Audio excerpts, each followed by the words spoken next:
welcome to the Cooper Associates County Ground. We're looking forward to a great day of cricket here, getting underway in 20 minutes' time. It's England Lions versus South Africa. If you have just arrived, South Africa have won the toss this morning and have elected to bat. Our umpires for this game are Nick Cook and Ant Harris, and our match scorers, Chris Cowley and Nikki Clark. So here are the two team lineups as we have them this morning, starting with the England Lions. Tom Banton, number 98. Stevie Eskenazi, 93. Sam Hain, number 48. Ben Duckett, 45. Tom Abel, 87. Adam Hose, 91. Number 94 is Benny Howell. Jake Lintott, number 96. David Payne, 78. Sam Cook, 86. George Scrimshaw, 52. We also have Will Smeed, 97, and Rehan Ahmed, number 53. And for South Africa, number 73, Yanaman Malan. Number 13, Quinton de Kock. Number 97, Kyle Verheyen. 17, Risa Hendricks. 72, Rassie van der Dusen. David Miller is number 10. Dwayne Pretorius, 29. Number 16, and the South Africa captain, Keshav Maharaj. Number 17, Marco Jansen. Number 22, Lungi Ngidi. Number 26, Tabrez Shamsi. Number 20, Americ Nokia. And number 4, Aidan Markram.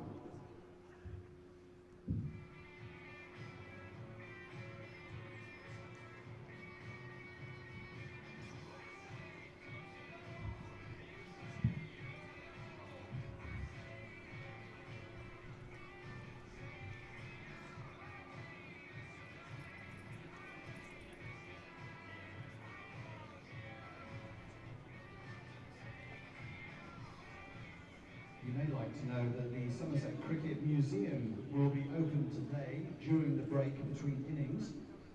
The museum has some great themed displays about cricket in general, Somerset cricket in particular, and also England women's cricket. As today is a special day, there will be no charge for entry, although a small voluntary donation towards the substantial running costs of the museum would be gratefully received. The museum is in a 500-year-old building behind the Ondaatje Pavilion. So why not pop in? If you haven't been for a while, there's always new things to see. It's completely free today, but a small donation would be gratefully received. So that will open during the lunch interval today, or the break between the innings. And you never know, it might stay open a little bit longer as well if there's plenty of interest today. But if you haven't been for a while, then do pop in. And if it's your first time visiting the Cooper Associates County Ground, first of all, a very warm welcome to you, but also that might be a nice thing to do between the innings and have a look at some of the displays on view in the Somerset Museum.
remind you that we have a wide selection of hot and cold food and drinks available from the following outlets today. Stragglers, of course, the Somerset Bar and Somerset Stand Block 1.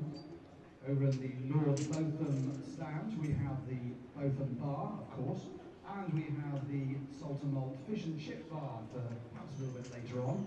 We also have the Marcus Trescothick Pavilion concessions open as well.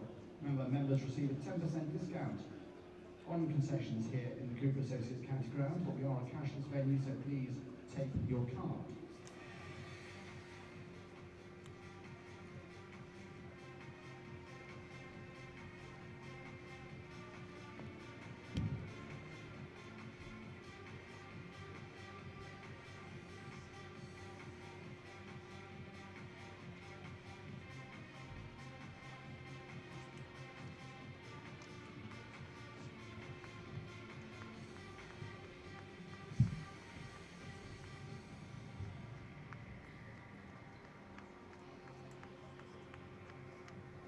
We'd very much like to thank our principal sponsors for this season.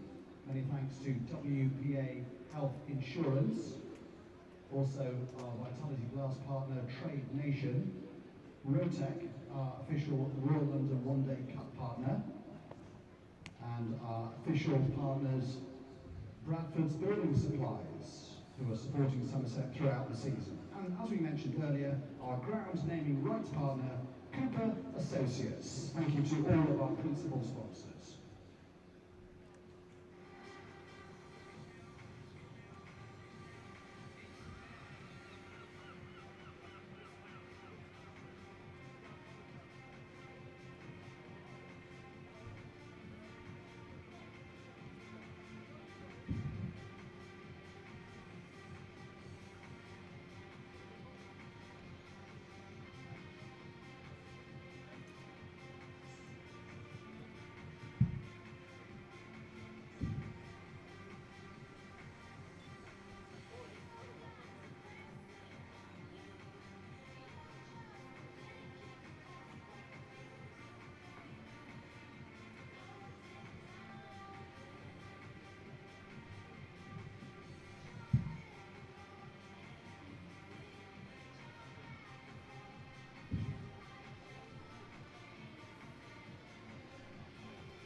here at Somerset, we have launched the half-season membership. This will give you access to the Cooper Associates County Ground for up to 16 days of cricket.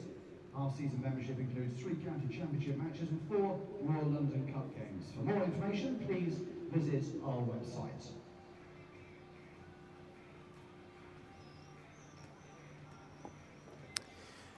Hello and welcome to Taunton. Slightly cloudier than I think we thought it was going to be today, but it's still going to be a nice day here for some cricket. England Lions and South Africa are the teams up against each other today. South Africa beginning their tour of the UK, which will involve games against England and a few against Ireland as well. This is the first time that they'll get out and play on an English pitch this summer as the umpires make their way out. England Lions full of talent from, well, they've picked it on future and next best England players, but also looking at the T20 season just gone. So plenty of talent from some of the T20 season that we've been watching here, including some of those involved on finals day coming up this weekend. I'm alongside Sam Dalling, but also Harry Everett, who's here with me now. Harry, this is an interesting one. It's going to be a bit of chop and changing going on, I think, today. It's not list day status, so bear with us while we get to grips with who's coming on for what, but it should be a good day today. Yeah, very excited to see this today. It is a bit confusing. There is not an official 11 we've been given for England yet, but rumour I heard was that England might play 11 rather than their full squad of 13, whereas South Africa could play any up to 16 players. So yes, list day will be at Worcestershire on Thursday. That will be a list day fixture. But bear with us, it'll be a little bit confusing with players coming off and on. But it will be a great day of cricket, won't it, Charlie? Yeah, absolutely, yeah. And looking at, I can see that Tom Banton has taken the gloves. We know Tom Abel is captaining, so 2 Somerset players in key positions here. Plenty of other well-known county players. I'll run you through the 13 for the England Lions. Will Smeed, Tom Banton, Ben Duckett, Sam Hain. We'll come on and talk about more detail of these if you're not sure which counties they're from or how they've been going recently. Tom Abel, Stephen Eskenazi, Adam Hose, Rian Ahmed, Benny Howell, Jake Lintott, Sam Cook, George Scrimshaw, who was here on Saturday night, and David Payne. Those are the 13 we'll go through. It's a 17-man squad for South Africa, so a few more names to mention there. But the game is about to start, and it will be Milan to face the first ball. Yeah, good to see 2 slips straight in from the start. Tom Abel, an attacking skipper, as we know. Oh, boss, just checking. They can be chuckle. He's checking there's 11 players on the pitch. We know it could be complicated. Starting 2 minutes early here, so... oh, they were going to start 2 minutes nearly. early. Maybe he checked his watch, Charlie. Nearly. Did he check his watch? He's just checked, Well, yeah. if we're all ready to go, why can't we get going at 10:58? Umpire Nick Cook knows he's got to stick to the rules. Absolutely. So, as you're saying there, a couple of slips in place, starting off pretty attacking here. Left alone, Milan there, deciding to let that one go through to the keeper, Banton, who played pretty well here on Saturday night in the T20 quarter-final. I'm sure that will come up a few times today. Record-breaking score for Somerset. 3 players in the squad, although not entirely sure Will Smeed is on the pitch at the moment. So there are 13 in the squad. They'll only have 11 on the pitch maximum at any one time, the fielding side. Now, is that an edge? No, going through though. Bit of a flash at it from Milan.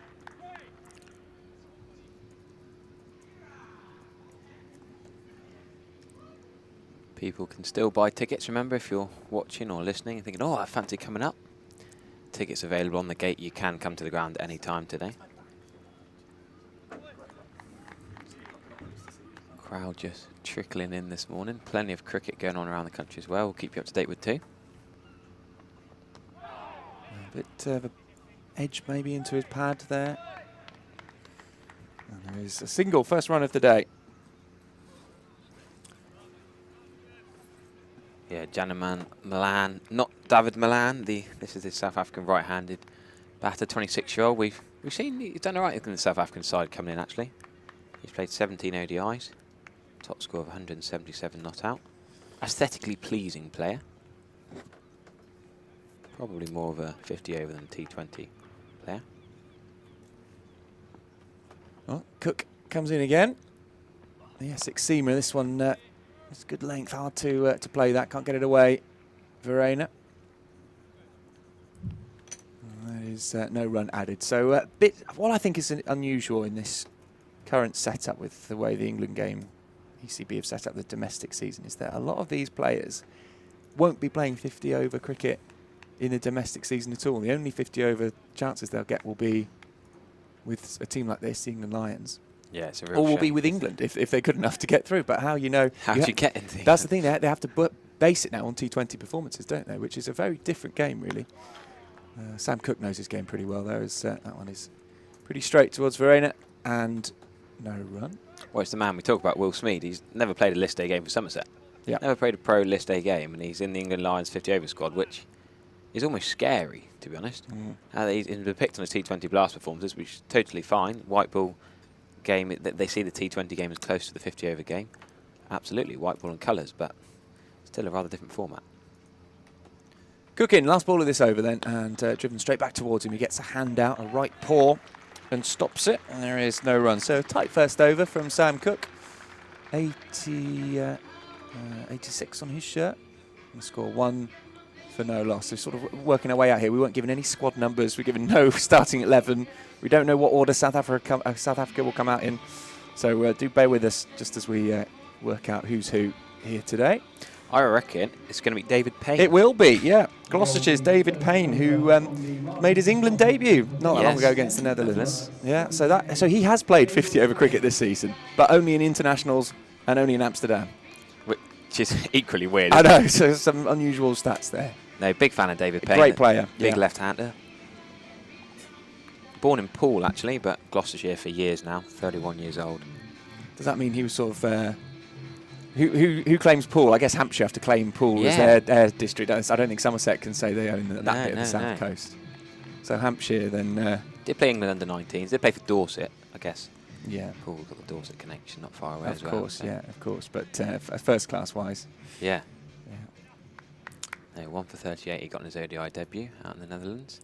He's going to bowl left arm here to Milan. Milan kept the strike, and that's a beautiful start from Payne. In swing, inside edge, just evades the stumps. We saw Keith Barker, we've seen Tom Abel in recent games here, chop onto the stumps. We saw Rory Burns here last year. Bit of a theme at the Cooper Associates County Ground of players inside edging, trickling onto the stumps, but Milan gets away with that one. And what a start from David Payne. He's just got the one slip because he's that left armour tailing in. He doesn't need 2 slips. That one's into the pads well down the leg side. Yeah. Brother of Peter Milan is Janneman. Peter Milan, who's played a bit of Test cricket. Yeah, spelled differently, isn't it? It's the South African spelling of Peter. Peter with an I, yeah. Yeah. P-I-E. So Payne in again. They've got a short mid-wicket catching, which you can just see on the live stream. A few of you asking if you can listen. Yeah, well, just have the YouTube live stream on. You can listen, you can watch. You can be with us all day. You can get it on the Somerset website if you haven't got the YouTube app on your device. Maybe go on the Somerset website and click in there. Or we shared on Twitter. I've shared it, Harry Everett _14, and Charlie Taylor's retweeted that as well, so have a look at that. That's a lovely, lovely cover drive for 4 from Milan. No point chasing that Tom Abel. He's a committed man, and he will chase it all the way, but it was always going to go for 4. No, I must say it did slightly slow up. You tried telling Tom Abel not to chase after a ball that's racing in front of him. Especially when he's first ever time skippering the England Lions. It would be like trying to tell a dog not to chase a stick. What kind of dog would you compare Tom Abel to, Charlie? Oh, second over the day, are we here already? Wow. The edible themes. That's a full straight delivery from Payne, well defended. Do you know what? I saw Melissa Story, one of the commentators, do this yesterday. She accidentally tweeted Dom Sibley, but her phone, I think, autocorrected it to Dog Sibley.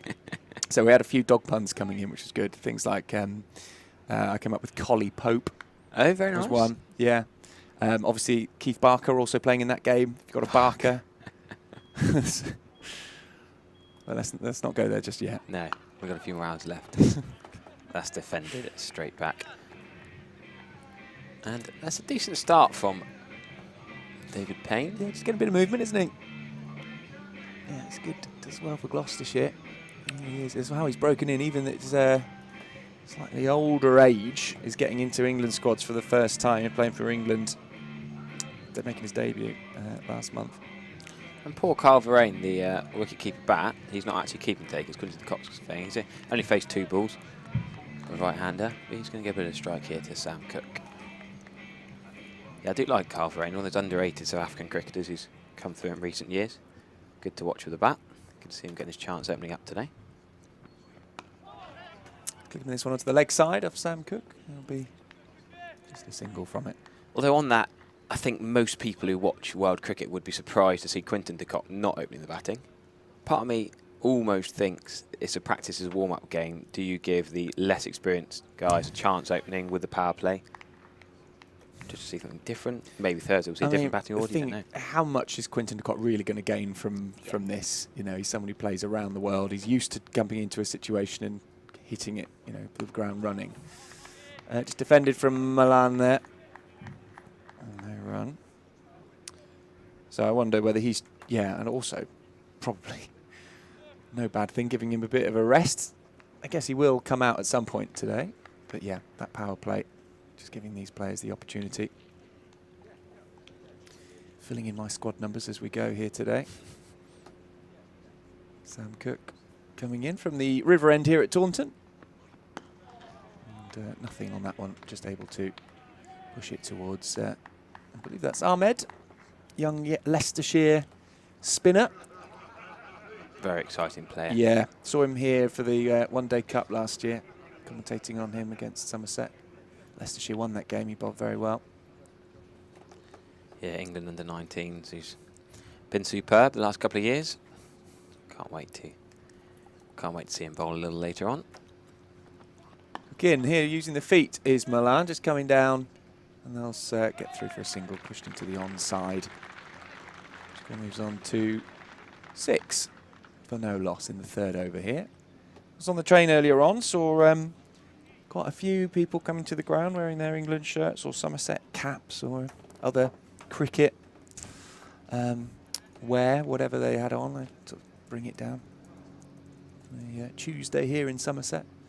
South Africa. First look South Africa get at English conditions. Tempted pull shot, not timed, and they'll come through for a single. Throw comes into the stumps. Banton actually does well to stop it sliding away. I think it would have been backed up, but just a quick one. Sam Hain has a little look at the ball. Not that he'll be doing much with it, I should think, until later on. What do you think about Tom Banton keeping then? So we've got Eskenazi who can keep, though John Simpson does it more often for Middlesex. Ben Duckett, who keeps fairly regularly. Yeah. And Banton's got the nod of the 3. Yes, I don't know. I haven't spoken to Banton about how he sees his keeping. Whether he really is, you know, the main part of his game he wants to have on. Oh, that's a lovely ball from Cook. Just moving away. A little bit of early movement from the Essex seamer, and Milan was beaten there. But avoids the edge of his bat. So nothing from it. We'll just see a replay of that one. See, just the movement here. Yeah, just enough. And it's a good over again from Sam Cook. 8 without loss after 3 here. Yeah, David Payne's going to continue from the Marcus Trescothick pavilion end. Tom Abel at mid-off. Quite often fields in the covers for Somerset, but mid-off here today as skipper. Wants to be right next to skipper for Somerset, so maybe it's a personal preference, maybe it's where other people want to field, not entirely sure. Must be quite cool to pull on an England shirt. I know it's an England Lions top, but it is the same shirt they use in the ODIs. And then you know that you're captain of that team. It must be a good feeling for Abel. So still that mid-wicket. I like that mid-wicket a lot. For the in-swing of David Payne. That's well played by Verheyen. Quite a small figure is Carl Verheyen. He's back, just defending it into the offside. I think, yeah, it's a big catching position there for Sam Hain at mid-wicket. Inside. Might be a bat pad. Might be a drive straight at mid-wicket. I had one of them. You'd be laughing at me, Charlie, yesterday playing for Devon Dumplings against Free Forest. I got someone smashed at my formerly broken little finger on my left hand at mid-wicket. Stood far too close like Sam Hain is currently. That's a nice shot from Verheyen, but Abel will probably catch up with this one. Should be at least 2. Yeah, lovely slide from Tom Abel. The outfield's looking very lush and green here today, despite the ridiculously dry weather. The heat wave we're in, not had rain for ages. They've been watering the outfield. I think I would go for Collie. Border Collie. I think I'd You've go been for thinking Border about this Collie. very seriously. Yeah, because I think he's pretty smart. He's got a good brain on him. Collies quite clever, aren't they? But they're also completely indefatigable. Great word. Yes, great You point just cannot tire out a Border Yeah. Collie. And that's what I think Tom Abel is. Sure, he will be setting the standard. That's a little bit short from David Payne. Good shot from Carl Verheyen. Again, will they push for 2?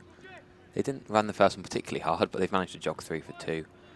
Picked up down at fine leg. Interestingly, they've got a deep third and a deep fine. I've This over. completed my list of who's on the pitch and who isn't now. So the 2 not. Did you enjoy doing that? I loved it. 2 not on the pitch, Lintott and Smeed. Which is a real Moment. shame from a Somerset point of view. Yeah, 2 Somerset linked Lintott from players. Yeah, Wellington, obviously yeah. Smeed playing for Somerset, but Lintott, who, he's a teacher at Queen's College in Taunton. Plays for Warwickshire, of course, but is from Somerset. Short ball from David Payne, unnecessary really, and that's flicked down to a very fine leg for 4 runs. There's a deep third man, a deep fine leg, and it's still gone for 4 in between wicketkeeper Banton and fine leg. I don't think he needs to do that. He's pitching the ball up, swinging it nicely. Verheyen is a short figure. He's used to facing short balls, does pull very well. Seen a fair amount of Carl Verheyen batting, and he's very good on that back foot, so don't think it's the best option for David Payne. And he is allowing Verheyen to go into double figures. He's on 10 and 16 for none. Yeah, it's a bit cloudier, isn't it, today? We're expecting heat wave conditions, but actually clouds come in over the west of the country a little bit here today. Still 24 degrees, my app tells me. But we are in an aircon box, so it's slightly different up here. Same field. Payne this time is edged down to third man. Safe-ish shot, I guess. He's got to beat the keeper in the slip, and he can run it down to third for a single. Just a sort of a bit of a loose, flashy drive from Verheyen that you'd play against the white ball and probably wouldn't play against the red ball. Ben Duckett is the short figure in an extra cover. Not quite as close as Hayne at mid-wicket. Very central wicket we are playing on today, we should say. Right behind the bowler's arm we are. Watching David Payne swing this in nicely. That's about as far, certainly from where I'm sitting, that is about as dead on straight as it gets at Yeah. this county, the county ground. Pretty good, isn't it?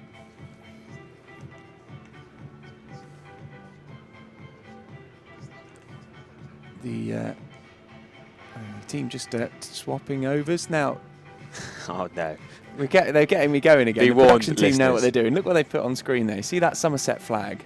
If you're not a Somerset fan, I apologise for this. Look at that. They've got their Somerset flag. They're all sitting around having a great time. Hopefully they've got us on, because I'm about to chastise them. Because they've got their Somerset flag the wrong way round. Now, we already sorted out one of these earlier on in the season for a Somerset game. But there's still one hung up the wrong way round as Cook comes in. He won't mind. He's an Essex player as that comes through. And it goes through to Banton. No touch on it. So if the group of people there, how many are there? 4 or 5 people there? If they could just do something about their... Firstly, I think they should just pull it down and get a new one, because the yellow has faded to white is my first issue with it. But secondly, if they just swap it round, then the Somerset flag would be the right way around. Of course, if you are joining us and not normally watching the Somerset streams, welcome. Taunton, the home ground of Somerset County Cricket Club. In the air, this is a chance. Banton thought about going underneath it, and he won't. Instead, it will be a wicket taken nicely by Benny Howell, the Gloucestershire all-rounder, and that is the end of Kyle Verheyen, who goes for 11 in the 5th over. So England Lions making an early breakthrough here off the bowling of Sam Cook. Yeah, real high sky delivery. Well taken there, because you've got to watch that into orbit, really. It did go very high, didn't it? And Benny Howell does well to take that safely. Kyle Verheyen just playing another aggressive shot. Guess in the power play you try and make the most of that, don't you? You try and play these pull shots. Ball's bouncing up fairly high from Sam Cook, but he's got to go, and it'll be interesting whether we see Quinton de Kock coming at 3.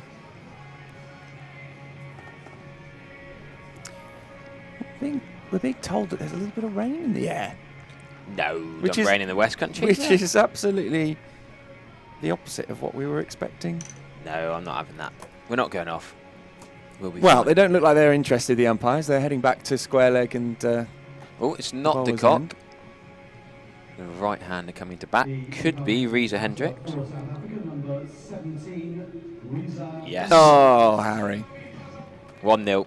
Thank you very much. One- Risa Hendricks. 1-0. That is no binoculars used either, Charlie. No, that was Yeah, straight on. stupid. Couldn't even see his number. You just looked at the way he was batting. Just a Got little it. shadow bat as he walked out. Very nice. Size and stature. Yeah, Risa Hendricks. Good player. Has played T20s for South Africa. Does often open the batting. Right-hander again. So Milan, Varane, Hendricks, the 3 right-handers. I'm quite excited to see Quinton de Kock there. I don't know if I'm disappointed to not see him in. Top if I'm score. honest with you. List A's top score for Risa Hendricks is 181. Not that this is a List A game officially, but Yes. gives you the Gotta be idea careful with in this sort of format, in a 50-over format, not at ODI level, but still very good. Yeah, he's 32 now, Rhys Hendricks. Been around a while without playing loads of games for South Africa. Cook into Hendricks and just defending here. Beg your pardon, that's Milan. They did cross over, and the ball was in the air. I'm still anticipating that rule coming in where they have to stay at the same Yes. end, and I'm getting it wrong every October, time this I believe season. it is. Yeah, I need to get it out of my head until October. As soon as I heard it, I thought it's a great idea because you want the new batter to face. Yeah, but the- it's the going ball, to don't cause you? carnage for people trying to run. Because I normally try and run when the ball goes in the air to get on strike. If I'm Yeah, a non-striker. well, there's then no point then. Or do you? Yeah. Well, then what if they drop it? You need to Yeah. run still, don't you? As this one's driven a bit by Milan. It's going to cause different carnage, I think. Different carnage. Great. All the types of carnage you want in Yeah. cricket. I vividly remember a game for Richard Church College when I chipped the ball straight up in the air towards the bowler. And I just shouted run because I knew I was going to be out. And then he dropped the catch and I ran myself out.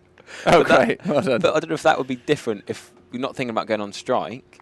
Things like that were going to change. Well, yeah, if you play it straight towards a fielder who, even if they drop it, can still pick it up and run you out, then That was yeah, just you daft you on wouldn't my run, part, would but- you?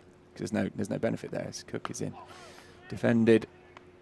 17 for 1. Early breakthrough then for the England Lions, getting rid of Varane in the 5th over. Yeah, Risa Hendricks made a century on his ODI debut. 102 from 89 balls against Sri Lanka. Pretty good effort. Yeah, not bad. Away from home as well. Sam Cook has got an incredible stat in 50 over cricket. This one is push forwards. In that, let me get this right.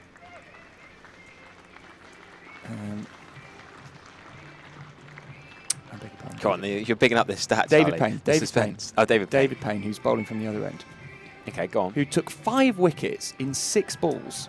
This is how I got confused because it's against Essex. I knew Essex were in there somewhere, but it's Gloucestershire against Essex.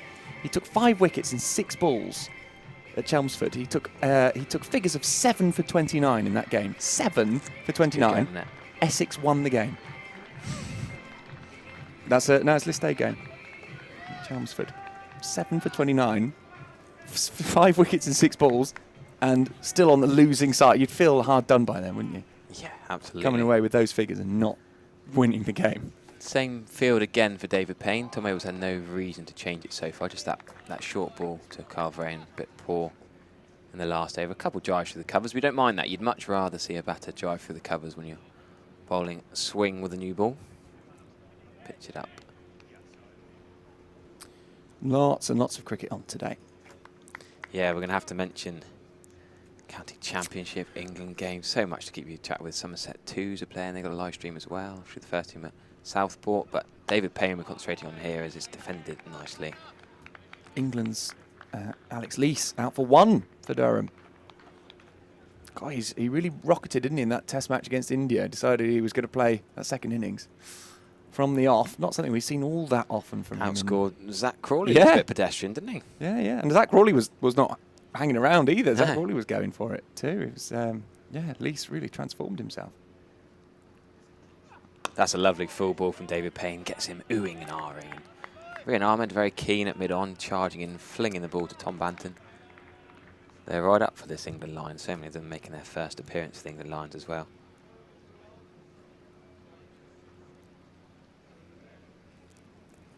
All the stands open today, so if you are coming in, you can sample different views, different options. Plenty of cracking vantage points at the Cooper Associates County Ground. That's a leave from Hendricks. Don't see that very often in the white ball game, but good line and length from David Payne. This is my second 50 over game in 4 days. I was doing Western Storm against Central Sparks on Saturday, which was a unusual game. It was one of those games where you felt like they'd reversed the batting order. They were 67 for 8 at one point, Western Storm, and they finished off 181 for 9. There you go. It's Payne's in again. This time it's a bit of a false stroke. If Ben Duckett was as close as Sam Hain was at mid-wicket, he would have caught that, but Duckett's 5 yards slightly deeper. He's not on the edge of the ring and he's not catching. He's kind of, I'm not going to say no man's land, but, well, wasn't quite a catching chance there. Hendricks is yet to get off the mark. A little bit nervy, just pushing at that one outside off stump. But I think what that shows, that Western Storm innings, just how a white ball game's never over till it's done. Absolutely. You just never know what's going to happen. Well played by Hendricks. Whereas in a red ball game, generally speaking, in most red ball games, the best team wins, doesn't it? It's a really good fight. And then generally speaking, the better team, you very rarely see. Whereas T20s and in 50 over, any team can really beat anyone. They have one good partnership and anything can happen. Yeah. You know, red ball, and it does happen occasionally, doesn't it? And you think, well, a team on paper that looks a lot weaker actually has come out on top. But more rare than the white ball game. You just never know which way anything's going here. So obviously on paper, you'd say the South Africa team has got so much talent in there. You look through their stats, they're a great team, South Africa, especially in the white ball game. I've been looking at the stats for England. South Africa played here, of course, the T20. AB de Villiers played, remember Livingston played. That was in the 23rd of June 2017, that was. Yeah, missed that because I was at Glastonbury Festival. Oh, Charlie. You're having a great time. I know. Yeah, that is true. There was 2 great times being had, and I was at one of them at least. Yeah, just looking through the stats of that game, and Jason Roy and Johnny Bairstow put 110 for the second wicket. That was a cracking day here. I remember the excitement of watching AB de Villiers bat at Taunton. So many young kids around the southwest getting to see one of the all-time greats. At the top of his game, 2017, he was probably at the peak of his powers.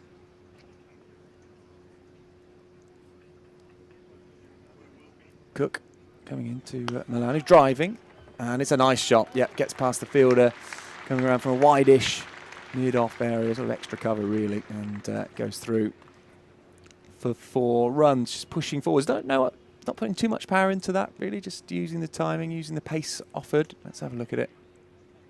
Yeah, lovely, sort of check drive, isn't it? Punching it down the ground. I was going to be harsh on Tom Abel, but he's made a big old dive to try and get there. It's just a couple of yards away from him, wasn't it? Oh yeah, no, I don't think that's. I think he could have stopped that. I think it's his fault that went for 4. This one just defended. No run from that one. Yeah, he didn't really drive through it, did he? Just pushed Yep. it, just punched it down the ground. Very good timing. Yeah, it's not a massive ground here. Just realising there could be a lot of people maybe watching who haven't been here before. Not a massive ground. Well, according to Jim Taylor on YouTube, Taunton's one of the best grounds in the world. Yeah, well, I can't disagree with that. Can you disagree with that? No, absolutely I not. can't disagree with that. Not that I even know who he is, but he's a fan. Cooking over the wicket. Oh, thought about a pull, but then ducked under it there, Milan. 21 for 1 the score. So far, just been Cook and Payne. Well, yes, I was just thinking, when's it George Grimshaw time? We saw him bowl remarkable on Saturday when everyone else was getting whacked around the park, and this ridiculous score of Somerset over 260, breaking the T20 Blast record, and George Grimshaw went for 2 for 16 or 4 overs. Yeah, very good, isn't it? Thought he might get the new ball today, but hopefully he'll come on first change. That one goes through. He hadn't been bowling with the new ball for Derbyshire all season. And then he comes here and Yeah, well, the because flattest deck and does really well. yeah, and it was, you know, Kerr, their overseas player, various others as well, who'd taken the new ball for Derbyshire. It's the first time, I'm pretty sure in saying he was the first, there he is, Grimshaw, the first time he'd taken the new ball. I'm sure Derbyshire fans will be able to correct me if I'm wrong, but I'm fairly confident. Danny on YouTube makes an interesting point. He reckons Grimshaw could do the Plunkett role in the middle overs. Height about. Useful, yeah, could be. Cook in, just coming slightly forward to him and able just to push it to Rian Ahmed, and there is no run from the last ball of that over as a train pulls into Taunton Station. That's where my journey, well, didn't start there. Obviously, I had to get to there from where I was coming in, but it's where my journey in Taunton started today. I think that's an interesting point Danny makes, because I've loved the middle overs of 50 over cricket. Some people say it's boring, there's not a lot going on, but I find it fascinating. Lockie Ferguson's been really great in recent years. I like how the seamers come into play with this the slower balls, the cross seam, the bounce, the different ways of bowling to try and get dots, to get wickets. I think that World Cup that England won, the New Zealand nail-biter in the final, I think Plunkett and Lockie Ferguson were exceptional. And real interesting development, different parts of bowling as David Payne will continue to swing. He's your David Willey type. He's going to bowl the in-swinging deliveries at the start. I wouldn't think he'd bowl too much in the middle overs. Could see him bowling 6 or 7 at the start here. Sam Cook, however, might only bowl a few at the start, and he might be given a few in the middle and at the end. Yeah, it's very hard to judge, isn't it? And I think it's a tough job for Tom Abel here because this isn't a team. This is a sort of cobbled together from. No, I think cobbled together maybe a bit harsh, but you know they're pulled together from various counties. You know, some of them will play the same role as each other in their various counties. I'm just pushed out. So it's hard for Tom Abel to know. Well, I've never captained George Scrimshaw. He's only played against him once. You know, how do you then use him in a game like this? It's tough. I guess you have a conversation at the start and you say, right, what would you do in a game for Derbyshire? Where would you play in your games for Essex or Gloucestershire or whatever? But still, fairly tough. I wonder whether Scrimshaw went home after Saturday night or if he's been here Sunday, Monday. Well, I did wonder that. Yeah, makes sense just to stay in the hotel. Especially the cost of petrol currently. Good over here from starting David Payne, the 8th over, dotting up the 2 right-handed batters. Keep sending in your comments. It's great to have you interacting on the YouTube comments, on Twitter, messages. Got Joe Suffield watching in Birmingham. It's nice that he's particularly interested in the Warwickshire players. Got comments from. It's nice to hear the different counties fans, and they're particularly interested in their 2 or 3 players playing in this game. That's a lovely ball from David Payne there, just nibbling away, and Tom Banton takes it just next to slip. Slip's quite wide. I guess you try and cover 2 spaces. Sometimes in a white ball game, you've only got 1 slip. In a red ball game, you'd have maybe 3 or 4 slips at the start and be quite close together here. Quite wide. Yeah, I like that point you make. I'm a big fan of county cricket. Obviously, I cover Somerset mostly and enjoy watching Somerset. But actually, I love county cricket as a whole. Payne in again. This time, lovely tickle off his legs from Hendricks for 4 runs. And that reminds me of Aidan Markram's kind of shot. He's not coming to bat yet, but he loves that tickle off his legs for 4, and Payne just getting slightly too straight there, straight down the leg side, really. Frustrating, really. They got the deep third man, the deep fine leg, and still there's been 2 4s that have gone to the boundary in between the 2 deep men behind the wicket. Great advert. I was talking there about the counties, that we love, and that this is sort of a county 11. It is the England Lions, but essentially it's who's been playing well in their counties this year, 11. That's a drive, push, sort of, not a full drive, a push into the offside, isn't it? And this is a great chance now because Paul Collingwood's here. He's head coach of the England Lions. He's very much involved with the England setup. I've seen him doing all sorts of interviews about the Test team and how they've been going under the help that he's been giving them. This is a great chance for someone, let's say Tom Abel, captain here, hasn't played for England. What an opportunity. Yes, he's played for Lions before, but that was a little while ago. His game's improved since then. What a chance for him if he can make a decent score. Or captain well, and Paul Collingwood might get back to Brendan McCullum. Just so you know, might be worth keeping an eye on Tom Abel or Rian Ahmed, who I think a lot of eyes are on, or George Scrimshaw. All of these people who play well for their counties. This is a bit more high profile than that. This will just be with the England guys here. Here he is. Speaking of George Scrimshaw, we're going to see him again bowling for the 2nd time in 4 days. Yeah. Here at Taunton. I say he'll have a day to forget on Saturday, but he personally didn't. He could hold his head high, 2 for 16 from his 4 overs. It was just the other 16 that were the problem for Derbyshire. But he bowled well, and he got a lot of compliments from Somerset supporters for his efforts on Saturday night in that absolute thrashing for Derbyshire. Let's see how he goes today. Then coming on from the river end over the wicket, and Milan just leg sidey there, so pushes it for a single. I love how he sprints in. He did it on Saturday. There's not many bowlers who really look like they're almost doing a 100-metre running race. I was doing a bit of supply PE teaching the day at Sports Day, and it reminds me of a 100-metre sprint, the way he charges in off his 8 steps. There's a lot of quick bowlers who, well, Jofra Archer glides, doesn't he? Like he's going for a cup of tea down the shot line. But he really goes hell for leather, and there we go. Look at his running action specifically. Great work from the cameraman. Thank you very much to our team here. We're very grateful that put the pictures to our voice. Watch his run up here. Look at that, Charlie. Yeah, he's like a charging horse. Sprinting for the finish. Yes, you think he'd be knackered, but he could do it 60 times today. Well, that's if he doesn't bowl a wide or a no ball. I was going to say, I'm not expecting him to. He's so good on Saturday night. Yeah, he was, wasn't he? Really good. Been watching those highlights several times since Saturday. Got to be honest, I've got people. Do you know what? I spoke to a few friends. Oh, do you want to come down for this? Do you want to come down for this? And they all said, "Oh, I can't really do it. Can't really afford it. Can't make it." A couple of them live in London, said, "Oh, I can't really, with the train and everything." That one's driven. And really nice shot, actually, for 4, finding that gap between cover and extra cover. And Malan here moves on to 15 runs. A score into the 30s, 31 for 1. Nice shot. Cracking shot, that. Yeah, that could be my shot of the day so far, Charlie. Pitched up, wasn't it, from Scrimshaw there to drive, and it was nicely done. Again, not a full-blooded drive, just pushed, checked, but finding that gap. And Jarno Malan looking like a very good batter here, someone that we haven't seen all that often in England, playing in South African colours. Quick enough from Scrimshaw as well. Here he is again then, Scrimshaw, Derbyshire seamer, and this one, that's a better ball. Harder to know where that was going, and Malan had a go, but missed it. But yeah, had all the people saying, "Oh no, can't really make it, can't do it." Not turning it down, but sort of saying it was a bit too much effort, short notice, that kind of thing. Well, during the game, I had quite a few messages saying, "Oh, wish we'd come now." In fact, I had someone who video called me for the last 2 overs of Somerset's innings, so I was just holding it on my phone so they could watch it. Exactly the same. I'm not sure how that would have come across where they were watching. They're in a pub in London as that one's pushed out for no run. It was frustrating. I got so many club mates on Saturday who were playing and said, "Oh, we probably won't finish till 7. It's not worth coming up." But I had other mates who got here for 7:30, 7:45, and even just seeing the last 5 overs of Somerset's innings was worth the trip. Yeah. Just to see Lammonby, was it 31 off 9? Ben Green, 6 of his first 2 balls to get past the T20 Blast record. Yeah. Brilliant stuff. Phenomenal game of cricket. Yeah, it was. I do feel sorry for all the Derbyshire fans who, Derbyshire played so well, surprised a lot of people with Mickey Arthur's leadership. Scrimshaw and again nicely angled, but straight to Benny Howell, and there is no run there.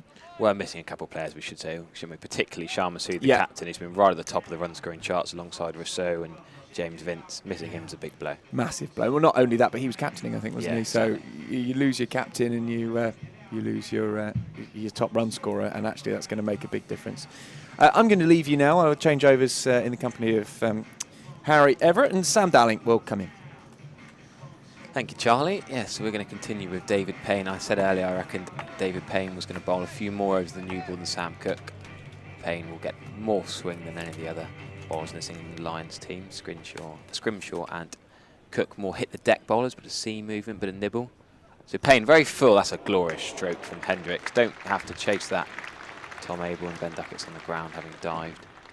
Not got a hand on that. Glorious stroke from Hendricks, who's got going with a couple of nice drives already. And welcome to the box, Sam. Hello, Harry. You all right? Yeah, very good actually, Sam. I've played 3 games of cricket myself the last 3 days, and now commentating all day today. Just loving the July heat wave and cricket 24/7. To be honest with you, it's a very spread out 3 games for you over 3 days there. And that's a back foot punch from Hendricks, showing us the shots here. Yes, that sort of stage this summer. I'm playing 5 games a week at the moment, and trying to commentate, watch, and read about everything all the time, and just love of the game surrounded. But very grateful for the lovely weather we've had. Value the game rained off actually, so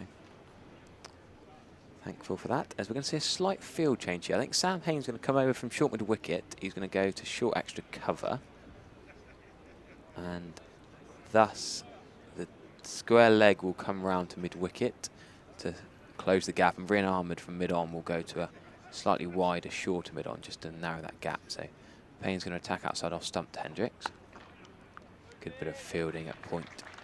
There's some big fielders in this England Lions team. Adam Hose isn't a small man, he's at point.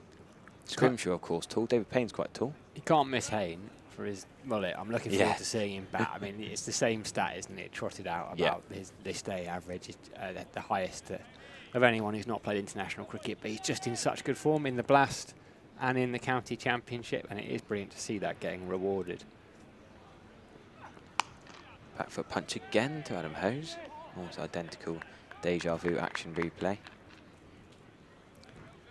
Hendricks is an interesting one, isn't he? He's not been in the side for a while. He's been in and out and never really cemented a place. Not really sure where he's batting. I remember Avi de Villiers talking him up to bat at 3 rather than opening, and that's where he's come in today. But he's done a bit of both in his career.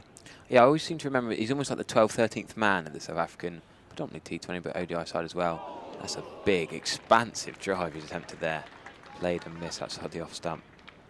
Yeah, what's he played? 24 ODIs, 43 T20s, but I said earlier, what's he, 32 now? He's 33 next week. He's been around a while. Yeah, he's not had much success playing against England. I wonder if Payne, was it a slower one? It didn't go through. I don't think it was, No, actually. I initially thought it was out the back of the hand because it just went through quite low. No, I think it's his standard delivery, just a overly expansive drive attempted. And he's gone again, to be fair, identical effort shot, just this time it hits the middle of the bat and it's gone past a chasing Tom Abell for 4 runs. And Hendricks, yeah, I reckon he's tried exactly the same shot. 2 balls in a row, fair play, because so often in cricket when you play and miss at a ball, you think, oh, next ball you might rein it in or do something different. Exactly the same swing, very similar line length ball actually. Slightly easier for him to get underneath that and whack it for 4 straight down the ground below us. Shows a bit of confidence, that, doesn't it? For him, like you say, did you mention it? That he started with an absolute train over on his debut and just hasn't found that consistency. He's played 5 or 6 games against England as well and not really got any runs. It's a relatively small sample size, but he has a chance here and on Thursday. I'm excited, and I know it's his second over, but Scrimshaw, how good was he on Saturday night for Derbyshire? He's been brilliant in the blast for them. I mean, it's just such a nice story. I think he went about 1,300 days without playing a first-team game. The injuries, I mean, you just think... That's a long old time. Oh, it is a long old time. Just kept getting injured, got released by Worcestershire in the middle of that. And actually, you think, well, there is... Not that you and I need any proof, but proof of needing 18 counties, because if there aren't 18 counties, George Scrimshaw probably isn't here today. Fair comment, yeah. Very excited to see Scrimshaw go again here into his second over.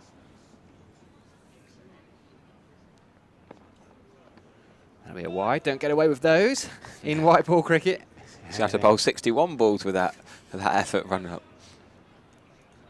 It was amazing in that carnage on Saturday. His figures were just standout. Those 2 overs in the power play up top. I mean, Somerset, if you look at the scorecard, they had this amazing, I can't remember exactly what the power play score was, but it was something, they were going at pretty much steady 10s at the end of 6 overs. But you take into account that I think Scrimshaw bowled 2 overs, 1 for 7 in the power play in there. That's short and cut, not that convincingly, but it was up and over a point. And it's fielded by, I think that might be Will Smead on the pitch, you know? Yep. There he is, Will Can't Smead. miss those biceps, can we, Sam?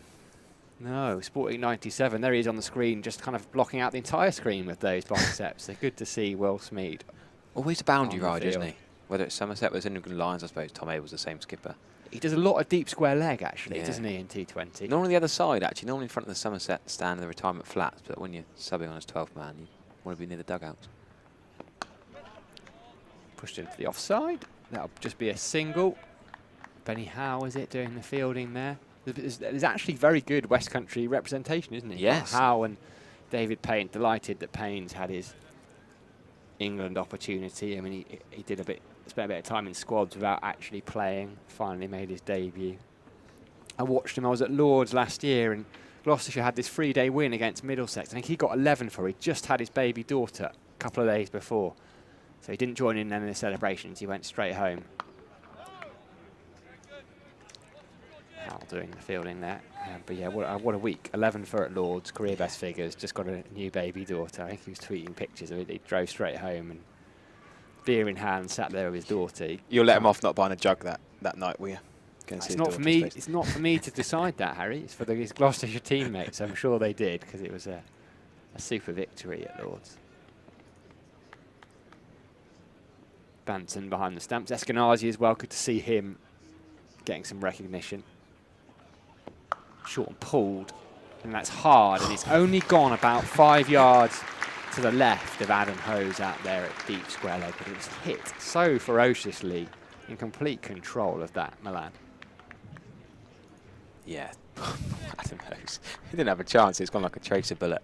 Absolutely nailed that as Milan, middle of the bat. That's the thing with Scrimshaw. We've bigged him up a lot, to be fair, but if it goes slightly wrong, he's going to rock it to the boundary because he bowls that good pace. White ball on a hard deck.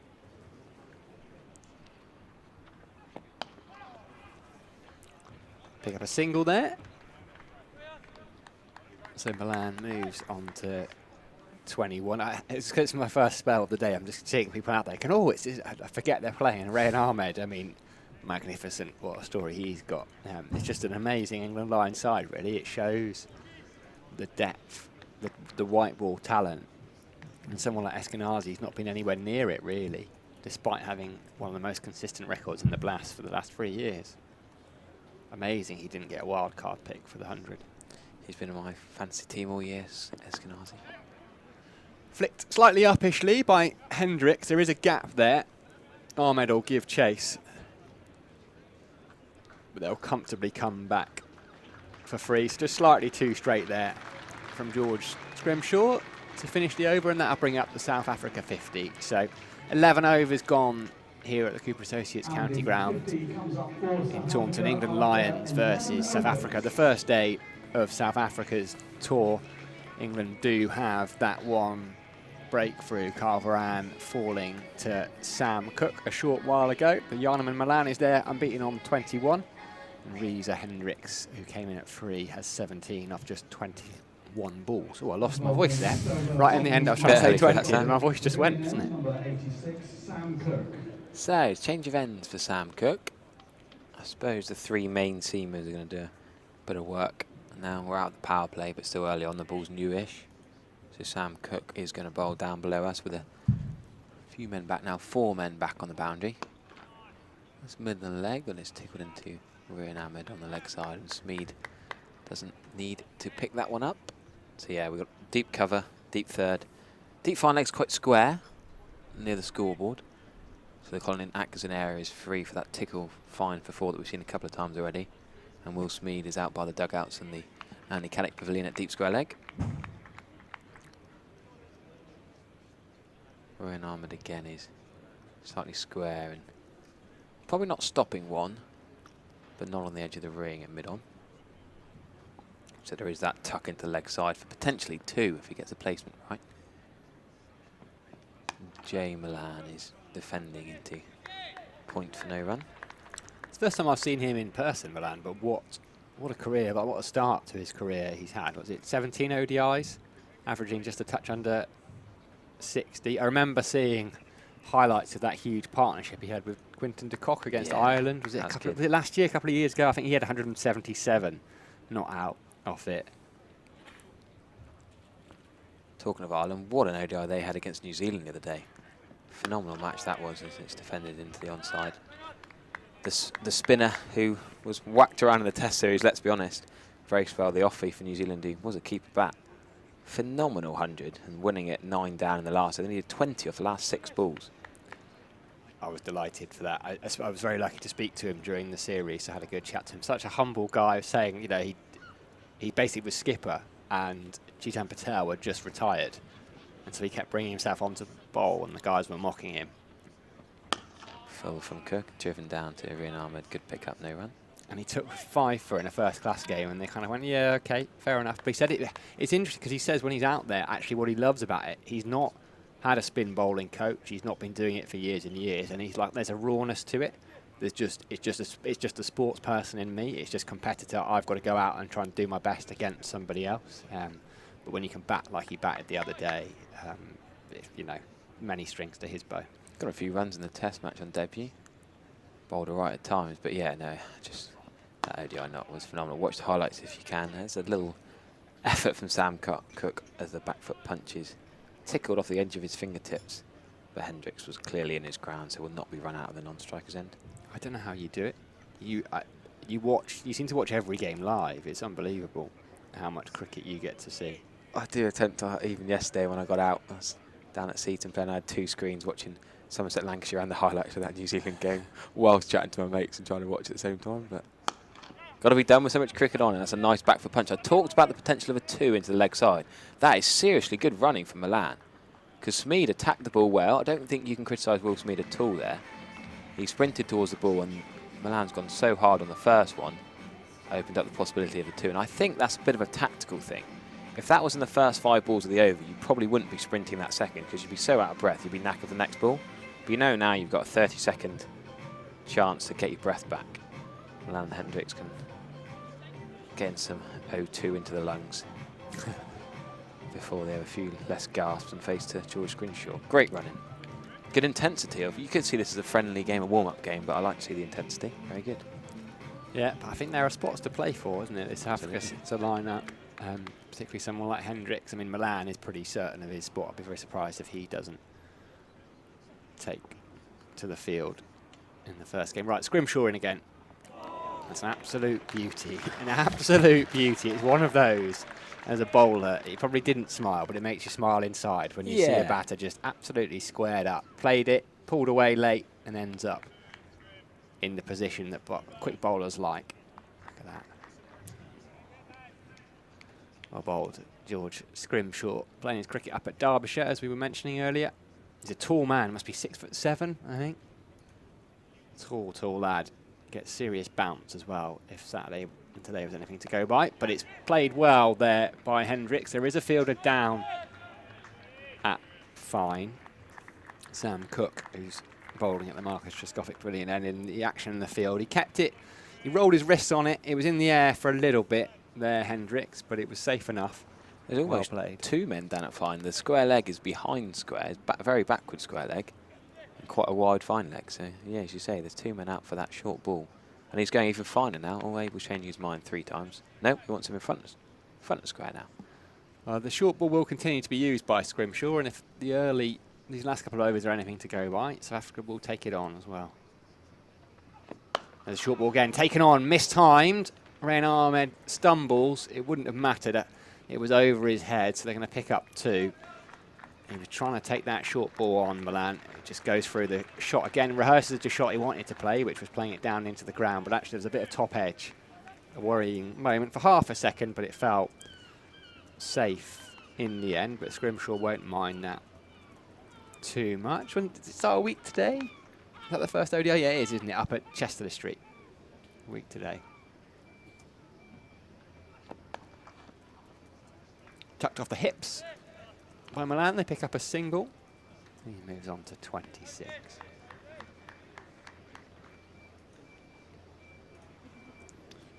No slips in anymore then, so the field is a little bit more spread, not in the power play. So we've got 4 fielders outside the circle. Deep square leg is Adam Hose. Sam Cook is at fine leg. There's a third. Will Smeed is at deep extra cover. Benny Howe at backward point.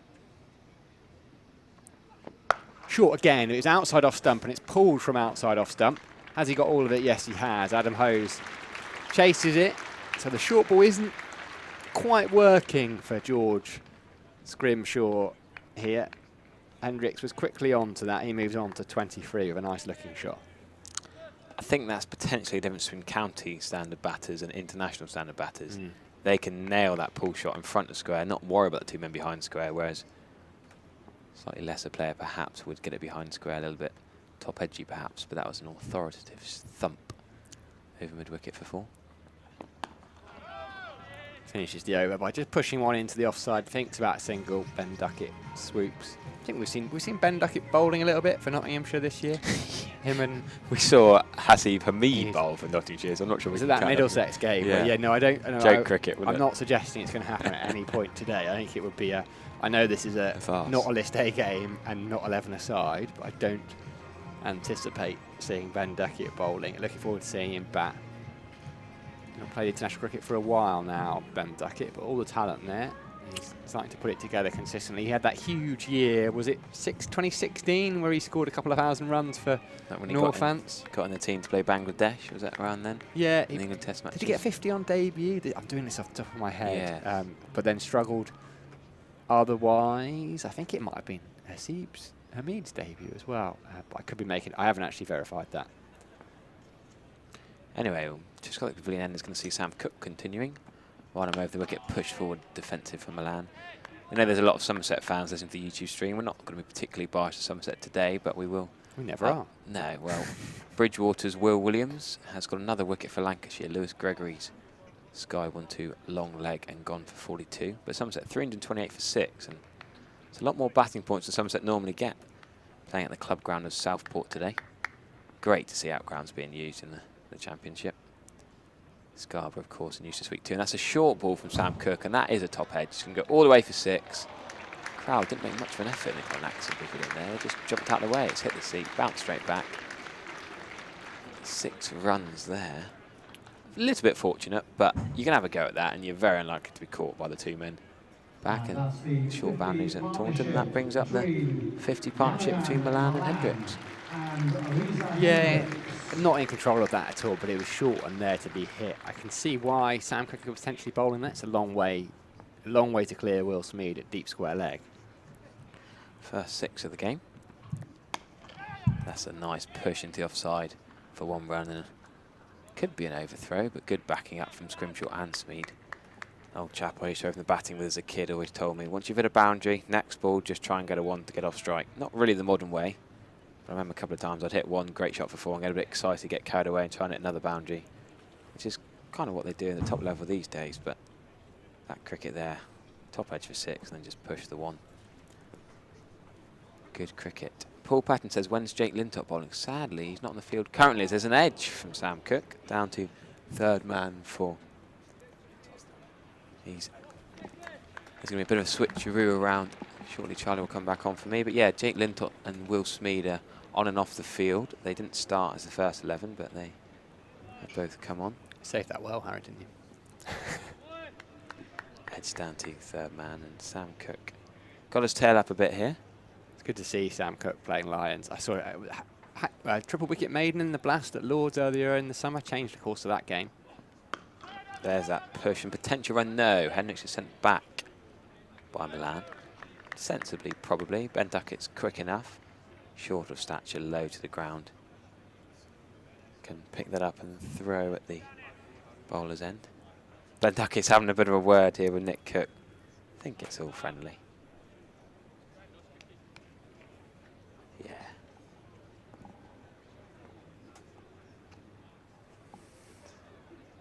Sam Cook, and again, this time that is an inside edge pushed defensive shot. Attacking of the ball by Scrimshaw and Smeed will pick that up and keep it to 1 run. Decent over from Sam Cook. The top edge for 6 was probably fortunate for Milan, let's be honest. Going to be a change of gloves for Reza Hendricks and a helmet brought out. We're not going to see spin this early, are we? Wouldn't have thought so. Banton's going to take. Yes! Jake Lintop is going to come on this early.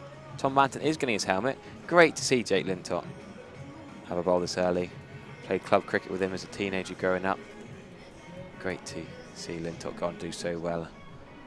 Spent Christmas Eve in the pub with him last year, actually, Jake Lintop. Did you? Pool and darts, chatting cricket. And now great to see him playing for England Lions against South Africa. Yeah, he just loves his cricket, from opening the batting in the Nepalese Premier League with Chris Gale to. Well, he's just some great stories. He had a couple of games. Did he play for Hampshire? Because he would have been on the. Not the books, he would have played a bit of academy stuff. He played Somerset age groups. Yeah, I remember that because he's not far off my age. And was it Clevedon he played club Clevedon, cricket captain for them for a while. And is that one? Would that have been when Kyle Abbott played, or Kyle Abbott would have been a bit before? I don't think they quite crossed over. Nah, but he was club captain for Clevedon. Has done so well in the Caribbean Premier League and the Blast. 22 wickets at 20.9 in the Blast this season for Birmingham Bears. Real surprise to see them get knocked out. They just, I mean, I think they scored 200 plus in half their games, group games. So to see them bowled out for well under 100 against Hampshire was quite something. But here's Lintop then. First ball in an England Lions shirt to Milan. Just opens the face, I think. Fielding is done by David Payne, I believe. Is that? No, maybe it's not. George Scrimshaw, who was bowling. Lintop has replaced him, and Lintop comes in. Back foot flicked to the leg side, but a good bit of work there from Benny Howe. Lintop wearing 96. So if you're just joining us, it's not a list A game, this one. The players will come on and off. Lintop didn't start on the field. Pushed into the offside. Nice looking shot. Evades Tom Abel, and they pick up a couple. Will Smeed is fielding out at cover there. You don't see many bowlers of Lintot's variety, do you? Is it, No. is it Kuldeep Michael Yadav, Rippon, who's been called up for New Zealand, and he'll be their first ever left arm? Again, went for a big shot there, Milan. Not quite sure what happened. Didn't quite. It's a rare art, isn't it? The left arm wrist spin. There's not much Michael of it. Rippon. But no, left arm wrist spin is very rare. For New Zealand to never have had one. So it's going to be a Lintott here bowling to Jarman Malan. Outside edge there. Safe enough as it is, but promising signs from Jake Lintott. He has found that outside edge there, a leading edge really. Malan was just trying to work it into the leg side. So if Rippon plays, because he's a Dutch international, and he played against New Zealand in March for Holland over in New Zealand, I believe. In comes Lintott again. This time it is tucked into the leg side. And they pick up a single, and it could be. So then New Zealand go out there. He's in the T20 squad. For there's Ireland games coming up. There's the ODIs and then T20s. Rippon's in the T20 squad. They then go to Scotland. This is New Zealand. They then go to Holland. And so within 5 months, he could be doing the complete reverse and playing for New Zealand against the Netherlands for the over 73 for 1. 15 overs gone here at Cooper Associates County Ground. South Africa, do we call them South Africa? South Africa 11? It's not really an 11 either, is it? I'm not we'll quite call sure. it South Africa. We'll call it South Africa, shall we? South Africa 13 doesn't sound quite right. So it is going to be Sam Cook continuing. Yeah, great to see Lintott get the ball so early. Top wicket taker in the Blast this year. Might see another one to Breeze Shamsi later on. Yes, good point. Sam Cook in and back foot punch, I suppose, into leg side to Will Smeed for 1 run. Sam Cook of Essex, of course. They did all right without him yesterday, though, didn't they, against Gloucestershire? Aaron Beard, Jamie Porter, another South African, Simon Harmer, the off-spinner. 3 wickets before lunch. What a talented player he is. Yeah, he's in the test squad for South Africa again, so Essex will miss him. I mean, Sam Cook, how good was he here at the Cooper Associates County Ground for Essex against Somerset? I know that was red ball. Kick again with that nice sort of jump into his action instead of playing this outside the off stump. For the Lions squad doing a lap, I saw Jeetan Patel earlier. I got here just before 9 o'clock this morning, and Patel was already out with the players, warming up and coaching and chatting. It's great to see them having a net. The South African guys were actually netting before the English guys. I suppose they're acclimatised to conditions, their first match of the tour. Rather different surfaces across the continents. Slightly short for length from Sam Cook. It was a deliberate plan. Tom Banton's isolated on his own now. No slips for company. Here's a question for you. I don't know if you've seen it. Roadrunner Dan has asked. It's the kind of question that floats your boat as well. Can Lions players wear the same number as England players? I had this discussion with the scorers before you arrived, actually, Sam. I knew it would float your boat. So we were discussing why is Route 66 and Stokes has got his particular number. Gale's was 999. Well, Route 66 because it's funny, yeah. So it's almost like you can choose your fun number. That's a bit of a, not quite a half volley, but a middle leg foolish ball hit out to the leg side for 1 run. So yeah, I was saying it's not on when you're called. Like at my cricket club, we have a hat number and we have a shirt number, and I don't quite get how they're different. The hat number is the number of first team players you are for the club. Yeah, so but that's like your cap number for England. When you can get a test cap, you are number however many hundred, and you've got a squad number as well, which is different. But then, yeah, you look on the scoreboard and there's a completely different number that doesn't associate with the shirt number. You just thought it'd be so much easier if they're both the same. And that is edge. That is a genuine edge from Malan. It's good effort from third man. It's still going to be 4 runs. Good point, well made actually. There's numbers on the score card. They don't, yeah. On the scoreboard across from us. Completely different to the shirt Don't numbers. correlate to the shirt numbers, nor the order. It's not even like bowler 1, 2, No. 3, 4, 5. Completely right, and it's so frustrating as a commentator trying to work out. Tom Abel's wearing, well, I mean, where's he got that number from? 87. But I'm assuming that's probably because you can't have the same number as a current England ODI player, which is why a lot of them are up in the 90s. Whereas Duckett and Hayne would have played ages ago. They're 45, 48, I Hayne guess. didn't play. Oh, you mean for England Lions or England. I think they, there's a tickle down the leg side. Tom Banton's going to go into the field. I think they group them together because Hayne's not playing for England first team, is it? No. So Hayne having 48 would be just after Ben Duckett's got 45. I think the Lions and the England all go together. Could be wrong, but Will Smeed being 97, Lintott being 96, Yeah. how they all make sense in there. I'm with you. I know, sorry, we got Scrimshaw. intercepted, but then Tom Banton's 98. Tom Banton has played for England. Not in it doesn't. It's not. not an ODI. Has he played an ODI? No, I don't think he has. This is like an internal dialogue. But George Scrimshaw, what number is George Scrimshaw? That doesn't work. Scrimshaw ruins it then. How's he 52 and all the rest of them in the 90s? Well, is it Alex Lees? That was people like Cameron Pons and being a couple of them were tweeting saying that actually Alex Lees changed squad numbers in West Indies. We're confused. We're not confused about the fact that Jake Lintop is bowling to Yarnam and Milan. You can't miss Jake Lintop. Slip in again to that success in the first over. This is Lintop's second over. He found the edge a couple of times, leading edges really. Stevie Eskenazi in at first slip, Middlesex T20 skipper. Not a great campaign from. They started like an absolute rocket, 1-3 on the spin as Milan goes down the ground. Lintop sees him coming, he's driven to Rayan Ahmed at mid-off. I cannot wait to see him bowl either. Yeah, one of your personal faves. I agree, one of mine too. Great to see the two spinners in action later on, hopefully. Milan sweeps. But I think it's a bit either off the handle or off the glove. He didn't quite get hold of it. And they're going to pick up a couple. And am I going to be made to look silly by the umpire signalling leg buys? No. So I think it was off the hand or off the glove. I've just had a text from Jake Lintop's estate agent. Estate agent? Yeah. His personal estate agent? Genuinely. Conventional school is his personal estate agent. Down the ground. Not convincing from Milan. He's looking to push it into the offside. Takes a single. It's a long on. Is he just selling all his property? He sold his property in Wellington because he's got a house now. It's Nolan Dorridge Cricket Club in Birmingham. Did he Plays work with Carlos Brathwaite. Did he work at Wellington Queens School? he worked at. He worked at.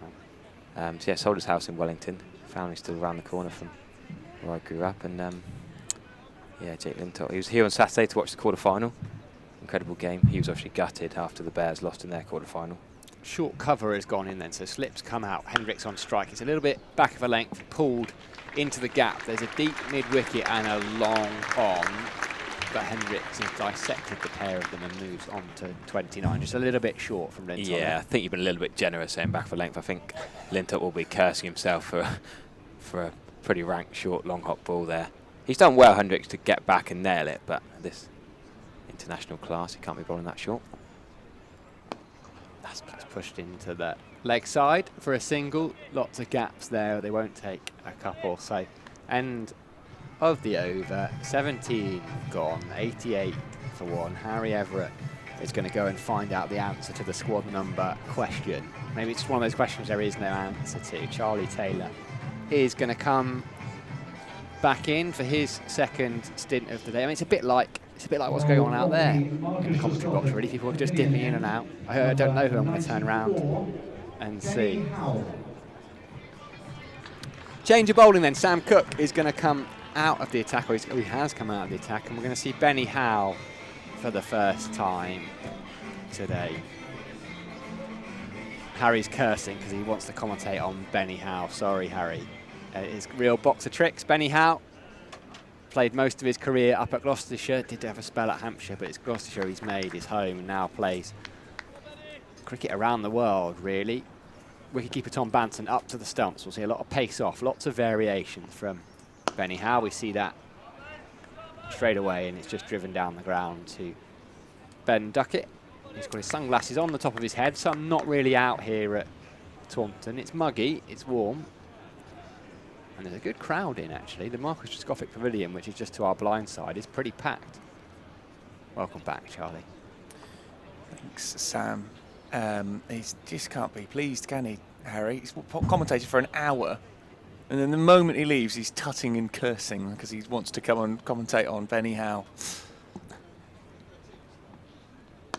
Again, variation from Howe, just pushed to mid-wicket. I mean, if we see a quicker ball, just a seam-up ball from Howe, that's almost a variation of his. He talks a lot about the inspiration of baseball. He's always trying different knuckleballs, different variations, complete box of tricks. I mean, he talks about, I think, having up into almost the 50s, which is quite something, but that is just how he's made his career. Useful batter, too. It's pushed down the ground by Milan for a single. Yeah, great character on the circuit as well, isn't he, Benny Howe? Doing well overseas too. picking up contracts at the franchise competitions. Yeah, really great to see someone later on in their career. He's 33 now. Just making the most of all those skills. He spent years perfecting them. Really good white ball player. Slow ball tickled round the corner by Hendricks. I think it's George Scrimshaw down there doing the fielding. I can identify him. It's a long way away, but he is a tall man. Well, yeah, you're absolutely right. He's one of those players that has just benefited from the franchise system. He played a little bit for Melbourne Renegades. I think it was in the COVID season where he was just out there. He's got Australian family, so got called in. Has played in the Pakistan Super League as well. I think he played in the BPL, the 100 too. Yeah, I'm trying to remember, was it Birmingham Phoenix in the 100 last year? I don't know if he got the same gig this year. I'll have to look that up. A lot of them got retained, but a lot of them didn't. It's quite hard. I found that this year. Obviously, first year of the 100, you sort of remember it because it's the first one. And then just as you've committed all of those players to memory this year, you find they've all swapped around and changed. It is something we're not quite used to, isn't it, in this country? Whereas, you know, normally in the county system, you've got your players that just stick there for years and years and years. Obviously, some move around.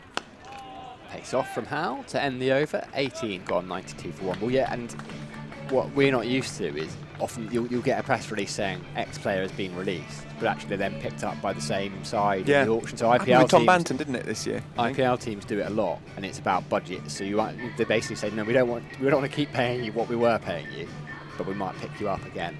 So that you can have in your head, oh, it's been released by X team. Yeah, it happened with Banton at Welsh Fire. He got released from the Welsh Fire squad and then brought back by them. Your team, Welsh Fire, really? My team? Yeah. My team? My team. Yeah, I don't really... It's tough for me. I find allegiances-wise in the 100, I lean towards Welsh Fire and Birmingham Phoenix. That's where I find my... Those are the teams I will on the most. As Lintott is in, the left armour. And this one just played down towards long on by Milan, who's looked pretty good now, on to 48. The score 93 for 1. But yeah, no, I can't say that I've got a team in the 100 really. I support the players. I want certain players to do really well. Benny Howell is one of those, definitely. Lintott in Southern Brave, he's one of those as well. Just want to see them do well.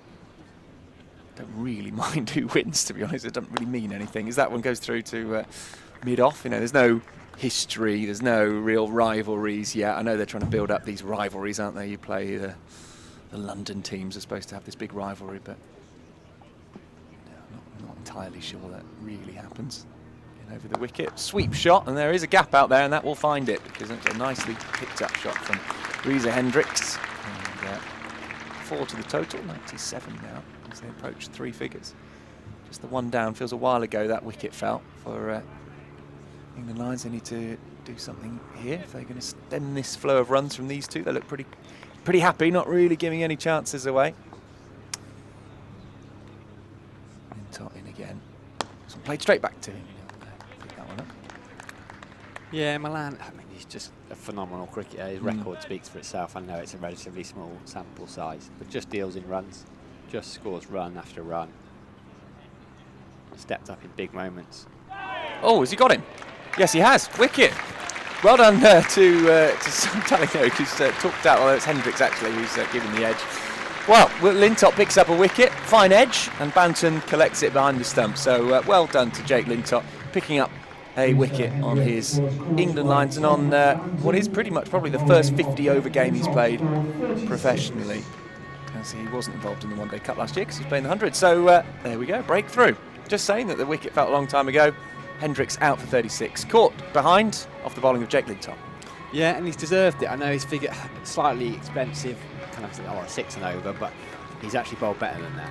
And he's found leading edges a couple of times. Yes, there's been a couple of, well, at least one short ball that was punished, but he's had the batters in a little bit of trouble, and he deserves that. And yeah, you're spot on. I hadn't really thought of it that way. It was the same with someone like Smeed. We know Smeed is a youngster who's not played an awful lot of cricket at all, but someone like Lintott, because of the experience he's got around the world, and I guess Smeed's the same. He just wouldn't have played 50-over cricket, but I mean, we probably don't need to go down the route of discussing the relegation of 50-over cricket in this country. That's the reason Jake Lintott hasn't played it, even though England are world champions and have a title to defend. It's really hard to square that circle, isn't it? How you can be world champions and not playing 50. Your best players, obviously they are playing 50 over domestically, but not the best players just simply aren't. The best players are being bought up by the 100 teams. Because it is different. It's still cricket, and so the technical stuff I think is the same. But the tactical stuff, the mental stuff of knowing when to build and when to accelerate, and when it's okay to go for a few more runs, and when you need to attack and pick up wickets, it's a completely different game. Yeah. And you can't learn it without playing it. I was a bit of a name drop here. I was chatting to Always the same. chatting to Laura McLeod on Saturday, former England Test player, director of cricket for Central Sparks, the women's side in the Rachel Hayhoe-Flynn and Charlotte Edwards Cup. And I was talking to her about that mindset, about how they swap mindset, 100 in T20s compared to 50 over. And she said 50 overs is a really long time if you're used to playing 20 overs. It's more than double the time that you've got to survive. You've got the same amount of wickets. You've got 2.5 times the overs. It is a really long time, she says. And that mindset is something that actually we have to work on, because actually you can't go hell for leather from the start like Somerset did against Derbyshire on Saturday. You can't play like that in a 50 over competition. Not unless the sides are massively mismatched, a bit like England against the Netherlands in that game where they scored nearly 500. But even then, Milan played quite a run-a-ball-ish 100 in that game. You know, it wasn't ridiculous hitting. It's that one then, just as edged really. Sort of late cut kind of shot. I'm not sure he meant it. It's Aidan Markram, who's got plenty of international experience behind him, and joins Milan at the crease. Yeah, and it's the longest a professional cricketer will ever spend in the field, because if you think about the way Test matches, 4-day cricket and T20 is structured with 32 overs, 36 overs in the break, so 50 overs, they're out there, so it's a slightly different kind of fitness, I guess. I wouldn't expect that to be an issue, but yeah, the mind boggles. You talk about being hard to square the circle. You can't. Yeah. I just don't think you can. You've got 4 competitions, and you've really only got room for 3, unless you start really reducing the size of each competition, which kind of is happening. We expect next season. We've got a 50-over game today, though. Not a List A game, because we're going to have more than 11 aside. But well, we've already seen people bowling who weren't at the field to start the day, so already you can see something. Bowlers will love this format as well. Benny Howe in to Yarnum and Milan, who's going nicely on 48, pushes it out to backward point, where Sam Cook, I think, does the fielding. See a lot of bowlers at backward point. Yeah, it's the perfect day for a bowler. They bowl 10 overs potentially and only field for the time you're on the pitch. The Heinz player with his 57 varieties. That's what I'm going for Benny Howe. Pulled just too short there. Smeed's going to put a dive in, or not even going to put a dive in the end because it was too far in front of him. That raced for the boundary, and that brings up Yarnum Milan's 50. I mean, there's no doubt that he will start that first ODI against England a week today against England, but he's looking in good touch early on in the tour. 52 of 64 balls, 6 fours, and a single 6. He's made it look very easy, really. Also brings up the South Africa 100 as well, 101 for 2. Better from Howe. Aidan Markram is the new batter at the non-striker's end. He owes a lot to Ray Jennings, I think, who picked him up. He wasn't in. There was I think it's called the Coke tournament. It's like the equivalent of the Bunbury Festival, maybe for a bit older, and he wasn't picked in that initially. And he was playing. It was Northern Gauteng is where he was brought up. Fuller. Just flicked into the leg side, pace off. They'll think about a couple. They'll come back for a couple too. Basically, I think the story is that Northern Gauteng was so bad that year that Ray Jennings, who was picking the South Africa under-19 side, said, right, well, this cannot be the best that this region has to offer. And he went out and he saw Aidan Markram playing club cricket, picked him up, and didn't necessarily score too many runs to start with, but Jennings was insistent, and he ended up top scoring in the Under-19 World Cup, which they won. Pushed it out to the offside there by Milan. Yeah, not a bad place to be born if you're a cricketer. A place with a name like Centurion just bodes well, doesn't it? Yeah, it does. Not least the fact you've got Super Sport Park there, haven't you, as well, in Centurion, which is a cracking ground. I'd love to go there. Oh, as well. don't. There are so many countries I'd love to do cricket tours just to watch. New Zealand 2 is up there. Oh, Howe into Milan, pace off again. I think it was an off-cutter, flicked into the leg side. But Stevie Eskenazi does the fielding. So end of the over, 20 gone now, 103 for 2 South Africa. Yeah, so many countries. South Africa very, very high up on that list. Australia is sort of high up on there, but it's the problem with Australia is the fact that if it was an England tour, I'd probably be watching England get pretty thrashed, if anything, if the recent tours or anything to go by. However, this New England side, who knows? Like I would love to go. I would love to go on an Ashes tour, clearly. I think the cricket, the intensity of the cricket, but actually The atmosphere. It's probably not that high. If you look at all the other Test playing nations you could go to, and this is not like it. Of all the other ones, I'd like to for the experience. West Indies is for the higher, 3 or 4 weeks. Yeah, India, Sri Lanka. Yeah. Yeah, gosh, what a result for Sri Lanka yesterday. Is that when they come through for a single there off Markram, who picks up his first run of the day. Yeah, that's an incredible result. First time that Sri Lanka have won by an innings against Australia, I think I saw. And again, this one just pushed towards long on, and they'll come through just for a single. There is an ODI going on today up in Dublin. Up and across in Dublin. Second ODI. We're talking about Michael Bracewell winning the first one. Well, Ireland are 19 for 2 after 10 overs having been put into bat by New Zealand. Cut away this one, and Will Smeed will come in and stop it from going for more than one. I like how teams are doing that now, how Ireland have really made their name on the circuit enough that when teams come over to play England, they're now making sure that they also play Ireland, be that in England. I think South Africa are playing Ireland in Bristol a couple of times. This one is played into the leg side this time by Milan. Just a single again. It's good. It's really good for Irish cricket. I'm very pleased for them that they're seen now as a team that can have hold, those sorts of big sides, South Africa, New Zealand, when they come over to play England. That's also a lovely tour. If you're one of the New Zealand players on the back of Tests, they've got a month. Again, big shot, just to edge on it towards Rian Ahmed, just backwards of point. No run. A month, right, where they're going around playing white ball cricket, so every other day, every couple of days. They've got Ireland, then up to Scotland and Edinburgh for the Grange, and then over to Amsterdam. I mean, that is a lovely month of cricket. Is that what they do? That's the tour includes Scotland and the Netherlands. Brilliant. Yeah, they're up at the Grange in Edinburgh for a couple of T20s, and so you still got to, because I'm doing the T20s as well. I was like, well, it's free. They're nicely, conveniently free till 7, and then you've got your evening. It's lovely, lovely life being a New Zealand one-day player at the moment. Probably get some golf in, I should think, if they're up in Scotland, as that one is caught. No, bump ball.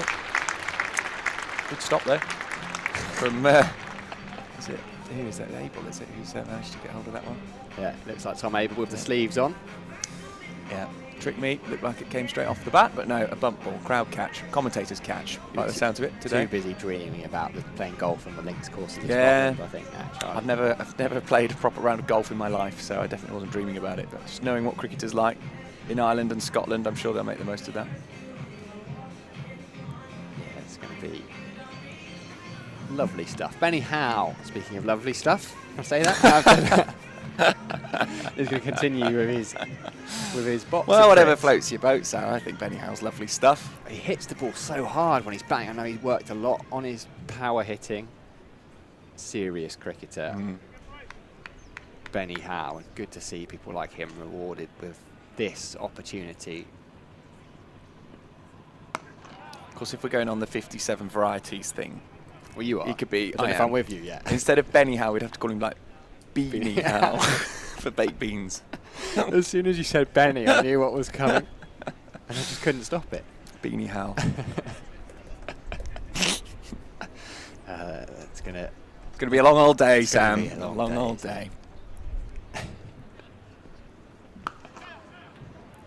Again, pace off and just pushed into the offside, where Abel does the fielding in the covers. Had to move to his left, so they take a single. Brings Aidan Markram on to strike. I remember he skippered South Africa, I'm pretty sure, in one of his maybe his second or third ODI. Yeah, it's not bad, is it? Otis Gibson gave him a call, and I think he said, I was just expecting to be batting in a different position. I was asked to skipper it. Faf du Plessis was injured, wasn't he? Pushed into the leg side there by Markram, sorry. Pick up a single. Smeed, yeah. Well, a bit of a baptism of fire to do it against India. Ended up losing 4-1. And then, remember, it was only a couple of weeks later, they were chasing 378 against Australia. He ran AB de Villiers out for naught. Yeah, that's not going to go down well. Isn't it a test match? No, you just, even in like the lunch break, you just want to stay out there, wouldn't you? You want to go back to your teammates. Well, he did. He made 103 off in nearly 6 hours. So, yeah, that kind of embarrassment of not wanting to face AB de Villiers. Keeps you out there for longer. Yeah. I can understand that. Jarman Milan. He's at the striker's end, though. He's going along nicely here at the Cooper Associates County Ground. He's got 57. He's facing Benny Howe. I wonder if we'll see some retireds today, just people who feel like they've got enough, got themselves in, just to give others a go. Yeah, it's interesting, isn't it? Yeah, I think if you get to 100, then maybe you do. Jarman Milan will be there in the next 15 overs, you'd imagine, if he doesn't get out. He's just, his strike rate's only 78, so he's not going with No, he's getting himself in. any real pace. Oh, outside edge there. Aidan Markram will pick up a single. Another off-cutter, I think it was, from Benny Howe to end the over, but head in hands for bowler. If there's a slip there, it might have carried. It didn't land far behind Tom Banton. It wasn't a chance for him, so I'm not sure it would have carried, but over is done. 111 for 2. David Shepherd, the late great David Shepherd, will be up on one leg right now. Yeah, good old Shep. Definitely boy, wasn't he? Shepherd.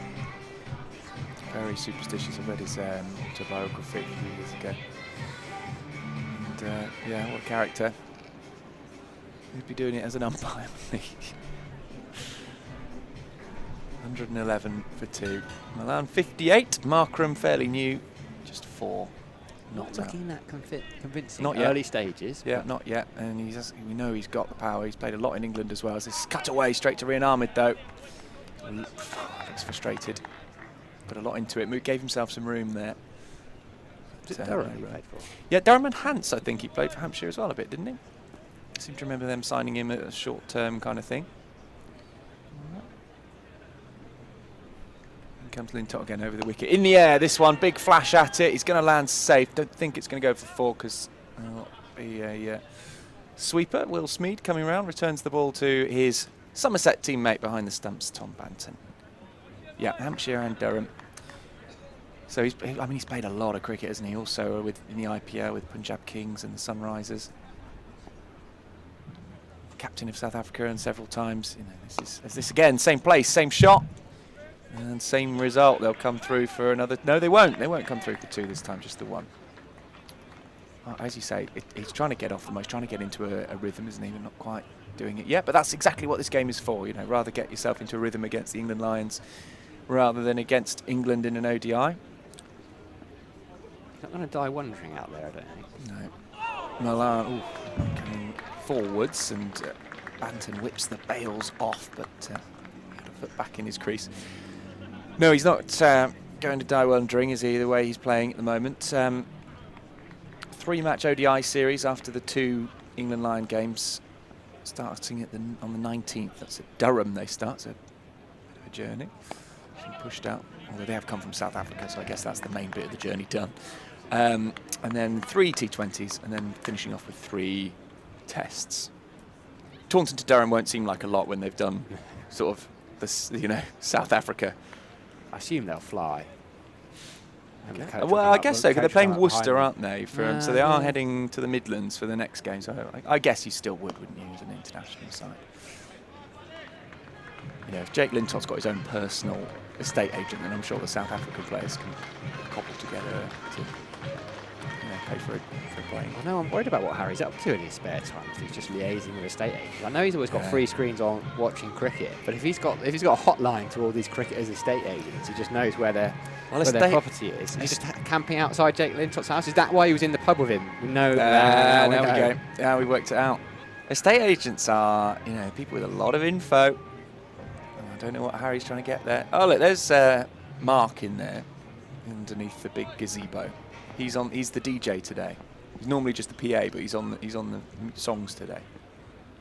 Howell again, pace off. They think about a single and they'll take one. It just went behind square on the leg side, and Steve Eskenazi had to move around from mid-wicket to do the fielding. Yeah, there's been some interesting songs so far. It's a real mix, isn't it? He's gone quite heavy quite early, is what I would say. You know, still, what is it, only 25 past midday. He's gone big.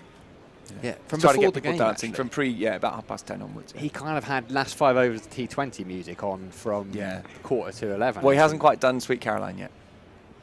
Not yet. It'll come. So just pushed out to the offside. Sir Alistair Cook, 92 not out for Essex, 201 for 1.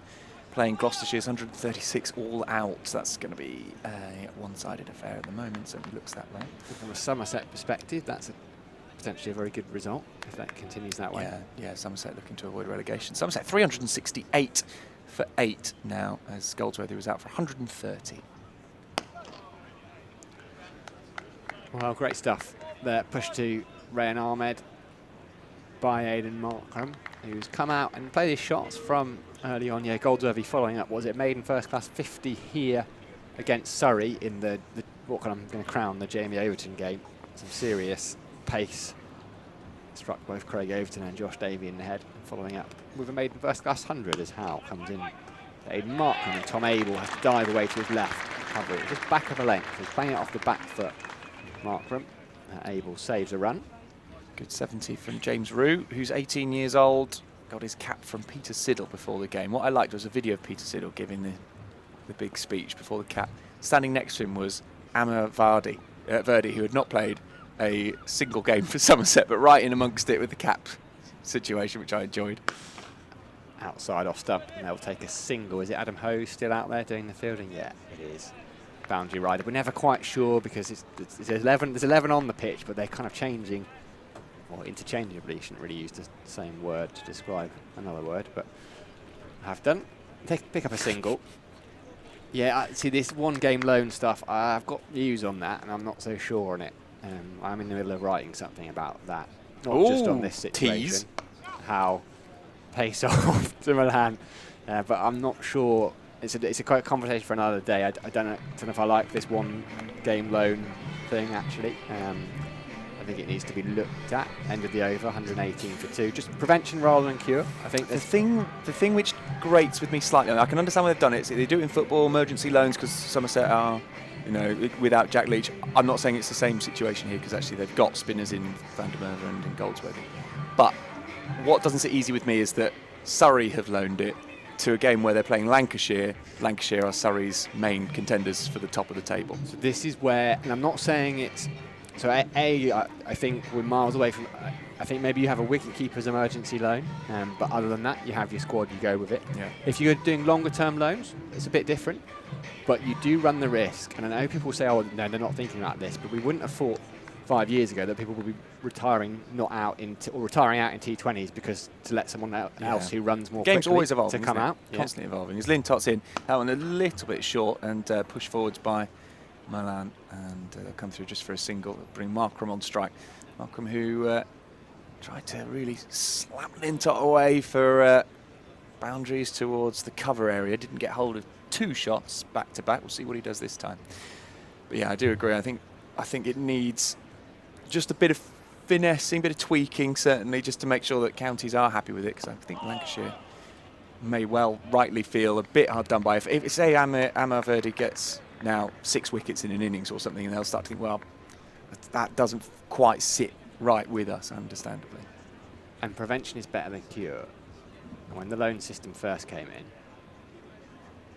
in again, and just giving himself some room here, but only finding Tom Abel with extra cover.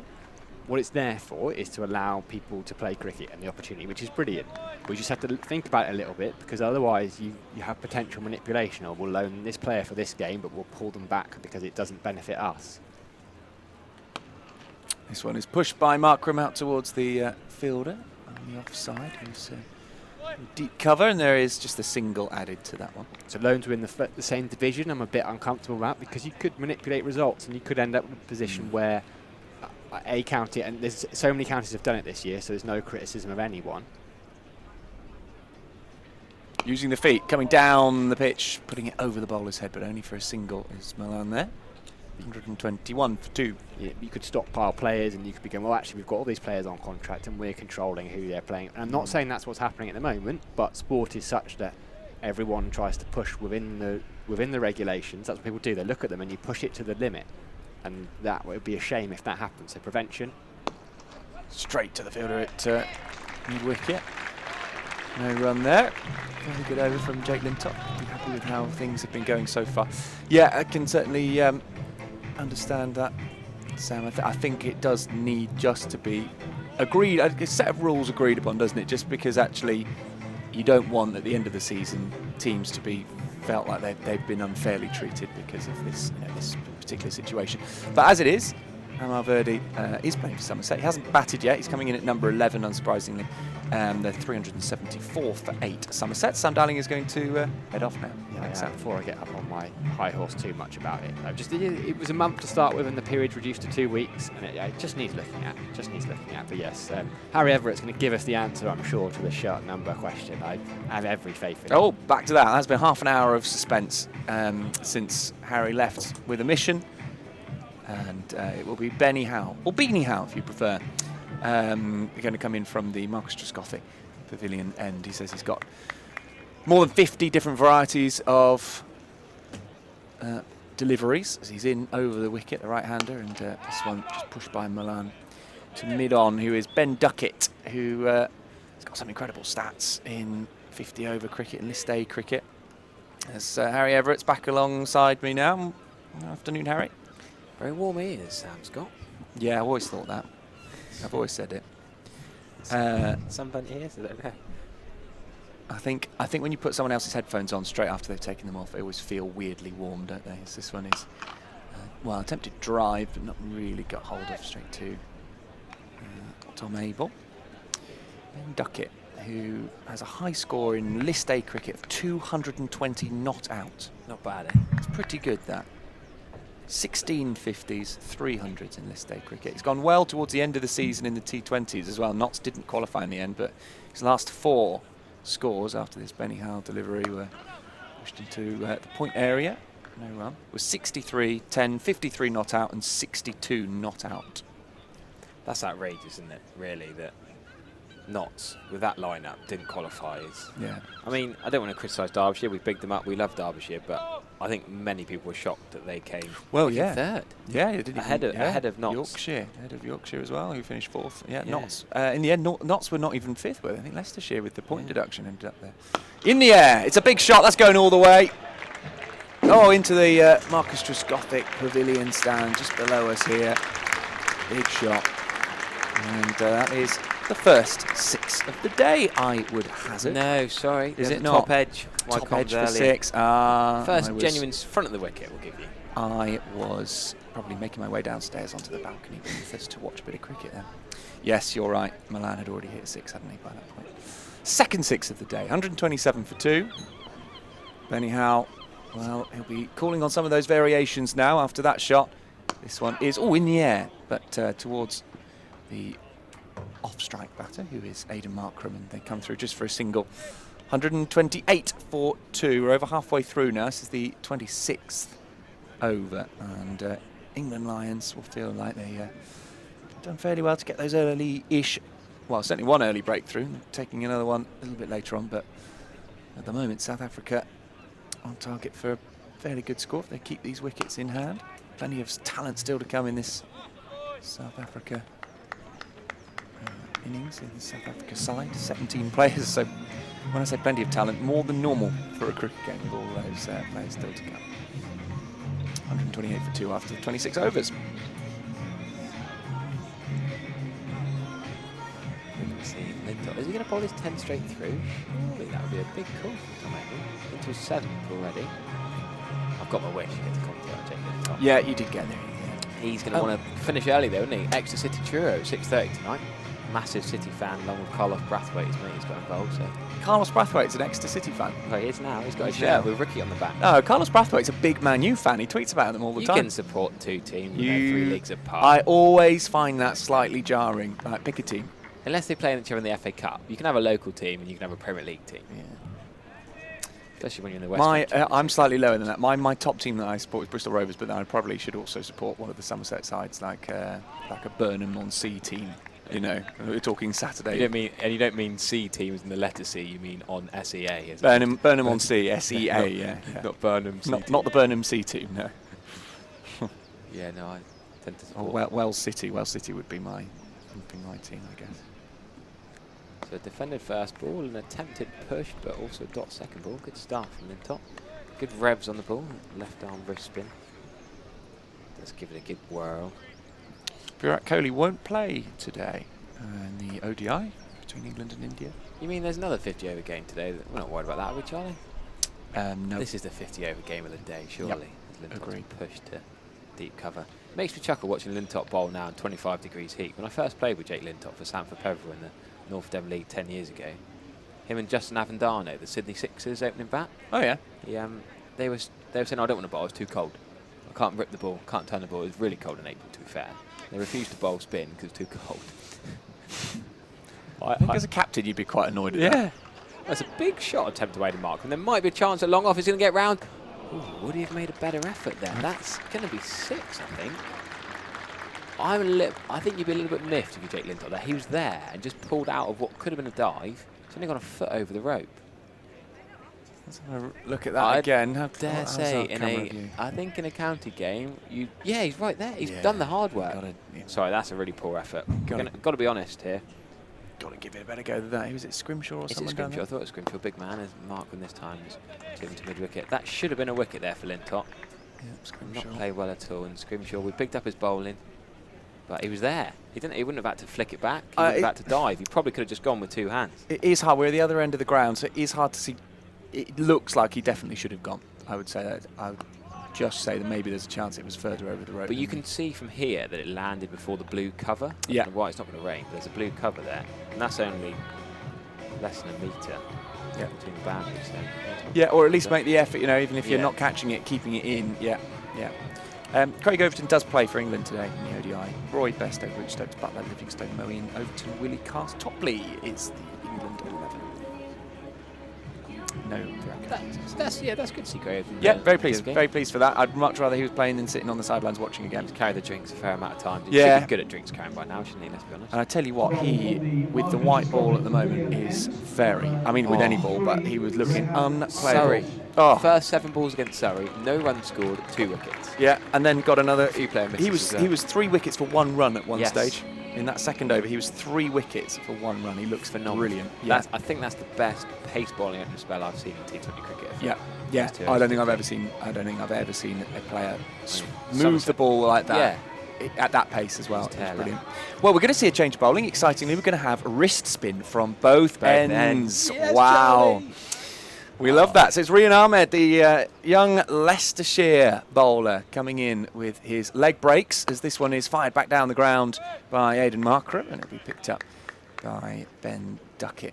Yeah, he was born in Nottingham. Rian Ahmed was on the Nottinghamshire books for a while, but then moved across as a youngster to Leicestershire. Yeah, he's making a name for himself. Bowled beautifully here against Somerset in the One Day Cup last year. He clean bowled Ben Stokes when he was 13 years old, when Ahmed was 13 years old. Bear in mind, that was only 4 years ago, as he's in again now. And this one cut to backwards point, where it'll be fielded. And there is just no run added on to that. Sam Cook, I think, there, doing the fielding. So that would get you noticed, wouldn't it? 4 years ago, it was a 13-year-old clean bowling Ben Stokes in a warm-up at Lords, as that one is pushed better. Got hold of it there, Milan, and they'll come through for a single. Invited to go down there. Taken 5 wickets in List A cricket. The thing is, he hasn't played many List A games, only played 7. So still a youngster. Lots of talent though. This one will be a single. Just pretty nice bit of flight, good length. South Africa not looking in any major trouble. Nothing turning yet really that I've seen massively. But then in the white ball, can be difficult. This one's swept, and that will go all the way to the boundary, picking the gap around the mid-wicket area, and dropping just a bit too short there, taking him on, Milan. I don't think that was that bad a ball, to be honest with you. That's a very good, dismissive slog sweep. I think that's the area he wanted to hit. Just outside off stump. I wouldn't say it was particularly too full, or it was well outside off stump. Just a very good, aggressive sweep. Yeah, definitely leaving it out there and off stump. This one again, similar place. That one was a bit shorter, and that one is just pulled straight to the short mid-wicket fielder. There's no run added, 143 for 2. Whips through the overs when we've got spin from both ends. Here we go, Southport Stream. Here we come. Lewis Goldsworthy sadly gone for a career best first 100 in the first class game for Somerset. Lewis Goldsworthy, he's going to be the WPA top run scorer of the league this year, isn't he, Charlie? Well, that's what you think. That's where you've gone for your decision. I can't remember who I chose. Tom Abel?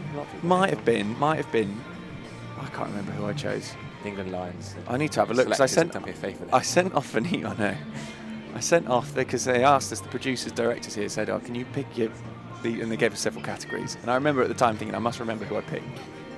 And then I've totally forgotten. So at the end of the season, I'll have a nice surprise, or I'll have a dreadful shock. I think I screenshotted mine, but it's lost in my 8,000 iCloud photos, which run out of storage space. I need to comb through at some point. Well, Van der Merwe's there on 20, Jack Brooks on 13, and still got Verdi to come. Don't get Sam Dowling started on one-game loans, is what I've learned today. No, but it is a bit of a joke that poor old Jack Leach barely played for a couple of weeks and not going to play for a few weeks, and yet he's still not allowed to play. Anyway, Jake Lintott is not going to bowl his 10 straight through. We're going to go back to the man that dropped the catch. George Scrimshaw with his attacking, aggressive bat. That's a lovely bat from defensive shot from Aidan Markram. Bit of a shame. I thought we were going to get wrist spin from both ends, but we only had it for one brief moment. Yeah, that was a real shame, actually. Yeah. Good for the over rate. Yeah. Good for enjoyable commentary. There's something about the pressure of spin from both ends. Not had it much this year with Waller not playing. T20's Goldsworthy and Van der Merwe occasionally, but Goldsworthy's not bowled or played every game.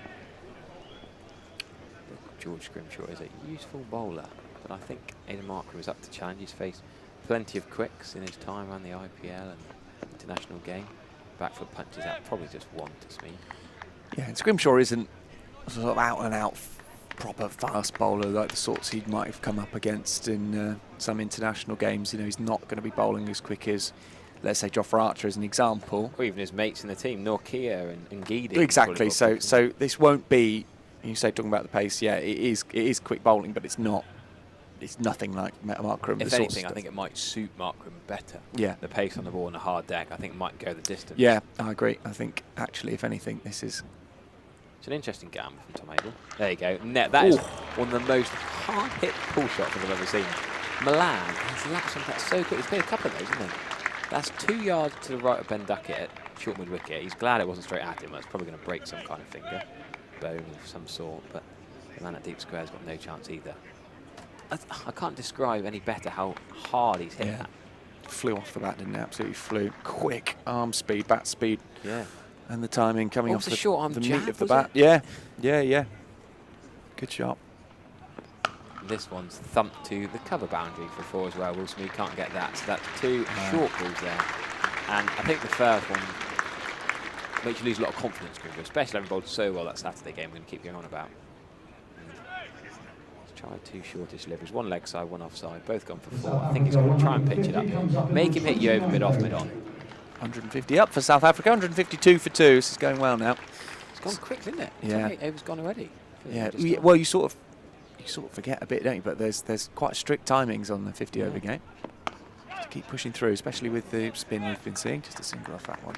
So Milan, has gone 6-4-1. Gives Markram the strike. It does feel like we didn't start that long ago. It was an 11 o'clock start. So yeah, George Scrimshaw 2 for 16 against Somerset, 1 for 38 against Durham. He was whacked around in that T20 against India, in fairness. That's probably a good judge actually against international class. That's probably a better one to look at than maybe the T20 Blast. I should say an India or South Africa tour match is slightly better quality batters than the T20 Blast on the whole. Yeah, trying to punch that one, wasn't he? Didn't get hold of it. Yeah, 11.45 economy was the worst of Derbyshire bowlers in that game, actually. Scrimshaw 3.4 overs for 42. So, although he bowled so well against Somerset, he has got the potential to be taken. As anyone has, anyone can get taken 2 in a day.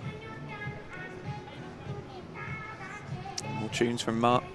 Yeah, he's doing right, isn't he? I wonder if he chooses tonight. Has he got a? Do you reckon he's got a list, or is he on the playlist? Well, he's got his phone plugged in. You don't reckon he's got a? This is personal. He's got a record player down there.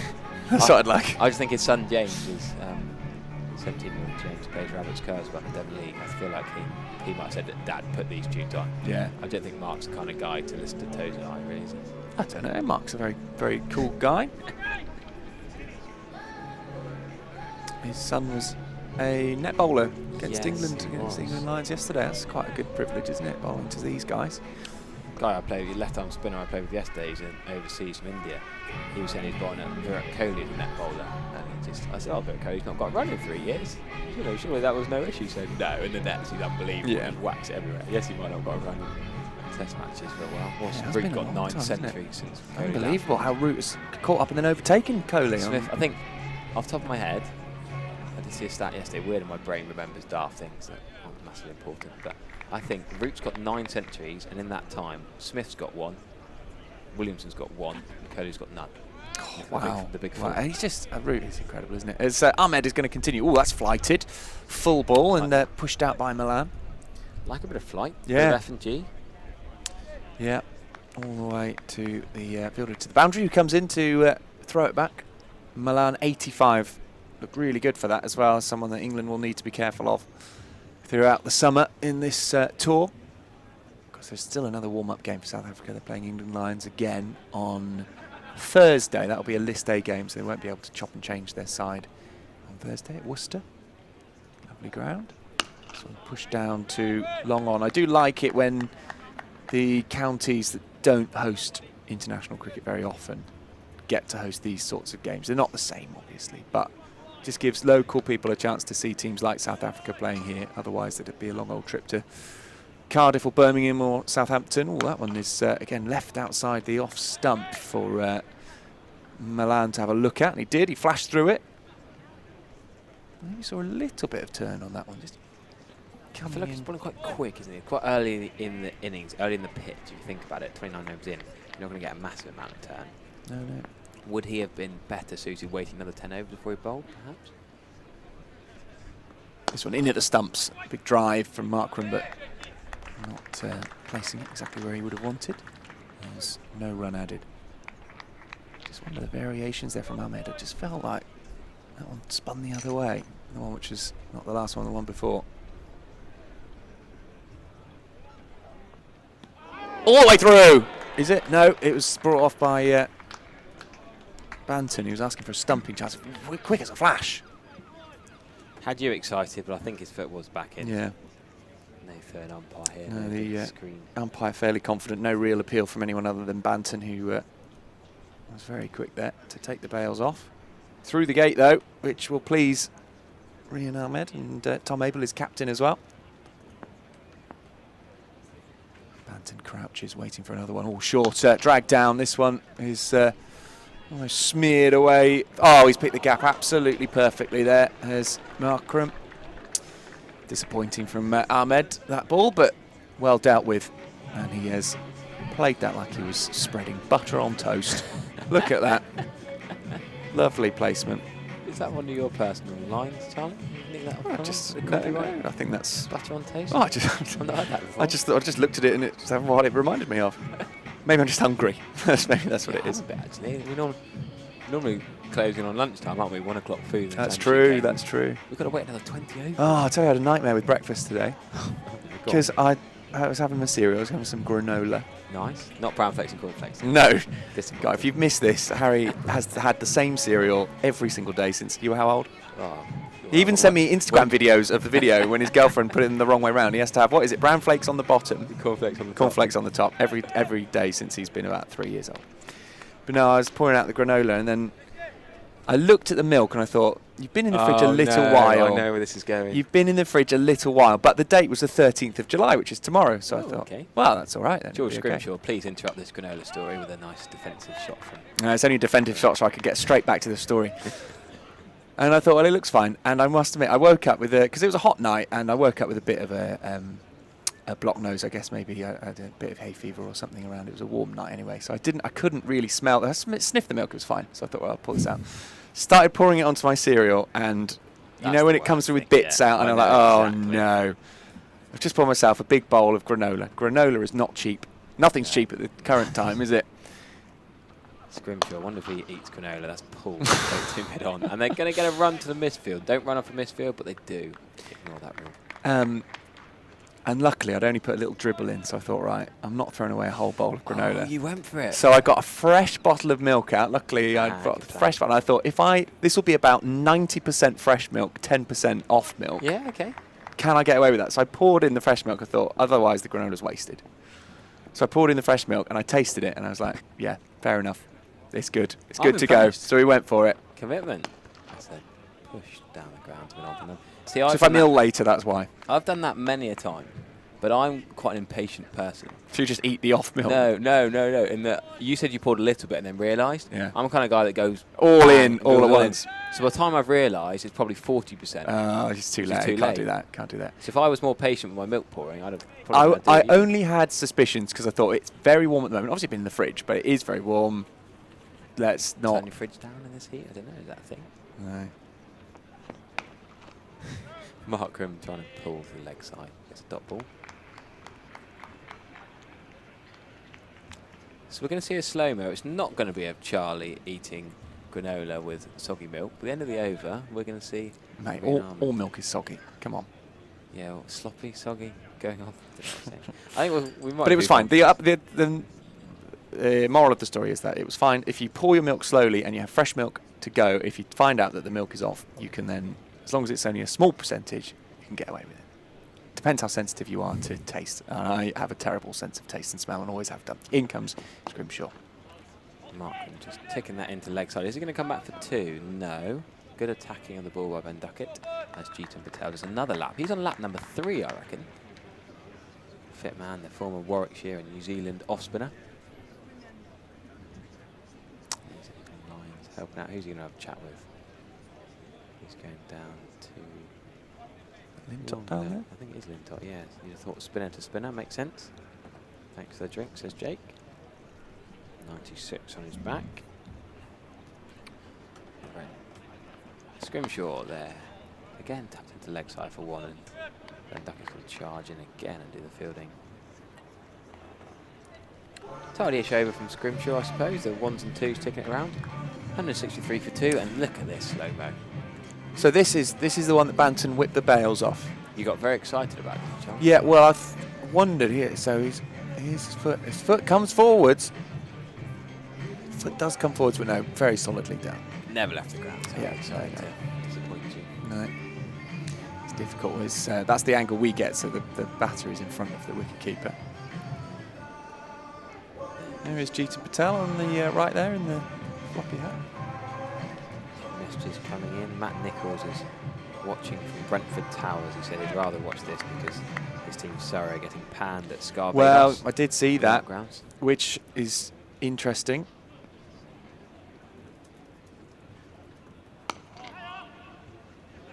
So just be a single here.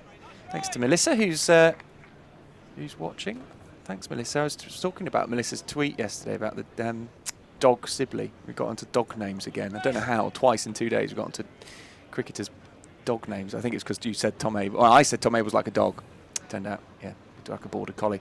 Full again. This one just angled backwards to the fielder at third.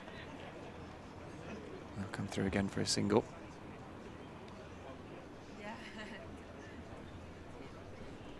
And there is just a bit of a shuffle around of the field here as Milan comes on to strike. He's on 89, played very nicely. This one is leg side-ish and will be just about stopped, parried there by George Scrimshaw. He'll come through for a single, and throw is a bit wild. Just goes straight over the head of Tom Banton. We were bigging up Michael Bracewell earlier. He's got Harry Tector, the two Centurions in that phenomenal Ireland-New Zealand game yesterday. Tector's out for 4. Flight. Oh, it's a big hit here. It's going all the way, is it? No, it's going to drop inside. Harry was signalling 6 in the box, but it dropped 1 bounce and over the rope for 4. Seeing that flight and driving it over the infield through extra cover, really. And that is onto the Well, into the 90s now. Milan, and Markram is in 31, playing fairly nicely. Now he's settled. This one straight back to Ahmed. Yeah, it took a while to settle, didn't he? Markram, he didn't look his best to start with, but that is, as I said earlier, this is what this game's for, really, just to give South Africa a chance to get used to English conditions, acclimatise. Again, another field swap. As Tom Mabel brings himself in to short extra cover. Here comes Rian Ahmed. Oh, again, over the top now. There's a chance here for Lintott, who takes a great catch. Oh, what a catch over his shoulder. He watched it really well. And that is the end of Aiden Markram. Gone for 31, trying to take on the spinner, didn't get hold of it all, and Lintott watched it all the way over his shoulder and took a very good catch. And a first wicket for Rian Ahmed, we should say. An England Lions shirt, the two spinners combining, and Lintott made good ground, good quick ground. I feel like I'm giving a lot of chat about Lintott today, but a good friend from school I grew up with is his personal trainer. So a big shout out to Sam Frank. You just know everyone connected with him, don't you? His estate agent, his personal trainer. Well, it's just made me laugh because in the winter, in lockdown actually, it was cold and horrible. Just, I think it was like the week after Christmas. We had that COVID spike over Christmas. Jake was running up the hills around where I live, sprinting up the hills, and I just thought, fair play, that's the commitment of a county cricketer. To make it in your career, you've got to do the hard yards, the horrible work. He's there sprinting up a hill in the freezing cold, work on his squats, his lunges, his leg muscles, and fair play. That's probably paid off there because he's made such quick ground to get there for that catch and then hold on. It was a good few yards over his head, nearly gone all the way for 6. Great catch, and there's your lesson for you at home there. Put in the hard yards, do your hard gym work in the winter, which I don't do enough of, and it makes it easier fielding. Yeah, Now, good stuff. It's going to be Rassie van der Dusen, I reckon. Makes sense at 5, yep. Called it again, Charlie. I mean, you have got a list of players in front of you, Harry, but yes, if you like, you did call it again. No, it's not on the list. Yeah, he is. He's literally the next one. Oh, we're not using the list. The list is in any order. Mate, Aiden Markram's 13th man on the list. Yeah, no, that is true. I've completely. But you didn't call Aiden Markram when he came out. Comms. Oh, okay, fair enough. I did from the back of the box. You won't listen. No, our list is normally not worth looking at because there's actually 16 players for South Africa that could be involved. But Rassie van der Dusen's going to come in ahead of Quinton de Kock. People keep talking in the YouTube comments. We're not even sure if de Kock is going to bat. We're TBC on the lineup and the players, you can see. But Rassie van der Dusen, so elegant over long off. You remember that game at Edgbaston against New Zealand in the World Cup? He struck a wonderful innings there. Just the way he uses his feet to spin and drives down the ground, I think it could be a good battle him against Ahmed. Sir Alistair Cooks has reached 100. 103. 73rd, Yeah, incredible. 73rd, Incredible. Just keeps going, doesn't he? 219 for 3. Essex taking on Gloucestershire. They're 83 runs ahead with 7 wickets remaining. Gloucestershire got a big game on there. Hampshire 134 for 4. Chasing Warwickshire's 217 all out. Kent 73 for 2. Chasing Northants 303. Somerset approaching 400 now. 396. 398 for 8. But they won't get a 5th bonus point because they're beyond the amount of overs that you're allowed. And Yorkshire, well, we had a Surrey fan say they were watching, didn't they? Because they weren't doing very well there. It's Barbados. Yorkshire 438 for 6 now. Lyth is out for 183. Tattersall still there though, 143, so plenty of work for Surrey to do. Runs at Barbados. That is the top division, as we'll see new over here to Van der Dusen. Scrimshaw is down the leg, so he's fallen over. It's a wide ball, he's got straight back up. Young lad, fit, got over his injury concerns, and he's straight back up. Is Mark to run in again? 87 for 4. Durham in reply to Derbyshire's 283. Glamorgan 318 all out. Nottinghamshire 128 for 1 in reply. The game's rattling on at Middlesex. 188 all out. 191 all out. Worcestershire now Middlesex batting again. 6 for no loss. So very close that game in the first innings. That's quite short and quite wide actually.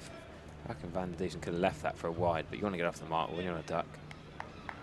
Get the ball out to cover for 1 run. And Sussex 505 for 5 against Leicestershire, who are shorn of Rian Ahmed. Lots of runs in the championship when it's flat and dry and sunny. pitches make for easy run scoring, quick outfields. Jake Lintop's getting an applause from the Gimlets Hill area, newly renovated, accessible area down there. That's another pull shot.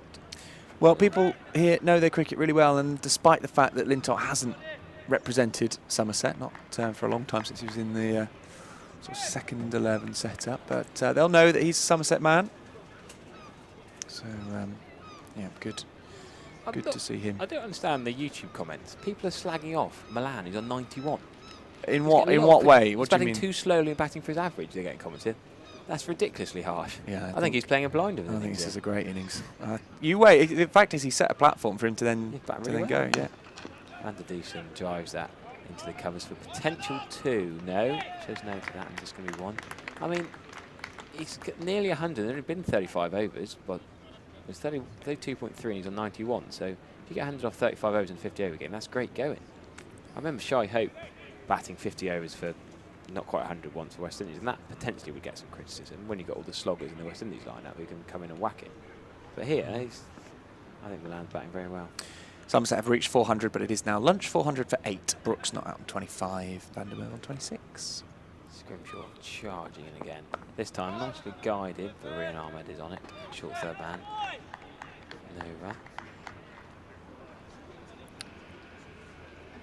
4th county championship ton of the season for Alistair Cook. No one in either division has made more. So he's still, at this age, having retired from England for a couple of years, still hitting 100 after 100. And how would he fit into Bazball, though?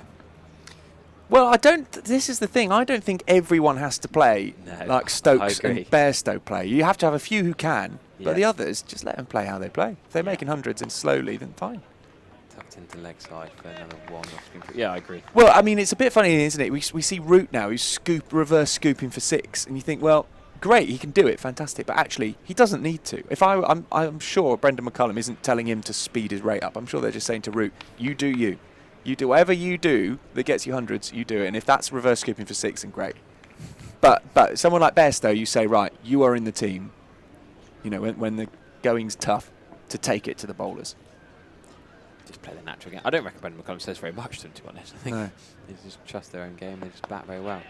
And there's a good, cheeky single from Van der Dusen there. Ben Duckett come in on the 1. Still managed to come to his right hand. I saw a very funny interview with Brendan McCullum. He just had a very funny line which made me laugh. It was all off the cuff. They said that James Anderson has said that Brendan McCullum has made all the England players feel about 10 foot tall. And they said, well, that's probably only, Brendan's response was probably only because I'm very short. That's why they all feel tall now. He's a cracking character. Oh, it's great to speak to. Was that when you were in the side, was it, in the T20 World Cup? Hitting runs for England. The way England were, when Tim Southee took 8 for, I don't think I've been far away, the way they collapsed. That was just before Morgan took over and got them good. They were slightly embarrassing, sadly. I'm going to vacate and allow Sam Dowling to come in and replace me. Rian Ahmed, meanwhile, is going to continue. He's going to bowl to Van der Dusen, who's taken a leg stump guard, I reckon, from here. Long way to call it from, but I can't actually hear what the umpire's saying, but looks like that's what he's asking for. So I'm just going to come back in. I've been trying to work away in the next room, and all I can hear is you two chatting about milk. That was Charlie's fault. That's a good ball from Rian Ahmed. Leading edge out to the cover point area. He's going to get 1 run. Yeah, but I was with Charlie, actually. Of all of Charlie's stories, I totally empathise with that one because I've had the exact same experience. Of all of his of all Charlie's stories. I'm the most relatable one of all of us.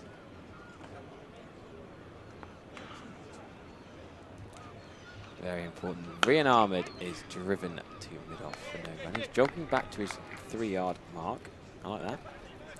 It's brilliant to watch Rian Ahmed bowl. I mean, what a talent he is. People have seen that in the Blast. Steve Kirby saw it years ago. That's a full toss, though. Just bigging him up. Is he going to get... Oh, he nearly got away with it. It's gone for 4, but Will Smead wasn't too far away from that. Probably further away from that one than Scrimshaw was, of his earlier chance, but that is whacked away for 4. The first rank ball we've seen from Rian Ahmed. Lintop ball 1 long up, but no full tosses that I can remember. So it's been a pretty decent display of spin bowling. You think wrist spin, that's probably the hardest art to bowl and control. If there's any type of bowling that's allowed to bowl full tosses and long ups, then wrist spin is the one. That's a lovely, lovely line of length there. No run there. Van der Dusen needs to go back to the non-striker's end. Turned sharply that wrong end, didn't it? Bowls that wrong end so easily. Fooled Steve Kirby down on the nets at the MCC Young Cricketers when he went down there when he was 12, 13 years old. Yeah, young talent from a young age. He's there slightly back for length outside off some. That's all right, deep cover. Punching for 1 run. You don't mind going for ones in a 50 over game. Anything under 6 is a good effort, particularly at Taunton. Well, as I was thinking, Jarno Malan has batted beautifully, but you can also see the other side, current run rate 5.37. So here at Taunton in particular, it's quite low for an ODI, a 50 over game these days. And here at Taunton, I think it's plenty. I think you've been a bit harsh because the last 10 they'll go mental probably. That's a reverse sweep. They won't if he gets out, and they will get out. And the Deucen's reverse sweep straight to point. Just as Sam saying, potentially need to up the rate. David Van der Dusen felt the pressure. Ryan Ahmed did bowl well. Perhaps he was feeling a little bit of the pressure, but reverse sweeping straight to point. And Van der Dusen has to go. It only made the 4. Malan's on 97, and he's not running out of partners, but running out of top order batters here. And South Africa surprisingly slipped 182 for 4. well, it's a bit of a misnomer because you'll probably have more batters played. You won't have kind of 9, 10, 11 come in. Miller and de Kock, I guess. But it was a good ball. Well, it was a bit short of a length from Ryan Ahmed, but it was a wrong one again, and maybe that's what did for Van der Dusen. It just tucked him up. He was down on 1 knee early, so maybe Ahmed saw him go down and just dragged the length back a little bit. I mean, the days of chastising batters for getting out playing reverse sweeps are long gone. I remember when it used to happen and people went, oh, why were you playing that shot? But it's just part of it. I mean, someone like Tom Abel is the perfect example. It's just his release shot. It's his get out. It's his equivalent to Trescothick running it down to third man and shouting 1. Abel just plays that reverse sweep.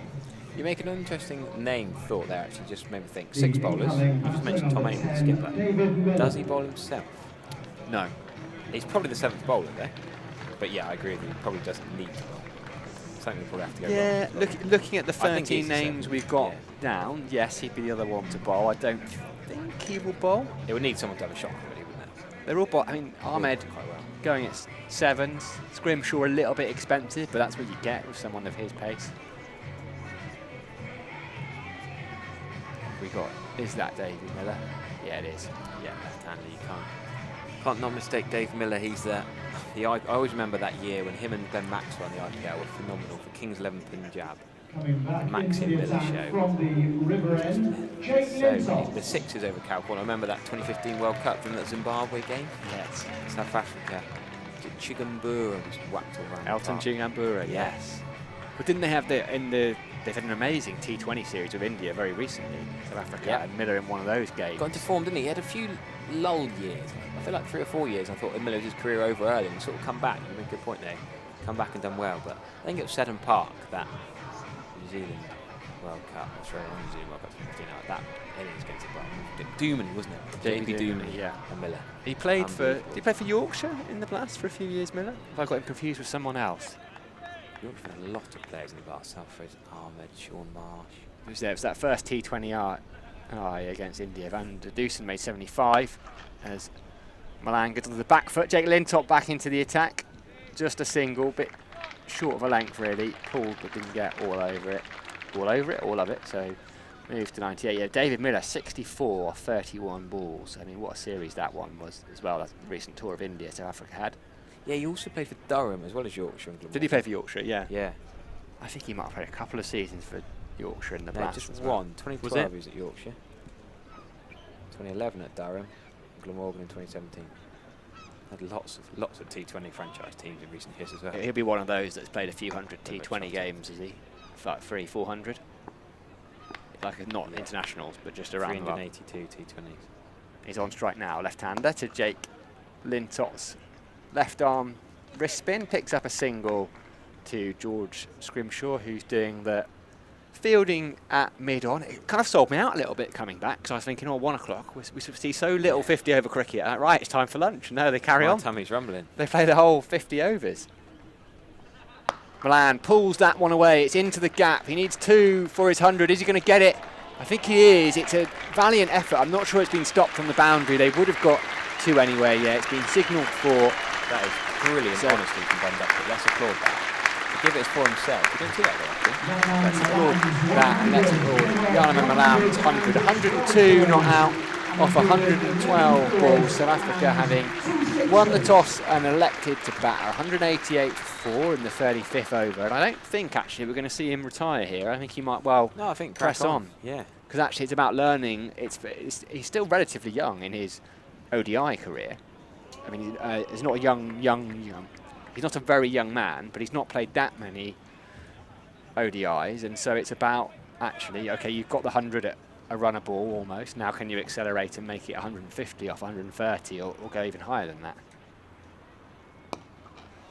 Yeah, 26-year-old. Just one of the leggies occasionally. I'm not sure if we can see them. Not bowl them as previous ODIs or T20s, but yeah, top order bat Milan. And I think he's played a great innings here, and I think, yeah, you're right. He's got 15 overs to accelerate now. See what he can get to. Pushes off the back foot, but Tom Abel is sweeping at mid-wicket, so they won't take a run. And he's got, you know, big runs already. He had that 121 against Sri Lanka in Colombo, and there was a lot of pressure on that as well because Quinton de Kock was missing, and like he is in this series, Temba Bavuma wasn't around. Pushed into the leg side where Ben Duckett will keep it to a single. I always feel like, I think it's a compliment to Milan. I can't remember loads of shots he's played. Like a Babar Azam. Do you remember Babar Azam got 100 against Morgan Glass? I couldn't remember any stand-up shots. He's got 100 off. Well, the balls isn't necessarily relevant. It's just the fact that he's accumulated runs all around him. He hasn't wasted many balls.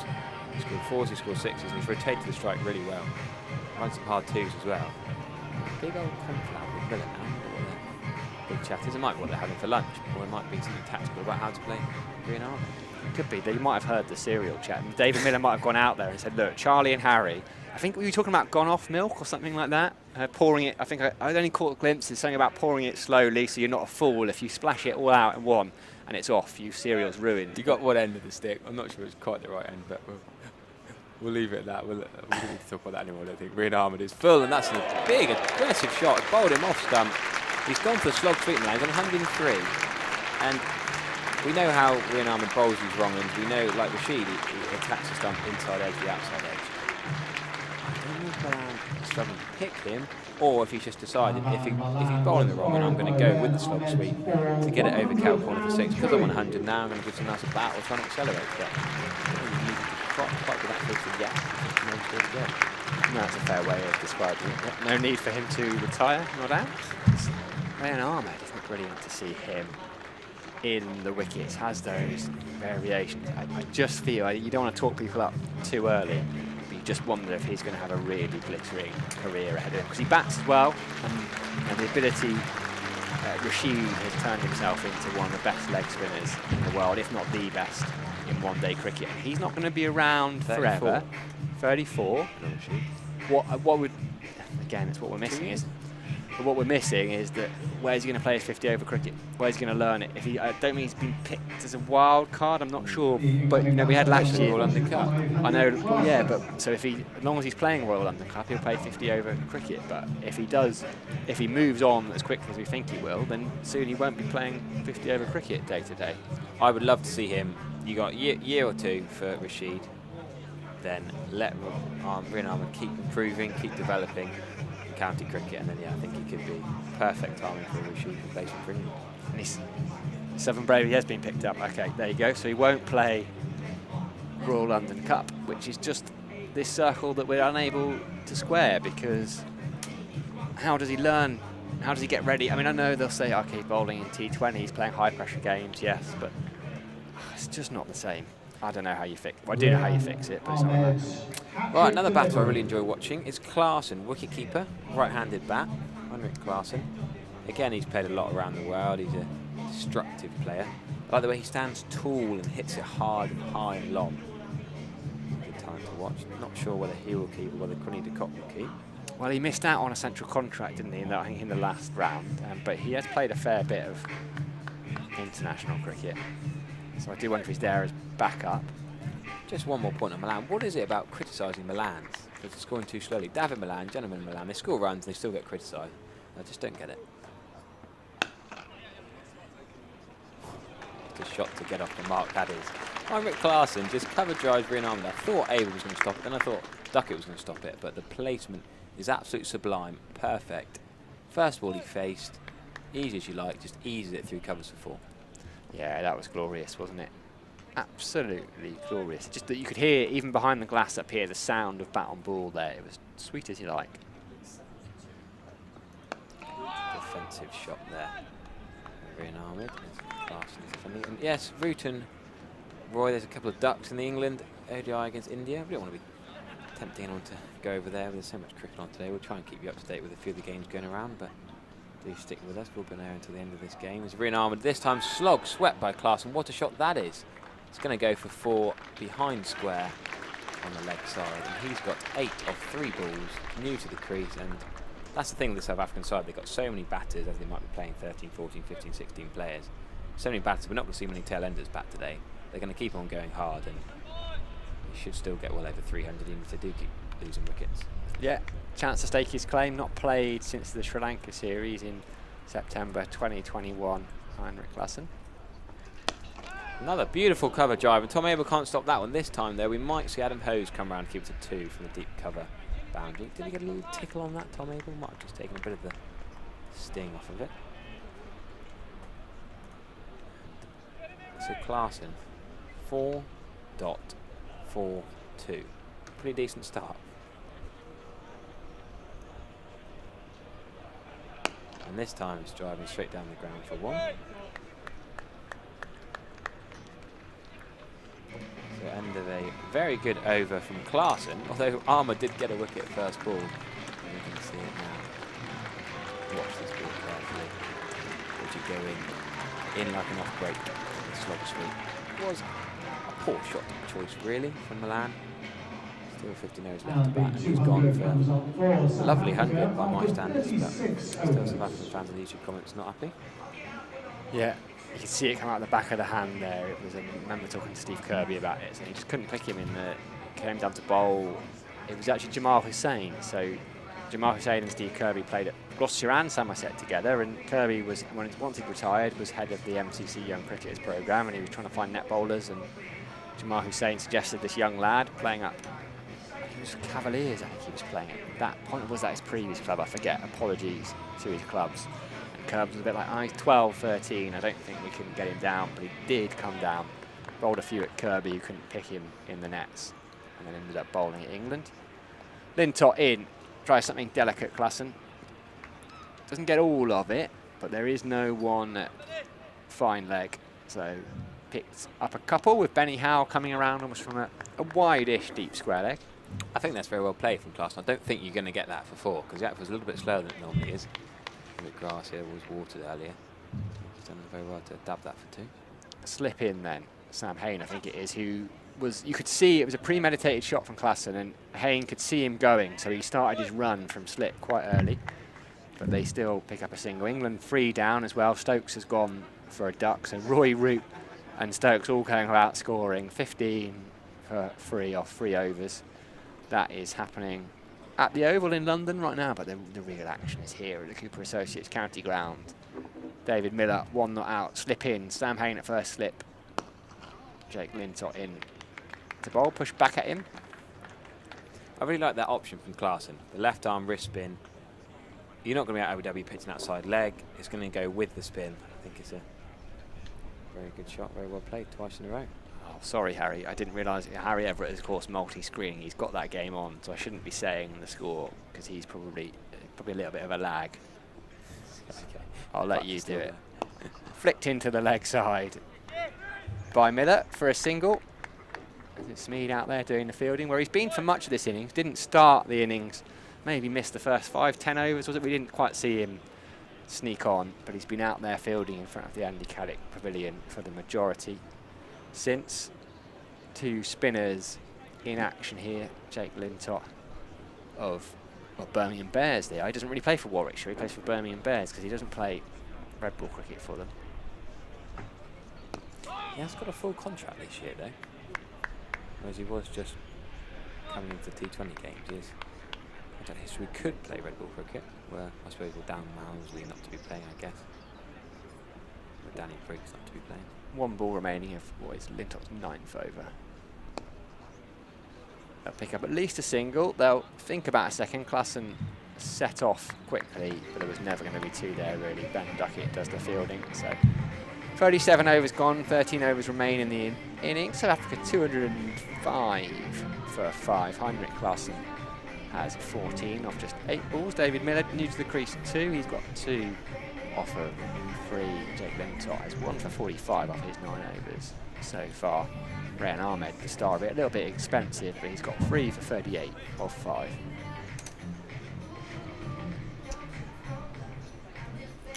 Justin, actually, the England collapse is doing us a favour on the views and the stats. Danny says, I've stopped watching the England game. It's getting embarrassing. Can we watch England Lions? So I forget. So Lintott is down at long on, down below. So that's a bit of a trek, isn't it? You bowl in one end, you've got to get a long on at the other end. I love doing it myself, but not everyone loves getting a long on. I don't know if that's the plan if he's coming off. He's going to have to be straight in the action straight away here. Charging round to stop the 2. He does well, actually. The left hand coming through. Suits him well. A former Sanford Peverill Clevedon. Sunset 2 saying all the different clubs Lintott's played for. He's down below. Is he going to be moved here, actually? Renama's just having a conflab with Abel. Big change up here. Obviously, left-handed Miller. He's going to eye up Gimlet's Hill and the graveyard behind. Will be his area over towards the groundsman's sheds. The leg spinner, if he does bowl, the ones that go back into David Miller. Even a wrong one if David Miller gets hold of it well enough with his well-known slog sweep and the. It's not. He plays it. I don't know what shot you'd call it really. It's not really a sweep. It's not really a drive over long on. But he plays it. Hoyk would be doing it a disservice, but he plays the shot over mid-wicket very effectively. Does David Miller. Better than a drag to cow, but not necessarily a slog sweep. Does he get it out? No, he smashes it down the ground, which is another shot we see very often. So right, left hand. There's a lot of switching around with the field. Scrimshaw's going to go back to deep square for Klaassen, who also likes a sweep, long levers.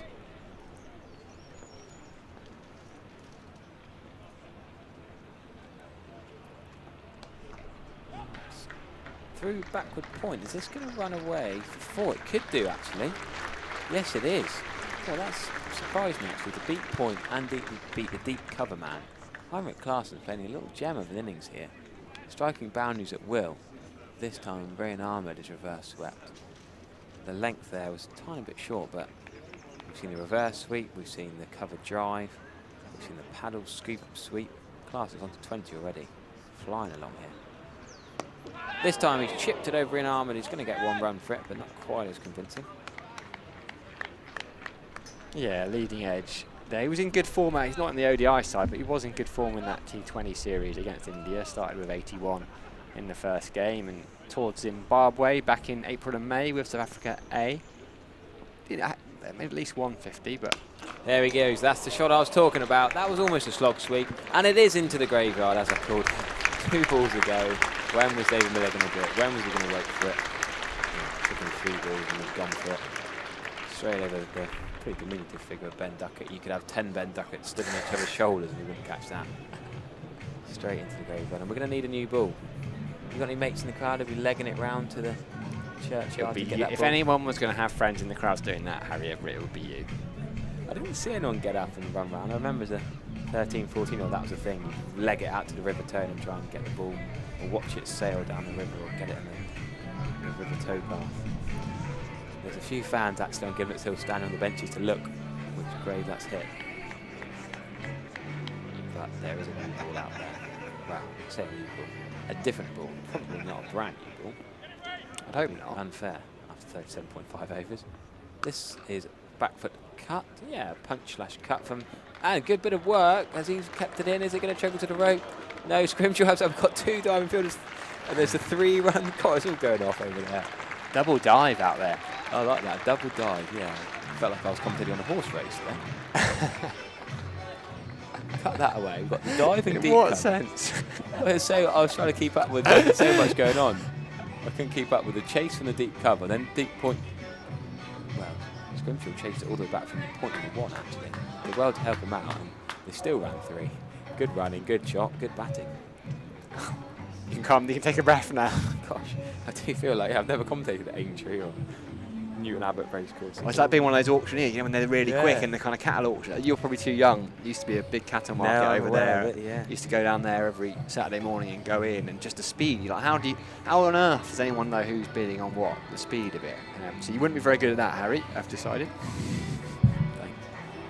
You're good at many other things, though, so it's absolutely fine. Jake Lintott is going to finish off his 10 overs. Sam Hain just asking the question, do you want to slip in for David Miller? It looked for a second as if the answer was going to be no. Hain started running towards short third.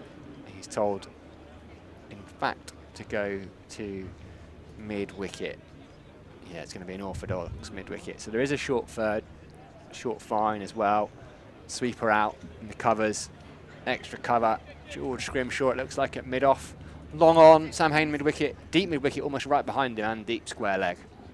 And he's clothed that one, David Miller, and just looks at his bat for a second, ends up walking down the other end, well, half jogging, but he didn't quite get hold of that. Picks up a single down to long on, so field changes around, left-hand, right-hand combination, so plenty of thinking for Tom Abel and the fielders to do out there. Yeah, he's captain well, isn't he, Tom Abel? I think he'll be quite happy so far. Tucked off his hips there by Klassen, happy to take a single. He'll move on to 22, which have come quite quickly, just 13 balls he's been out there. Just 4 balls left then of Jake Lintott's spell here. Left arm over the wicket to the left-handed Dave Miller. Gets onto the back foot, and he was a little bit hesitant there, Dave Miller, and it's not beaten the outside edge by too much. Tom Banton with the take. The replay, I don't think that's quite the ball on the screen, it's just you and I watching that ball being bowled. There it comes. Oh, sharp turn there from Jake Lintott. This one doesn't turn as much, and Miller's able to get on the back foot and cut it away. It was good that we both looked we were intensely into the cricket there. We've obviously learned from Steve Kirby when he's come up. Not great for our posture. I don't think it showed us in particular good posture all night. I do struggle with posture up here because you just want to lean over and watch all the fielders and all the action down below. End up hunched a bit. Lintott then, 2 balls remaining of his spell. He's bowled well today. Pushes it out into the offside, but has a look and says Rayan Ahmed, and decided not to take the run, and rightly so. Oh, I've had another missed call. I'm doing my personal, but I'm waiting for the doctor to call me. And they don't tell you when they're going to call, and he's always calling when I'm on commentary. Driven down the ground, lovely looking shot there from Heinrich Klassen, all the way. Was it caught? I don't think it was. There was an effort in there at the back of the lower tier of the Colin Atkinson Pavilion. 6 more to Heinrich Klassen, but it's his first 6 of the game. Second in a couple of overs, David Miller slog sweeping Rayan Ahmed the previous over. So Lintott has finished. Disappointing way for him to finish, but not a bad stint. 10 overs, no maidens, 1 for 55. That wicket was the wicket of Reza Hendricks, caught behind by Tom Banton for 36. Well, feels like a long time ago. That was the last ball of the 19th over, so 20 overs to go now, Matt. Yeah, Tom Hendricks actually 3 today, didn't he? Just looking back at that South Africa scorecard, when South Africa played England in the T20 International here back in 2017. He opened the batting with JJ Smuts, actually. JJ Smuts not in the squad. So if you notify Bear Hardeen, underrated all-rounder. Matt Foley's tired, but Dane Patterson played as well in Nottinghamshire overseas. He's bowled pretty well this year in the Kent Championship. A few names that aren't still around. Philip Way was playing and he's still in the fold. That's a cracking. You're going to see Benny Howe from Scotland Pavilion end, and David Miller is going to just tickle it into the leg side for 1 run. That helicopter we had loitering over the Cooper Associates county ground. I saw it. Too high to be in danger of any low-flying cricket balls. Well, with David Miller, you never know. There it is. Wonder if it's going. There's a Marine camp. There's 40 Commando close by. England are 17 for 4. Johnny Bairstow's out. I didn't want to tell you, and you hadn't quite got there yet. I've got it on the scorecard. Remember, 3 for 1 off 2.4 overs. Isn't it bizarre that we're very good at Test cricket at the moment, but we can't play attacking shots in T20s or 50 over games? Benny Howe, bowled and well to Henrik Klaasen. Actually, he's dotted up. He's done well to dot up Henrik Klaasen. It's bizarre how a red ball that moves all over the place, whack into all parts, and then Bairstow, Stokes and Root are the same 3 players. Not so good against a white ball. Fickle game is cricket. Very much a leveller.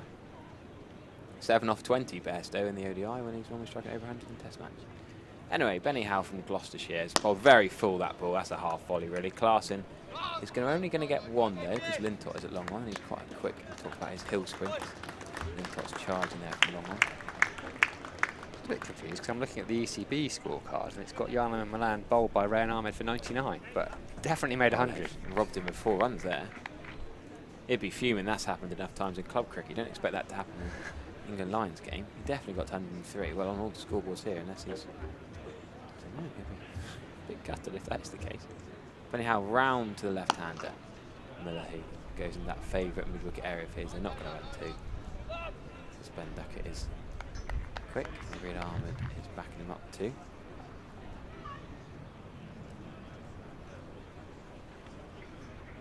George Linder, another man who's playing in the Canada Championship. Him and Harmer, 2 of the best spinners from South Africa, but they're not playing. It's Maharaj, the captain, and Therese Shamsi are the 2 spinners. Imagine if all 4 of those spinners were playing, that'd be pretty impressive, wouldn't it? George Linder, the first man to donate to the Mondley Kamalo auction. Yes. That's coming up soon. We've got some great items in there as well. That's very leg side for Benny Howe, but Klaasen had already tried to make room for himself to go over extra cover long off, and thus Benny Howe following him, meaning there's only a 1 out to Will Smeed patrolling the Andy Caddick Pavilion area of the boundary. Mondley, South Africa under-19 cricketer, was, well, very sadly attacked in Bridgewater a few weeks ago. Spent a few weeks in intensive care, in a coma for a few days, had a couple of operations. It was touch and go for a bit. He's doing much better now. He's still in hospital. His family are over. They're here today, actually. The club have sorted them out tickets, so they're here at the Cooper Associates County Ground. Great to hear as an inside edge from David Miller. Looked like he was going to go for a double hit. I was having a conversation with someone the other day. There's the 5 common dismissals in cricket and the 5 bizarre dismissals. I've never seen anyone timed out.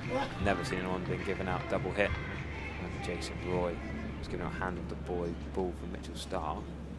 But with 10 overs remaining, David Miller looked like he was going to go and whack it a second time. Didn't. Anyway, on that note, before I ramble on about weird cricketing dismissals, that's probably a conversation for a quiet championship days now. I'm sure we'll get onto that another time. I'll leave in the capable hands of Charlie Taylor.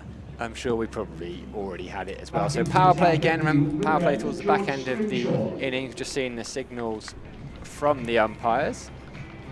So England Lions and Tom Abel having to think about who they're going to have outside the circle.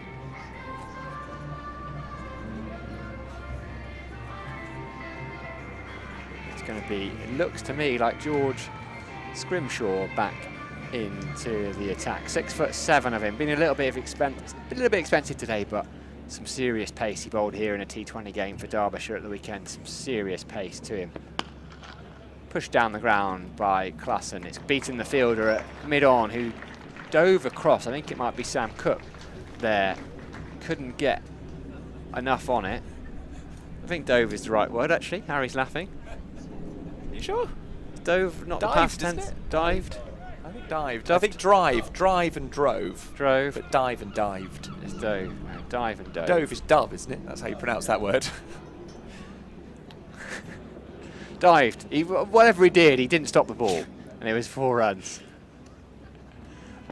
Again, pulled off back of a length is Sam Cook, who won't be diving or doving for this one because Ben Duckett has come around from mid-wicket. But in the 1800s, to dive is a regular verb. It's past tense. Since about 1300 has been dive. So but only in the 50 only partnership, 700 years of that being right. hang on a minute. 50 partnership between these two has come up quite quickly. But in the 1800s, it suddenly gained an irregular past tense, dove. So I'm sticking with it. Is that what it says? Yeah, it is what it says. Dove. driven by Klassen, but straight to, I think it might be, is it Tom Abel there, the skipper? I think it is. Yeah. Mid-off. Don't see him there too often. Mid-off, mid-on, right back on the edge of the circle. Driven hard. No need for a dive from Tom Abel because it was straight at him. I'm off to Spain on Thursday with to see my girlfriend's family. She's already out there, so I've been doing a lot of Diving. conjugating verbs, but not in English. Pulled. Is it into the gap? No, it's not. Sam Hain, I think, at deep square leg will keep it to a single. Well, according to one of the gold standards of the English language, Merriam-Webster, the words dived and dove are interchangeable There we as a go. past tense and past participle of the verb dive. There we go. So, It sounds awful, but it's right. yeah.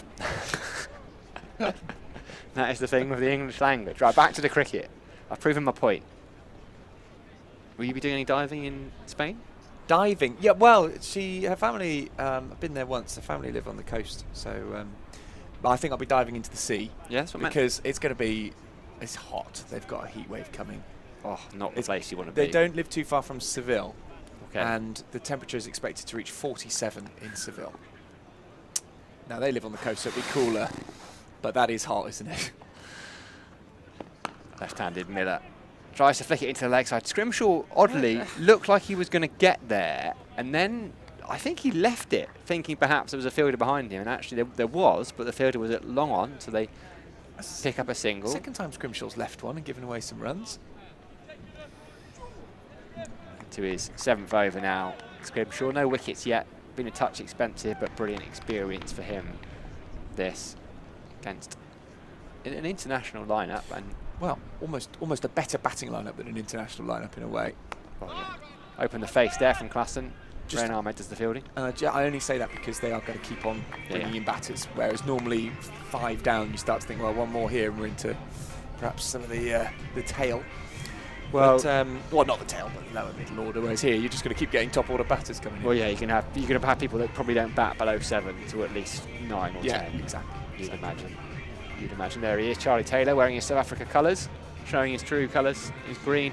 Green and blue. Yeah, a bit of green, isn't it? Yeah, it's green. It is green. It's not a South Africa green, but it is green today. Yeah. No, it's not quite that. It's a striking green, the South Africa one, isn't it? 242 for 5, 41 overs gone. 2 for 5 is the score at the moment. A little bit of blue sky above us, just cracking through now. It's going to be Benny Howell. And with all those varieties pulled. And he's going to go to Rian Ahmed. That'll be just the 1 run from it. Big cement lorries bringing in all sorts of stuff to the building site. Just beyond the Stuff, Colin is that the Atkinson technical term for Pavilion. it? I'm very sheltered life. Probably cement, Charlie. I don't know what goes on. I don't know what goes on building sites. It's a different world to me. I see it, I respect it, but I know it's not for me. Howell over the wicket. Oh, that's big. In the air and over the fielder at mid-wicket. And in the end, Smeed has to watch it go into the Ondaatje Pavilion here. 6 more to the total. Klassen rocketing here. The score up to 249. Put down in the crowd as well. Got himself in a good position here, that gent. I don't know if we can quite see it on the camera. It's that gent in the grey shirt at the front. He had it. He steadied himself. Got 2 hands to it. Yeah, got 2 hands to it. I think it just slipped through the fingers. Yeah. Well, he's let everyone down there. It's 249.5. This could be the 250. It will be. And that is another milestone for this South Africa side, who have got 8.3 overs to go. 8.5 overs. And they're at 250 already. So what would they hope to add there? Maybe another 80 from that? Maybe more, given that they've got a lot of top and middle order batters that they can bring out. Someone like Quinton de Kock could still come out. So plenty of runs to get here for South Africa. Need a single there, though. What would you be doing if you were the coach there? Would you be saying to them, If I was the coach, I'd be loving life. I'd be on the top deck. We're just staying away from everybody, in my kit, signing a few autographs. I'd probably be looking for about, I mean, if these two stay in, I think 330 is probably minimum. Yeah. Which would be a decent score, an achievable score. Against some very good bowling there. And that is turned down the single there. Of course, it's Mark Boucher who picked up his career-ending injury in this ground against Somerset in a warm-up match. It was when Jamal Hussain got bowled, and Boucher was close to the stumps. A bail flicked up and into his eye, and it ended his career. Although I think his career was pretty much at an end. He was very much towards the end of it, wasn't he? But yeah, he had to retire. Well, he wasn't able to take part in that tour, and then retired from cricket. Driving just for the single is Klaassen then, who's up to 45. Yeah, what a career he had. Wow, it was, yeah, what a player. I think it was Imran Tahir bowling, and it's so unlucky. It just kind of lacerated his actual eyeball. He was in Musgrove for a little bit, wasn't he? Like, it's part of the reason why wicket is now mandatory for keepers to wear helmets standing up, I think. But yeah, an awful injury. Yeah. It was a terrible moment. I can't imagine what that would be like to have that kind of injury. You can sort of imagine what it's like to break bones and things like that, but to have so surreal. Pardon? Surreal. Oh, it yeah. Must be a surreal feeling, yeah. To have that, it'll be awful. I can't really, it's making me feel a bit ill thinking about it. So good to see that he's back, still involved with cricket.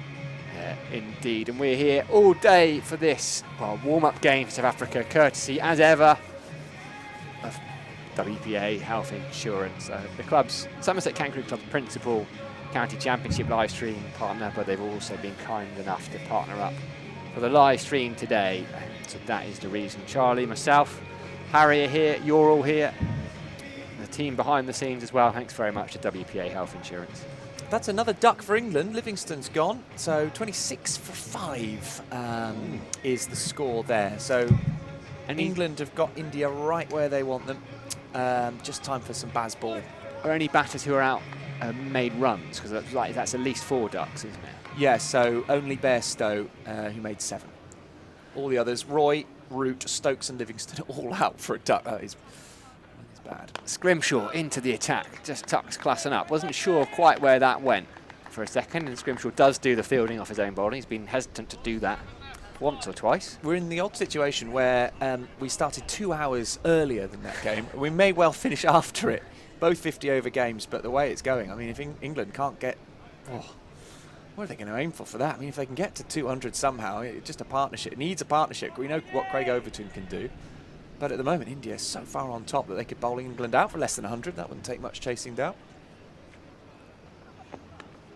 Short, didn't get all of it.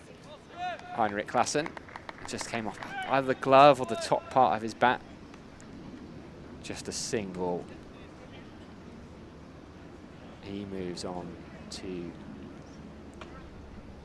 46 now, which has been scored very quickly. He's come in and just played with, well, intent is the only word for it. 46 off 28 balls, 4 4s and 2 6s so far. Dave Miller, 19 off 15. Left-hander, destructive left-hander. We've seen him slog sweep that 1-6 off Rayan Ahmed. That's his only boundary to date. Scrimshaw is into the 8th over of his work for the day. Short and pulled, and it's gone over, short fine. And so David Miller will add a second boundary to his name for the day. He moves into the 20s, 23. South Africa 257 for 5 now.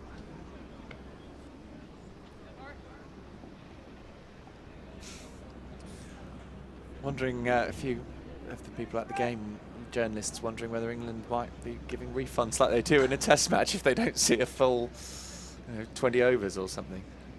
It's become a bit of a running joke, that, hasn't it? Though I do think it's fair. With the slow overrides, I do think it is. It's fair, and then they've turned it around, and now it's being used against fans. Scrimshaw in to Miller. Short again, pulled, and it's gone past. Short fine. Is it the same result as in my blind spot? I'm having a look. No. There is a fielder. Deep square leg. Scrambles around and keeps it to a single. Miller plays that shot again. He just didn't quite get hold of it like he did the first one. Right-hander on strike now, Heinrich Klaassen. Field is spread. There's a mid on. There's no one else in the ring on the leg side. So deep mid-wicket, deep square leg, fine leg.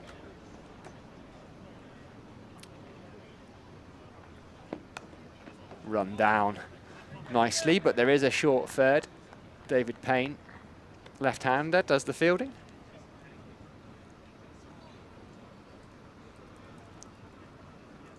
Klaassen looking really nice for his 47. I think there's plenty for South Africa to feel confident about, having watched the century from Janneman Malan earlier on, and now Klaassen approaching his half-century. Especially as this is only the first warm-up game. They've got another go at Worcester coming up later this week, Thursday. That one is a list day game, Yeah. isn't it? Left-hander on strike. Short again. Scrimshaw pulled away, and again David Payne, this time because it's a left-hander, is a fine leg. So does the fielding. End of the over, 260 up for South Africa. 7 overs remain in their innings. David Miller's got 25. He'll keep the strike. Heinrich Klaassen, 47. Yeah, good work. Ireland 96 for 5 against New Zealand. That's an ODI as well. Loads of cricket happening, plus every single county team in action as well today in the championship. So lots to keep you up to date with. Somerset yet to get going, or just starting now. French just finished. So it's Van der Merwe and Jack Brooks back at the crease, trying to push that lead as high as they can, and then Lancashire will come to bat. Big game for Lancashire, big game for Somerset as well, who have had a poor start in that Red Bull season. There's a few drinks happening here at 1:45. We've got 7 overs left. Got a scorecard of the game so far.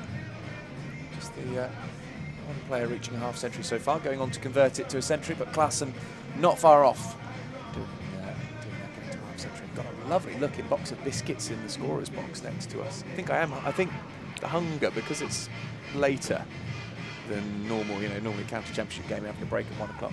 They've got a box of cookies, chocolate chip cookies in the box next to us.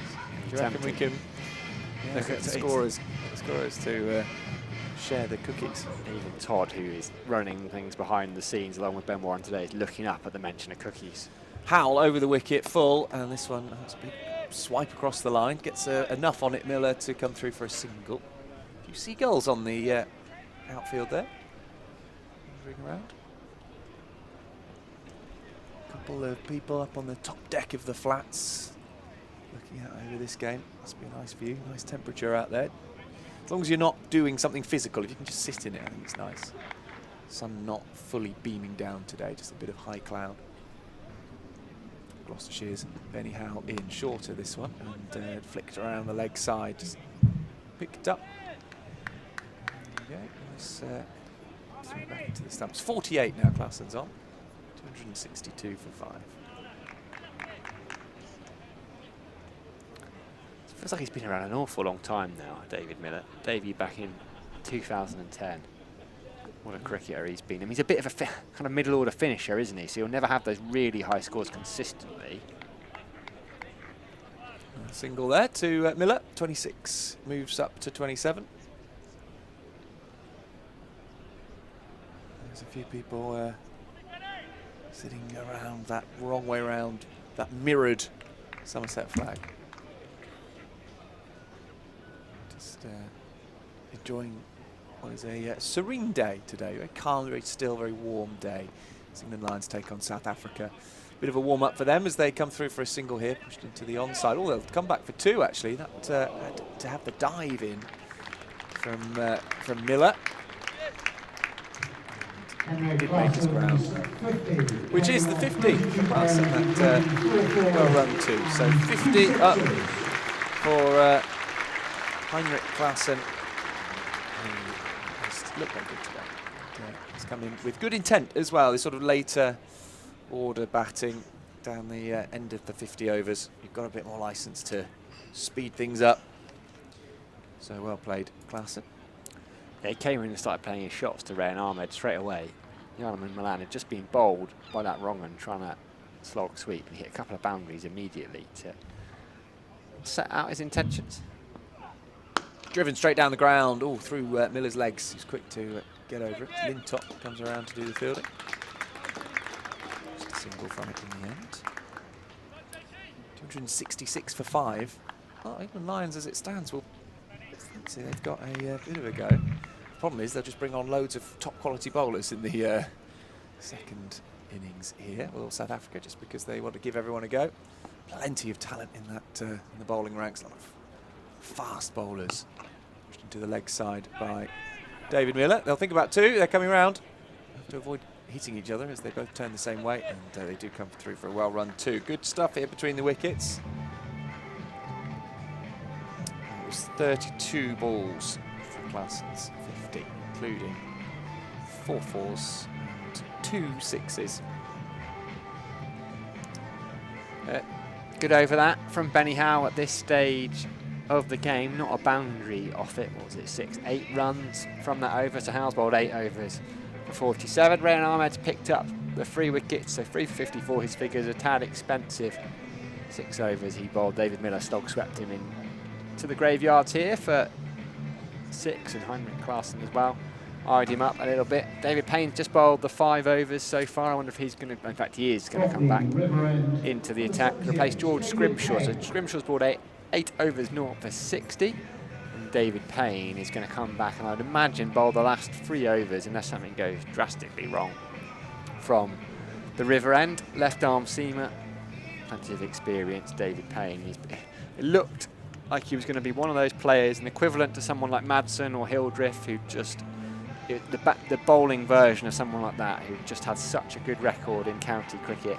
And you could sort of talk about his teammate Chris Dent, someone in that category. It looked like it was never going to happen, but it has in the last year. He was in the squads for the West Indies tour that he played. He was in the squad for that Pakistan series where there was a completely new squad because of COVID. COVID squad, yeah. The COVID squad. Which England then, did they win that series? It was a clean sweep, wasn't it? They did, yeah. Incredible. Lewis Gregory of Somerset did very well in that series. Yeah. That was a real, I mean, he must have felt brilliant about that, given that opportunity, and really took it with both hands, didn't he? I don't think Payne played. I think he had to wait for his debut to the Netherlands, wasn't it?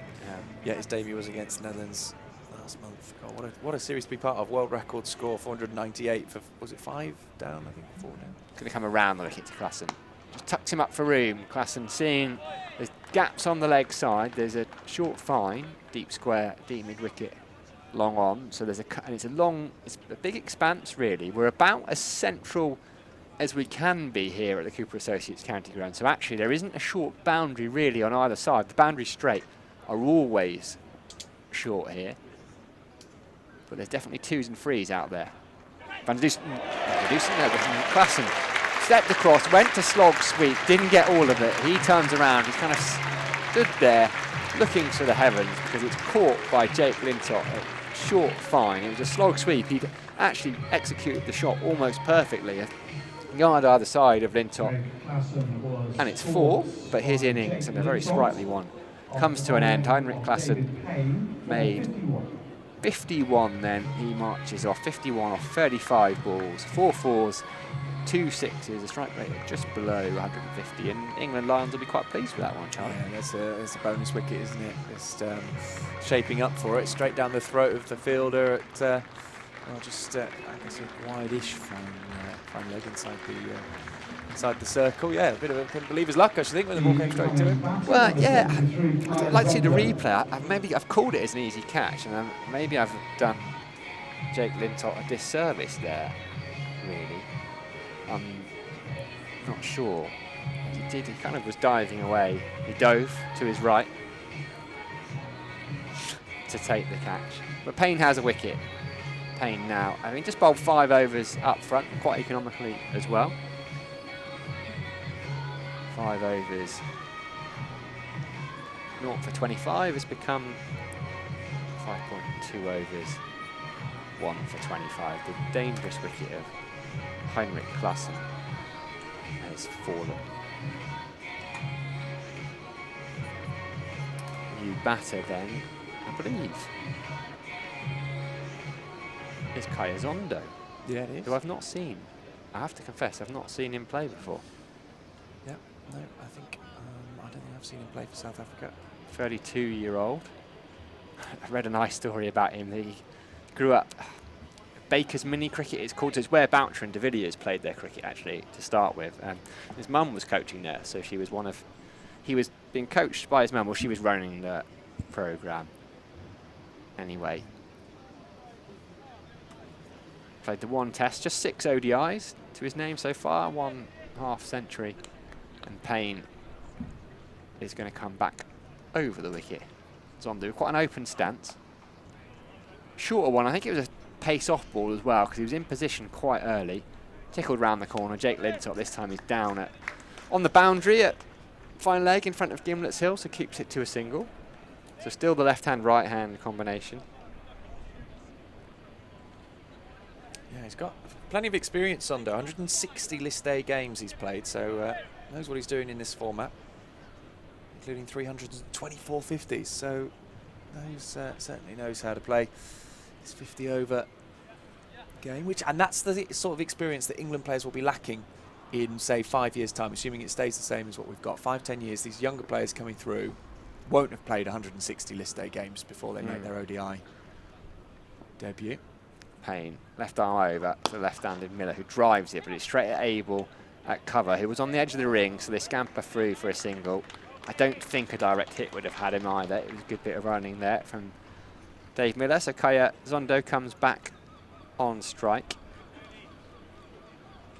He played for the equivalent of, they were called Impey, I think, in the South African, I'm looking at Harry because he knows this kind of thing. You know, in the South African T20, it was the equivalent of the Unicorns, you know, when Keith Parsons ran it, so it was kind of the best of people who didn't have contracts, playing around the wicket tight to Zondo, but he's able to cut that away, and George Scrimshaw does the fielding at short third.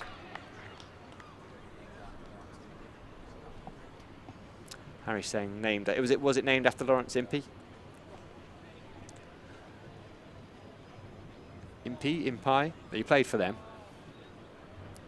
Test debut last year, this year. He was a sub. COVID sub, I think. I think there were 2 in the game, actually. Payne, that's going to be it's going to be a wide, but in fact a no ball because he's overstepped. It looked like an effort ball. You could hear him from up here, just put a little bit more into it. Was going for that full Yorker onto Miller's pads. The umpire has signalled overstepped the mark, literally, so it'll be a free hit. Yeah. I wonder if that's a little cricket phrase, isn't it? I've never sort of thought that that's a cricket-based phrase, an idiom that comes through with, overstep the mark. Could also be about darts, of course. Tennis. Phil, that's a lovely shot from David Miller. How he's got that ball there. It was almost a perfect Yorker from David Payne. And he's just whipped the wrist through. It's gone past Tom Abel at cover. 4 runs to end the over. Lovely shot. Miller moves on to 34, South Africa 276 for 6. I think what I've learned today is that Harry doesn't watch any other sport other than cricket. He only knows about cricket because he's just described as overstepping the mark as being something you can do in tennis. At what point in tennis can you overstep? Serving. What? I don't think it's the same. I'm not going to have it the same. They don't run right up to the mark though in tennis, do they? Here's that Jake Lintop catch in the previous over. It's fairly regulation, isn't it? He would have been seeing Heinrich Klaassen cannot believe it. Before he done exactly what he wanted to do, but just didn't quite get enough on it. I mean, it is a good. It's a, as you say, you would have been disappointed not to take it, but also that's not a ball you expect to come to you. You're not thinking, oh, this one is going to. Exactly. You're almost in a stopping position rather than a catching position off a ball like that. So it would have come to me. Thought, oh, hang on. Actually, I'm in the game here. It's instinctive, really. I guess he's not actually thinking that. Benny Howe. This one just down the leg side, hitting the pad. Bit of a shout from Tom Banton, but just a long way down the leg side. 276 for 6. He also described a chase to the boundary like a horse race, but it wasn't a race in any way that I could work out. Poor Harry. He sticks to your cricket, Harry. He can't defend himself at the back. No, he's not got a right to reply. It's all right, Harry. You can come back in 2 minutes. It's 2 o'clock. Oh, it's me and him, isn't it? So he's going to come right in and tell me all about tennis. Full in the air. Now this is going to land safely, but will it be stopped for going for 4? Yes, it will. Well played, these two. Batted back in by Eskenazi there. And Ben Duckett finishing off 279 for 6. Couple run there. Zondo on 2. Miller there, 36. Wonder if Miller stays in for another 4 or 5 overs, he'll be looking to double this score, I think, of his. Not double the entire score to 560, just his personal. 560 would be a challenging target. So onto the leg side, fairly straight from Howell. Well, think about 2. They turn it down. They turn it down, and already Miller was charging back towards the striking end, turned back by Zondo. Yeah, this is it, isn't it? The back five, to use a sort of golfing term. That's going to be where you can really go for things. Really start to hit out, just boost that, get the worm looking upwards towards the end. Oh, it's going to be a quick single here. Well played from Zondo. Pushing it out into the offside for a single. And that's why England would have been delighted to have got on the Lions Heinrich Klaassen, because he was going well, and now you can see the plan. They couldn't come back for two, but Zondo just going to drop it, push and run, let Dave Miller have the strike. Anyhow, a couple of balls left in this over, and then just 4 left before a change of innings. Outside the off stump, playing across the batter, and they'll come through just for a single. It's Miller, left-handed, playing it out towards Will Smeed there on the boundary. I've been prepared to disappear. Not magically, I'm just going to stand up and leave. Harry Everett's going to come back at the end of the over. Big sort of puff of smoke, and glamorous assistant Harry Everett is going to come in instead of Sam.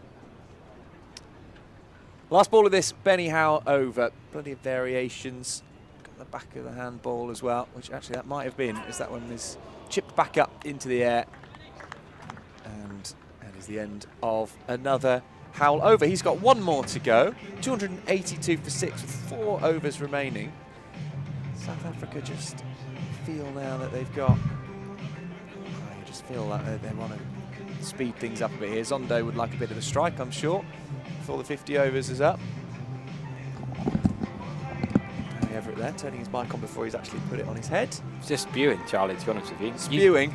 You think you're more likely to do a foot fault in darts than in tennis. Darts, you stand there and throw with your arm. Tennis, you're jumping and serving. Yeah, but you're not stepping up to the mark. You're not stepping up to the mark. That's the point. Is it's the hockey, though, not mark. Cricket, well, that is a very fair point. I will take that. I will take that. I think this is the biggest argument we could ever have, Charlie. But in tennis, it's very, very rare. Foot faults are common. They just often don't get given. A bit like no balls. Get away well, with okay, well, if we're talking no balls, then fine. You know, that's the same thing, isn't it? They just not get given. Wow. Don't see championship point decided on a foot fault, do you? No, it'd be good though. I'm sure it'd wind Nick Kyrgios up anyway. Doesn't take much. David Payne's going to continue, and David Miller thrashes it through the covers for just 1 run. How about, okay, I've got a better example than darts. 10-pin bowling. 25 minutes. 10-pin bowling. That is another one where people commonly overstep. Yeah. Gives you a little buzzer at some. It does, it does. Hollywood Bowl in Taunton, I'm sure that gives you a little buzzer. It does. You get penalised for it. 10-pin bowling. There we go. Every kid's, or in England at least, childhood birthday party. I feel like it was 10-pin bowling. I used to love it. Used to go down to Yeovil. A few 2Ps in the arcade after. Yeah, definitely. Well, I don't think David Payne's going to be using much 10-pin bowling here as he's trying to dot up Zondo. Slower ball, back of the hand, he's got him! Inside edge, played on. Zondo hits the ball off in a little bit of anger as he walks off. Tries to go over extra cover, well bowled. Back of the hand, leg cutter from the big left armer from Gloucestershire. David Payne, death bowler. South Africa, 283 for 7, and it's a bit, 7 is a bit misleading in that we've not really got number 9 back. That's coming next. No, it'll be. It could be Pretorius. Pretorius, decent, genuine all-rounder. Maharaj can whack it. Felix Wayu. Aha. He can whack it even better than Pretorius and Maharaj. The left-hander. Probably about 7 on the ODI side, 7, 8. Getting a bit frustrated with they keep sending in people who aren't on our printed score sheet, so my score sheet is looking very messy. So look at that. I'm writing over the extras column. I'm writing. Would you like me to share my beautiful pencil sheet with you, Charlie? Okay, well, fine. So I was about to say I've got all the squad numbers. Quite happy. No, here early, chatting to the scorers, got all the squad numbers on my sheet, and you're trying to make them up as you go along. All good. I'm not making them up as I go along. What number's Felix Wayu on your sheet? Not got it yet. Okay. Because it's not written in there, but it will be as soon as he turns around and I can see what number he's got on it. Don't tell me. 22. Is it 22? 23. Yeah, 23. Andile Petlaquayo. Both left-handers? And left arm. How often do you have a left-arm bowler and 2 left-hand batters at the same time? There's one for you cricket stat nerds at home. Which would definitely be you if you weren't actually.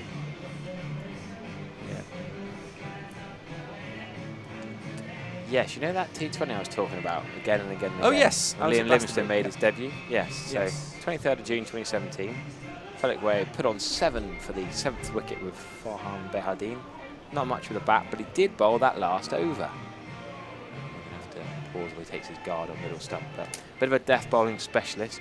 That game, yeah, I said A.B. de Villiers played. Liam Livingstone was a bit poor in his debut, actually.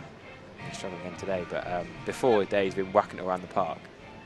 Yeah, Felix Way is probably the death bowling specialist in the South African side, and Geedy and Norkia not really going to bang the Yorkers in quite like Felix Way. Anyway, we'll divulge as we're going back to David Payne into Andy Felix Way, who punches quite well behind square for just 1 first ball. There should not be 2 there. There should never be 2. Oh, there's a great dive. I don't know how they managed 2 there. Wow. Lintott had already thrown it before they came back. Well, that's good running, I suppose. Yeah, and I wonder whether Lintott assumed it was only going to be 1, so didn't put as much power on the throw, but yeah, it's remarkable. Shouldn't have been 2. Credit, no, yeah. Definitely shouldn't have been 2 there. Petriqueta on his first ball. He's got mud all up his new gloves. These new gloves after 1 ball. Yeah. And they're white gloves as well. Look at him wiping himself down there. First ball, and he's well, fair play. Up in the rate, maybe back in the dugouts to say, do you know what, Andile, get out there and just get the rate going up. We want to pass 300 and some. He's asked for gloves, but he's not got them, so he's just going to crack on. And this time he defends. Do you know what? The amount of times that could probably happen is that the teammates just go, no, you don't need new gloves. Get on with it. You're batting. Yeah. End the order with 3 overs left. Get on with it. Get on. He's trying to get off the mud off his gloves. The dust that he's picked up from the What's dive. that he's got sticking out his back? It's like a tail. Sticking out of his... Oh, yeah, he's got a little white... Right side of his derriere. Yeah. Thigh guard strippers, yeah, not put in properly. Yeah. Does he realise it's there? David Payne, left-hander to left-hander. Batting very hard too, and then 2 dot balls. Yeah, that would really annoy me, dangling out your backside. It's when people say, oh, when it's wet and they want you to bowl with a towel behind your legs. I mean, I only bowl very slow leg spinners. Plenty will testify for, but even that, it annoys me, having something sagging behind. There you go, thank you to... who is our cameraman today, is it? It is Andrew, yes. Andrew down below doing a stellar job. Andrew Holmes, a legend. His mate Henry's got COVID, so Andrew's doing everything on his own today. Cameraman did a great job zooming in on Andy. Oh, what a shot that is. Guiding it down to third man, though. Lintott is sprinting at this one. Not happy. Not going to have another extra run. He stitched up Banton, though, for the proper Yorker, isn't he? That's what you do when you're trying to wind up the keeper in a friendly game. Try to chuck Yorkers. Always on the bounce. Yeah. 3 overs to go there. Sam Cook to bowl there. Yeah, there we go. He's handing his cap to the umpire. And Tom Abel comes over and has a chat with him. Tom Abel, who's played against Essex enough times, probably to be very pleased to have Sam Cook on his side, I should think. Very good county bowler, Sam Cook. There with Petriqueta. It's a great story that he's... it was the woman who employed his mum as a domestic cleaner and stuff, like a housemaid kind of thing. Yeah, introduced Andile to cricket. He was a hockey player. She said, "Oh, you should play cricket." So it was from his mum's employer that he got introduced to cricket. It's cool, isn't it? Great story. He was Here he is. He was bowled by current first ball when he playing that T20 here. They're just looking back at the scorecard. He did get Joss Butler though. Well, got Joss Butler for 10. That's a pretty good wicket. He's on strike now. This one, big swipe at that one, and if he hits, this could be gone. Oh, close, close. Big throws, backing up in the deep. Oh, could have been 3 to the overthrow, couldn't there? Yeah, he'd gone so far with the run and dive. Was Abel chucking at the stumps there? Well, if he'd hit that, Petriqueta would have been gone. Long pop. He was well out of his ground by the time that one was thrown in. It's risky running, but in a way, kind of good running. You know you've got to up the rate, take on the throws, hope that, you know, he's aiming at one stump there, Abel. Hope that actually his throwing isn't as good as hitting the stumps. Straight down the ground, back at the bowler, who sticks out a hand. That's going to hurt. Sam Cook puts his hand between his legs to give them a hush, and the throw comes back at an awkward height as well. That will hurt. It's his bowling hand as well. The 24-year-old just shoving out a paw. Yeah, I think I'd try and keep the ball out of that hand for a while. He's holding it with his left hand at the moment just to give his hand a chance to recover. Ouch. This is when you want to be that Sri Lankan spinner and just go and bowl in his other arm, his other hand. Yes, yeah. Don't think that's going to work for Sam Cook. Petluqueo on strike. Full and hammered down the ground. It's going to bounce once straight for 4. Lovely shot from Petluqueo, just sizing it up, playing through the line of the ball, and a straight shot for 4. Cracking shot. Yeah, we're really attacking mindset here. That's his area, Petluqueo, so he can go extra cover and straight. That's his main sort of hitting zones. We'll whack a few over. Long on mid-wicket too, likes to play front foot balls over the top, down the ground, and get some serious power behind it. Yeah, Cook's got to be a bit careful here. 292 for 7. Oh, he's gone over the top. What is that shorter ball? He's watched it over the top, sort of flicked it, leant back and flicked it over the Reverse third scoop, area. Yeah, sort of reverse. Well, kind of. Yeah, not your. If there is an orthodox reverse scoop, then it's not. Joe Root does plays your orthodox. Is that what we're saying? Yeah. An unorthodox. Oh, because he's coming quite high. I don't think he's that's expecting a better shot. Yeah. Cook's dropped it shorter there. I think maybe anticipating it. And Petluqueo has just sort of leant back, watched it on almost neck and shoulder height, and managed to flick it off his shoulder for It's like he turned 4 his head runs. and took his eye off it. He's done well in the middle of that. Yeah. Took his eye off it. I mean, I think that's a remarkable shot. I think that's arguably better than Root's off bolt. Because in a test match, you know where it's going to be, more or less. Yeah. It could be anywhere here. I think Root, I don't know, I think Flat Root's then. looked a bit nicer to watch. Oh, than yes, that. definitely. Aesthetically Oh, this one down the ground, it's in the air. It's going to land safe as Howell comes in to field it. Just the single off it. Well, Petluqueo is only playing one way here now with 2 overs and 1 ball remaining. 297 for 7. So Lions are going to be chasing in the region of, you think, 315, 320-ish if they have a good couple of overs to end, maybe a bit more. They really get going. Down the leg side, but it is going to hit, I think, his pad there, isn't it? So it'll be a leg bye. By the time they come through, yep, a single, well, a leg bye to finish the over then. 2 to go, 298 for 7. I don't think England Lions will be too displeased with that, considering the talent they've been up against to keep them to 300-ish. It's not a bad effort. And bear in mind, they got about 9 top 6 batters in the South. Well, exactly, yeah. Someone made a funny comment on the YouTube I've just seen that after they were 6 down, what did he say? Danny said, just 10 more wickets to go. Yeah. It's not really like 10 wickets, they'll be out, they'll probably just keep on going. So, no, I think Somerset will be, Somerset, the home of Somerset to be anything under 350 in a 50 over game, I think is a good effort. Yeah. For the England Lions to keep them down.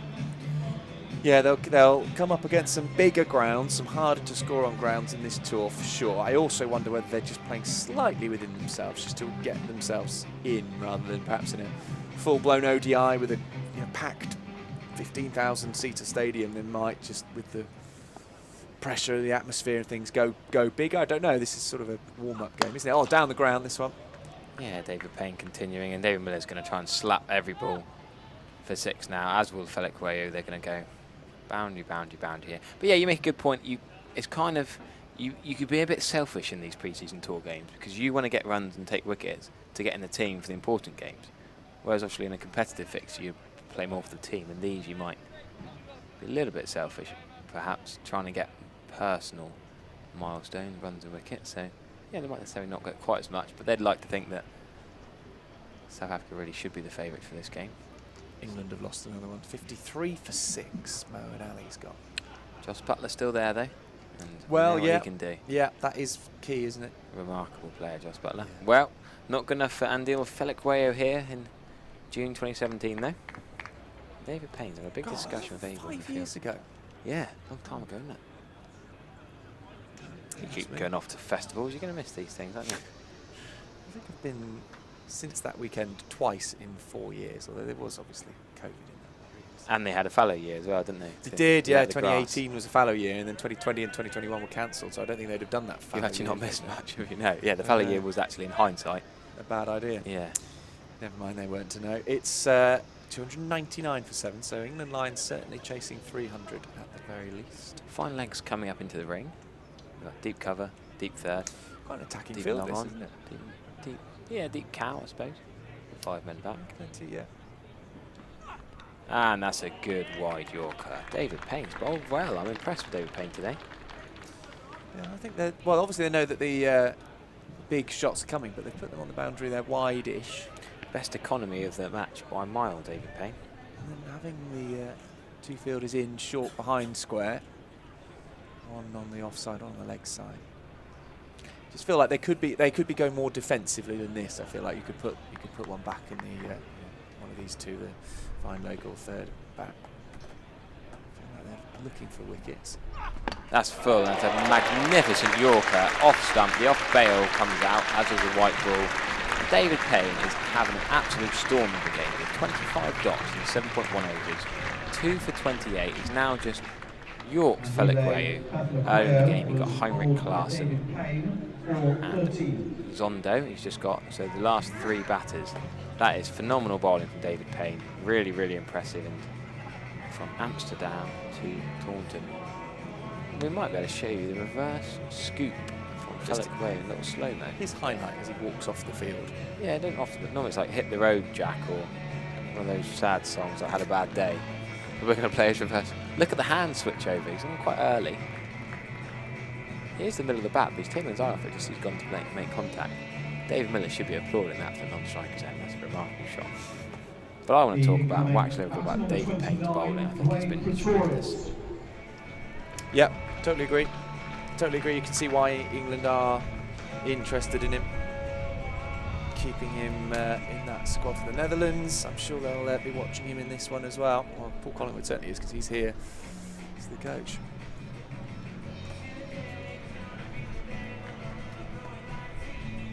So, Dwayne Pretorius is going to come in. Number 99 on his back. Right-hander, bowling all-rounder.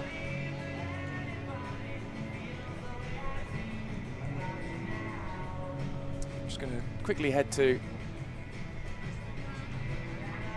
We're going to go to Southport, see Rolf Vandermeer smash a huge 6. Into the crowd at Southport. They had to go looking in a hedge by the look of it, to go and get it. There they are. They're looking for it. We'll see if we can bring you that. It's a huge shot. 438 for 9. Frustrating for Lancashire. Dan de Merwe on to 51. Back in Taunton, David Payne is round the wicket to a right-hander. Pretorius defends his first. What another dot ball to David Payne.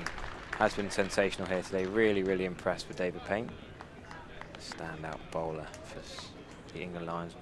He's not even going to bowl his full quota, which is a bit of a shame here. I'm not blaming Tom Abel, but Scrimshaw bowled 8 overs for 60 runs. Very expensive. Red Armour did go at 9s in the end, but David Payne's not going to get his full 10. Payne to Dwayne.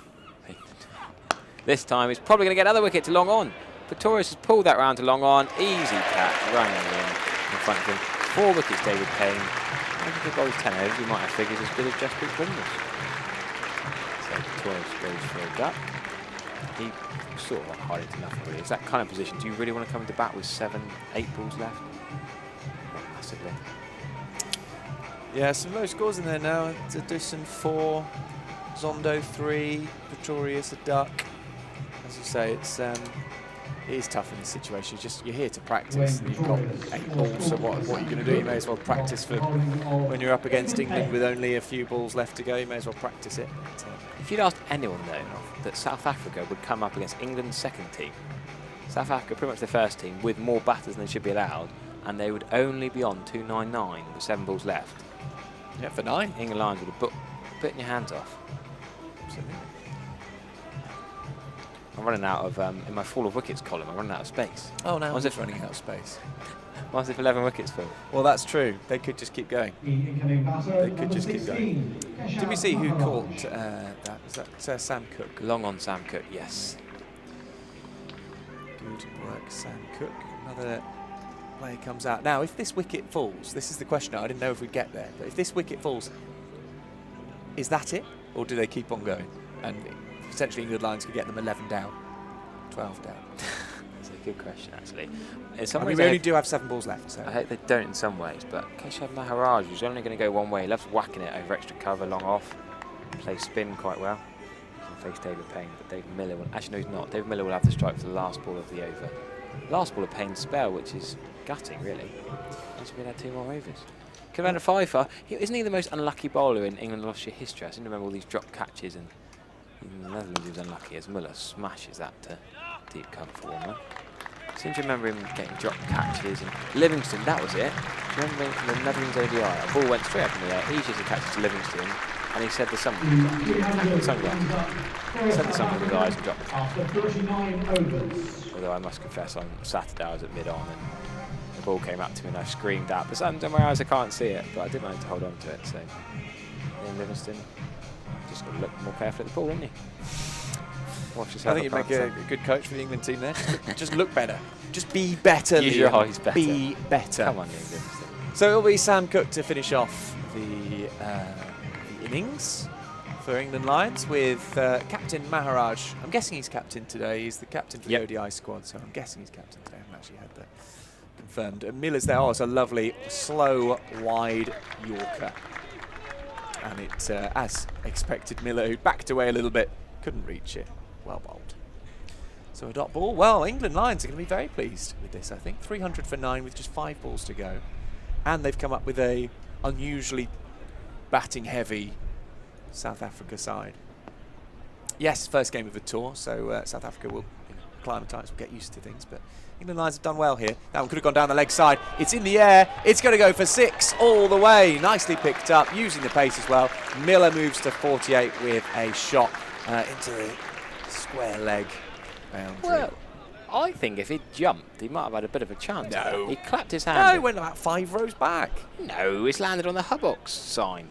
Oh, it has. No fair. It bounced, didn't it, on the Hubbox side? I don't. Yeah. I'm going to. No. If he could have reached it, he'd have jumped. I think he could have maybe got one hand to attempt to slap it. On his score. You're a very harsh coach. I don't think I'd want to be coached. Fielding standards are good these days, Charlie. Cooking again. Oh, this one in the air. It's taken a bit of a hedge, but it's still gone miles into the car park. Did you Huge shot. He looked like a bit edge. He looked like a bit slicey. He smashed it for 6 ever long off, and you're saying it's an edge, and you're calling me a harsh critic. Is it out of the middle of the bat? I'm interested to see, because it looked to me like he sliced this a bit. It's a great shot.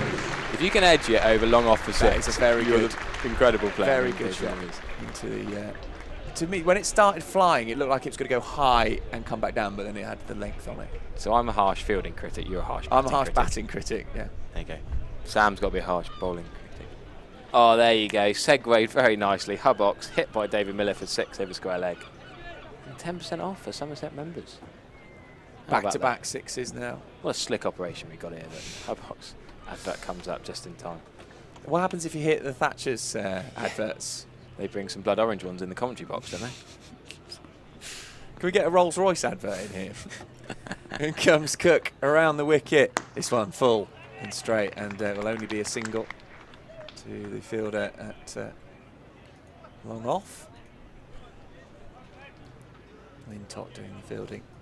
Joss Buttler gone in the ODI. Oh, he's gone for 30. William Overton, 59 for 7. God, you would feel pretty disappointed if you'd made a big effort to go and watch this great England side, world champions, and they're 59 for 7. Overton just hit a lovely 4 through back square leg though. So. Oh well, that's all right. That's worth the money alone. That's it. Cook over the wicket. Full again. Oh, straight down towards him. He couldn't get his hand on it this time, or did he just scrape it? Maybe it's gone all the way for 4, unsurprisingly. I think it stung his fingers and still went for 4. Yeah. Is it on the thumb, the fingers? What did it hit? Ouch. Oh, that's good to get a 4 via a hand and still beat long off and long on. Oh, well, it flew. Maharaj hits the ball. Was it his thumb or his arm, maybe? I think his wrist, yeah. Wrist, yeah. At the base of the hand. Sam Cook's been taking the cleans a bit this over, but South Africa needed it because they were really struggling at 299. Last over. Maharaj on strike. Last ball. In comes Cook. Oh, it's a full toss. And this one, he doesn't get hold of it. And they'll come through just for 1. Well, they think of 2. No, that is the end of that. He's cross with himself, Maharaj. Finishes on 5. 318 for 9 is the final score here at Taunton. For South Africa, meaning the England Lions will need 319 to win, and that is going to be an interesting contest. It's nicely poised here. South Africa will have a lot of power in that bowling unit because they'll play on a bowling-heavy team for the second innings.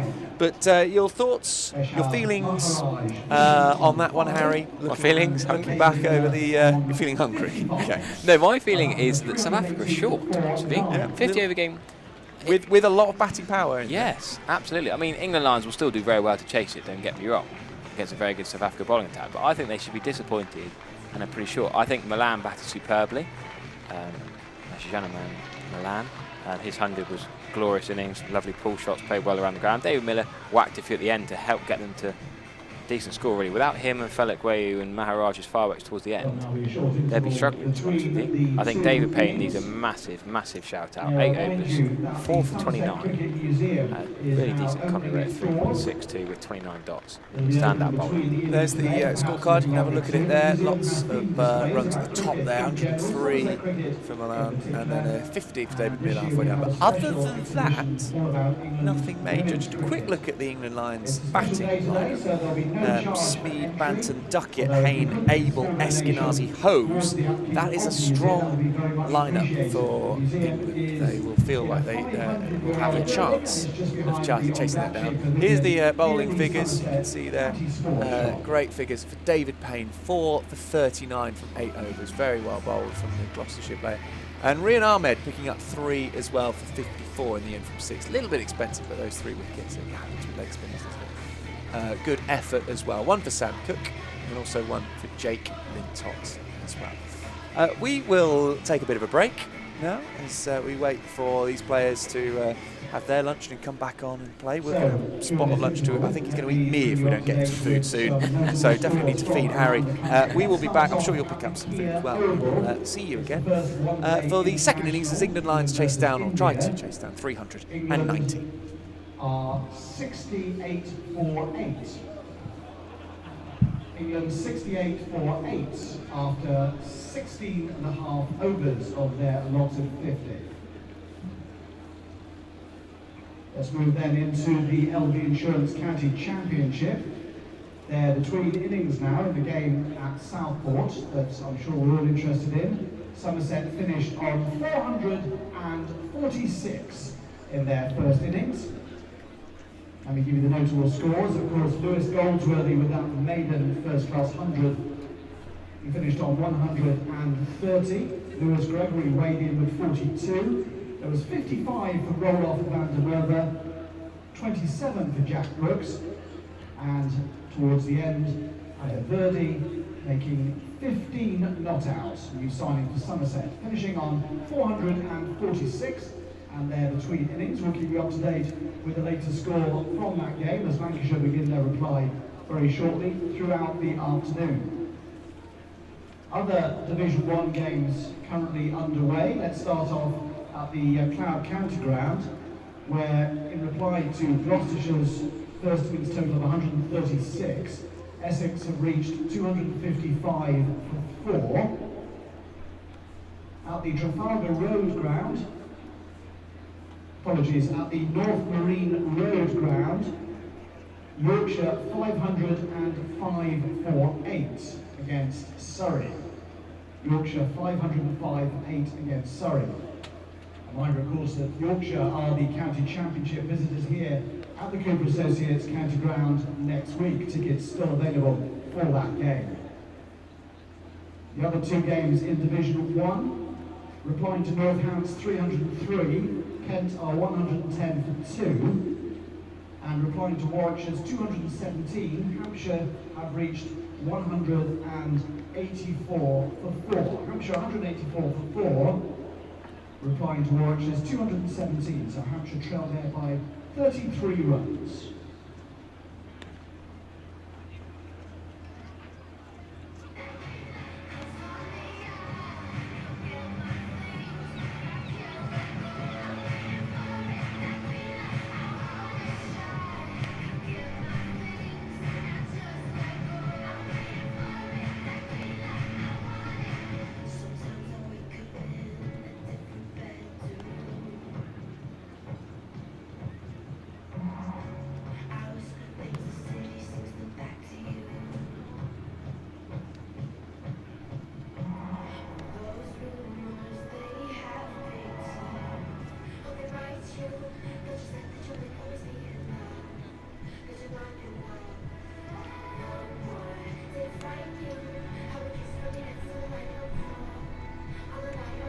provided that all of our usual catering outlets are open today, and in addition to those, we do have the Madison's ice cream, tea, coffee and hot chocolate available from their stand at St James Street car park.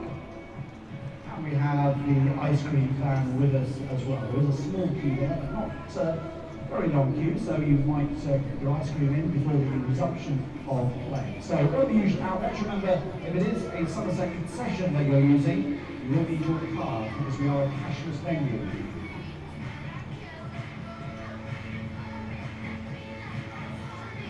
Somerset is providing return coach travel for members and non-members to Edgbaston this coming Saturday for Vitality Class Finals Day.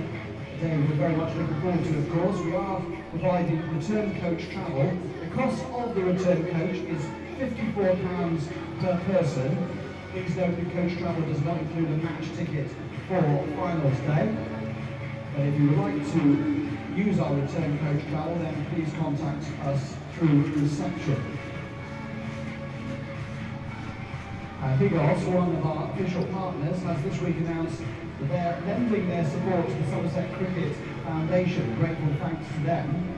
Chartered insurance broker Higos will make a donation to the foundation for each travel, car, home, property, through to business and commercial insurance policy which is purchased by calling them on 01458 270 391 or via the website.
I've got a date for your diary. July the 28th, when we've got the incredible collection stars from London's West End, backed by a phenomenal 8-piece band. They're performing One Night at Neil. It's a magical tribute concert celebrating the wonderful music of Neil Diamond.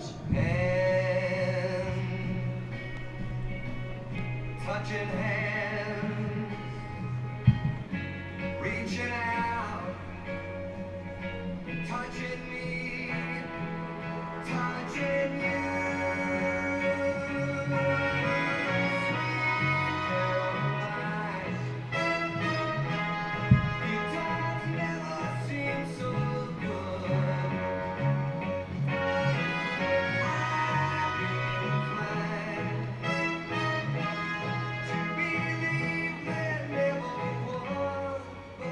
So it all happens on July the 28th. It's featuring dozens of his greatest hits, and perhaps even some that only the die-hard fans will know and love. It's a show no follower of Neil should miss. Whether you're looking for an exclusive and premium pre-concert dining experience or a vibrant party atmosphere, we've got the perfect offering for you that evening. For more information, please visit reception in the Marcus Trescothic Pavilion, or visit our website, or call us on 01823 425 301. That's July the 28th, stars from London's West End, backed by that 9-piece band, performing One Night of Neil, right here at the Cooper Associates County Grounds.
Here at Somerset, we'd like to very much thank all our principal sponsors for this season: WPA Health Insurance, our Vitality Plus partner Trade Nation, Rotec, our official Royal London Cup one-day partner,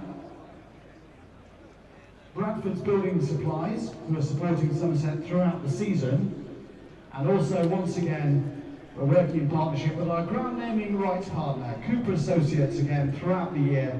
Cooper Associates, award-winning mortgage advisors and financial consultants with their head office based in St James Street here in Taunton.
It's time to welcome back our match umpires, Nick Cook and Ant Harris. Good afternoon, gentlemen.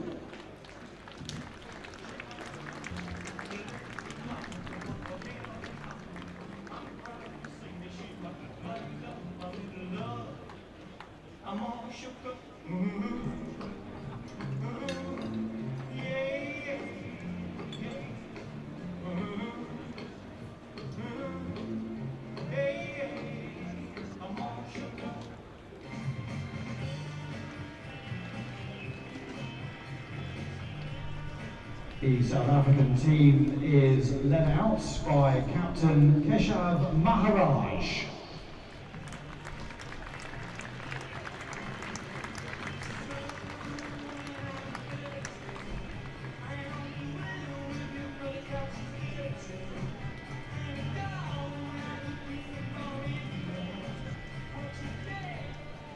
And please welcome the England Lions openers, Tom Banton and Will Smead.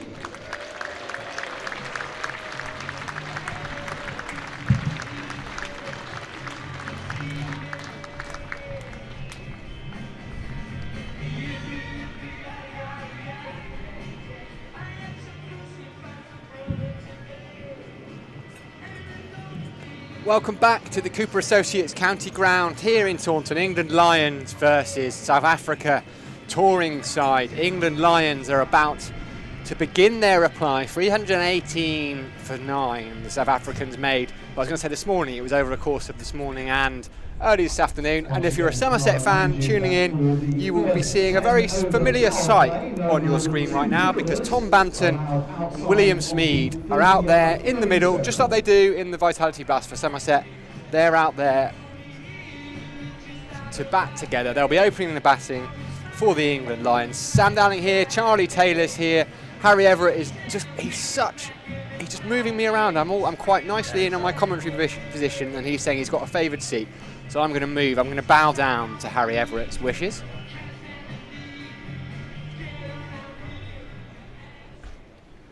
Sorry, Sam. Just got to like your certain spots, haven't you?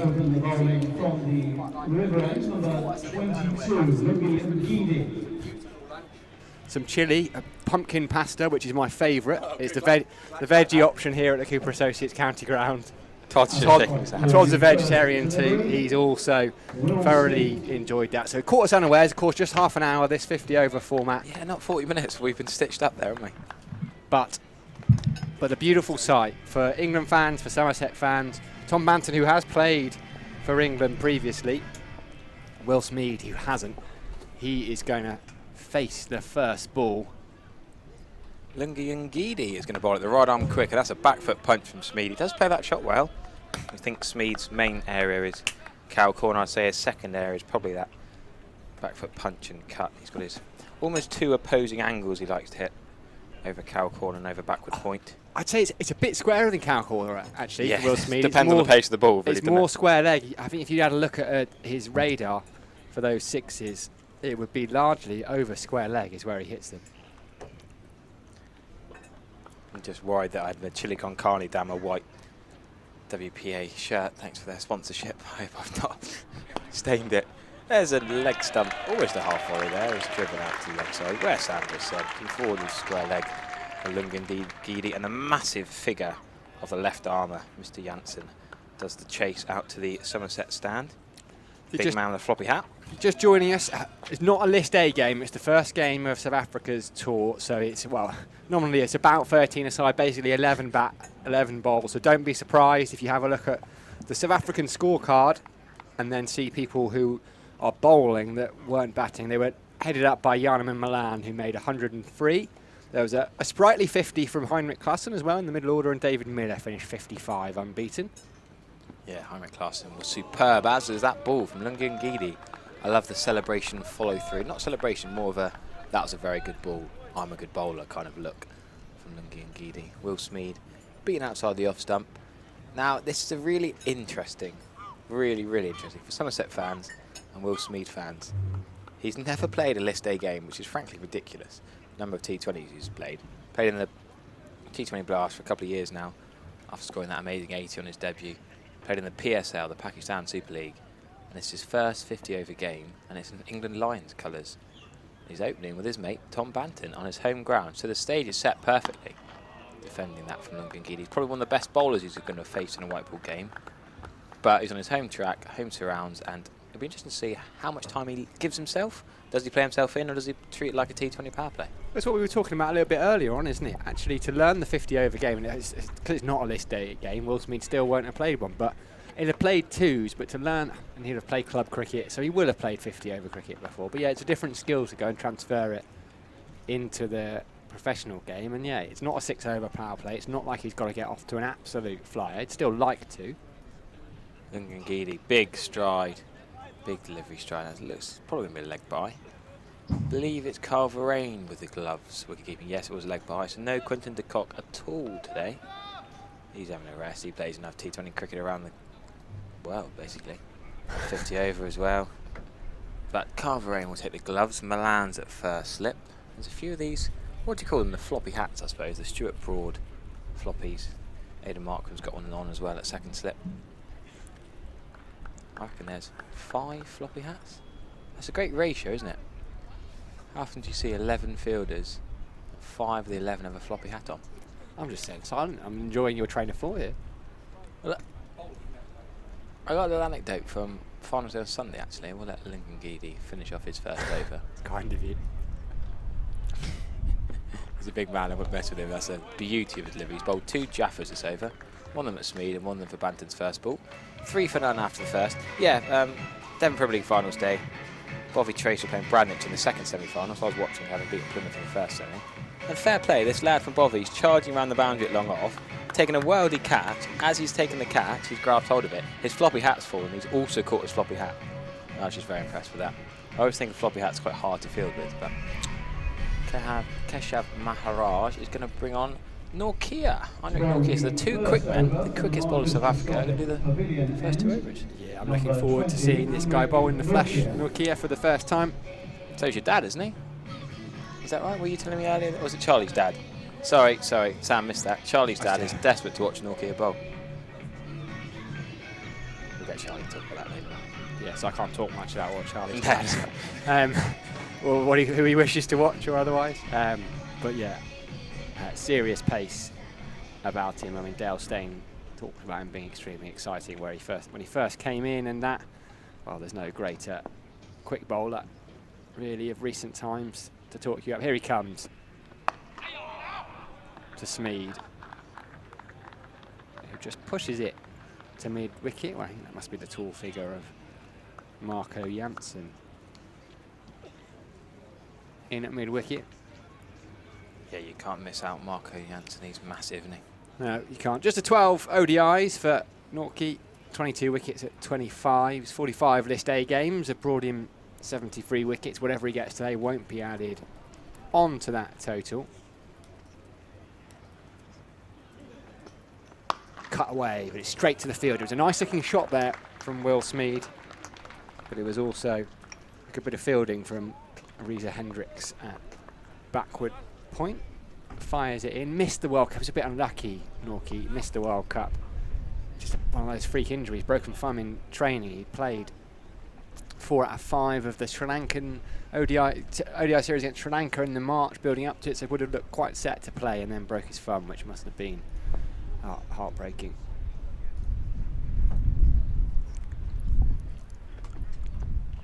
Short ball and good carry. Good carry through to the wicketkeeper, Carl Varane. Oh, what's he gesturing in? Not a no ball, just one for the over, I think it was, wasn't it? Yeah, that makes more sense. I don't like it when they put their arm out when they do that. Can be mistaken for a no ball. I did enjoy. Did you see Kate Cross's book during the England Women's Test? Really nice touch. They had the programme. This is the England Ladies Test match here against South Africa, and they had a book of activities for the kids, and there was an umpiring page in there that was cracking. Nortje, lovely looking drive from Will Smeed. He's just over pitch strike. He's bowling with good pace here, Nortje, and Will Smeed just leant into that one, pushed it through the covers, let the ball do the work. He'll feel a little bit better. He moves on to 6. I was about to say Somerset. It's not Somerset. It's because it's Smeed and it's Banton. It's really tricky, isn't it? It is. England Lions move on to 7. Remember, they're chasing 319 to pick up a victory here. Skipper Maharaj next to the bowler with his floppy hat on, which Harry Everett has very much been enjoying. Here comes Nortje, 2 slips in. Good pace there, just nipped in. Smeed was trying to work it into the leg side, but just a little bit too quick for him. And we saw that in that last game. We talked about it a little bit before, but Scrimshaw against Smeed and Banton at times was just too quick for him. It's out and out pace. You don't see it very often. Scrimshaw did get the distance a little bit today, though. His 8 overs went for 60.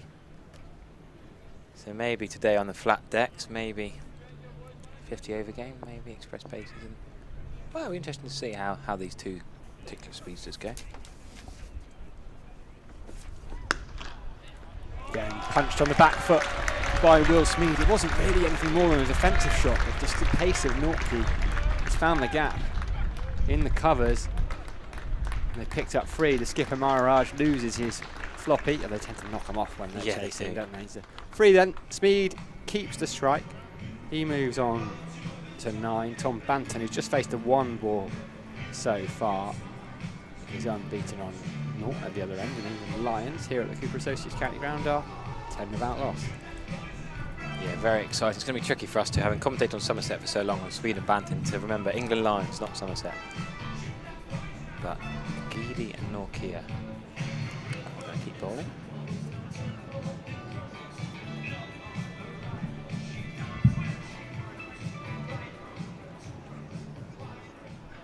So we've got 2 slips, similar field that we had last over. 2 slips, a sort of umbrella field with a deep fine leg, and that's a straightish delivery from Ngidi.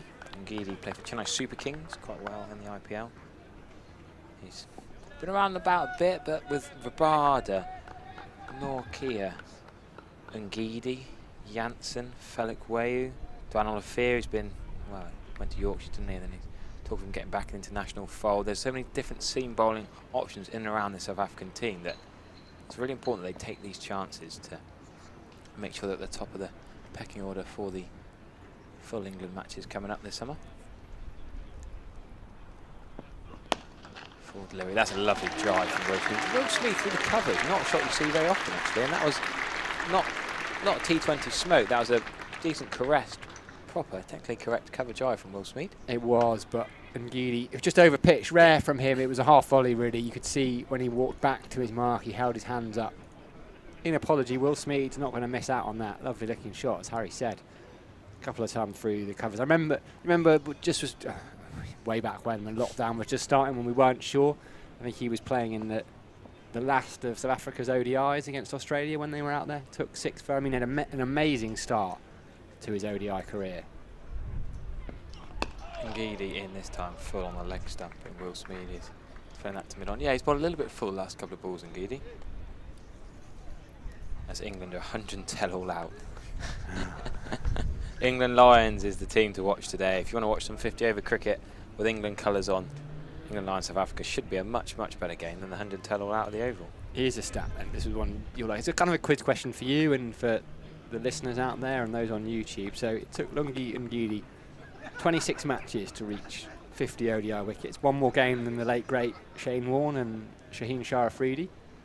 Who is the bowler to have got there most quickly? Without leaning over and looking at my notes. No, I just tried to do subconsciously. Ngidi into Banton Finland. Just repeat that one more time. Basically, the quickest bowler in matches to 50 ODI wickets, and there is a Somerset least matches to get 50 wickets for South Africa in ODI. In ODI cricket in the world. So Ngidi. Oh, I was going to go Vernon Philander straight away. No, okay. Oh, that's tricky. I do love trivia questions, but I hate it when I can't get them. Least matches to get 50 wickets in ODI cricket. I want to say Seamer? Not saying yet. No, he's running. Fair enough. No, play the game properly. And I'm trying to commentate whilst thinking. I'm struggling multitasking here. Ngidi is driven by Banton. Has popped up over Ngidi's head, which takes some doing. He said it's so hard into the hard deck that it's bounced over Ngidi's head for 1 run. So we want an ODI cricket, least matches to get 50 wickets. Oh, I don't like this. It's all right, there's no time pressure. It's the beauty of 50 over cricket. We've got a bit more time to think. Can I think when I'm not on commentary? I won't cheat, but no. I'm an honest guy. I won't cheat. We've got someone tweeting me saying Smeed already looks more comfortable than Saturday. I'm not quite sure what I answer that, but the Derbyshire game I'm sure he's referring to. Ngidi is short and wide, really, outside off stump. Smeed can't quite get a bat on it. It's not a wide. It's not cut for 4. It's a dot ball. They're quite wide, the slips there. It was interesting how wide first and second slip were, definitely giving the wicketkeeper a little bit of width. Let's have a look at that Will Smeed cover drive in the previous over. Over pitched, just driven beautifully. That was Nortke from the over before that. It wasn't Ngidi.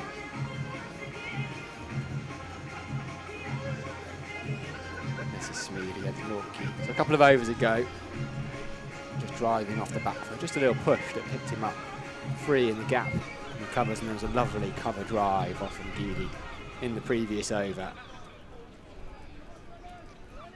And Rich Nortke then to continue from the Marcus Trescothick pavilion, and Tom Banton gets a little bit of strike. He's been starved of it slightly. You won't mind that too much. Again, 2 slips, but they're really wide.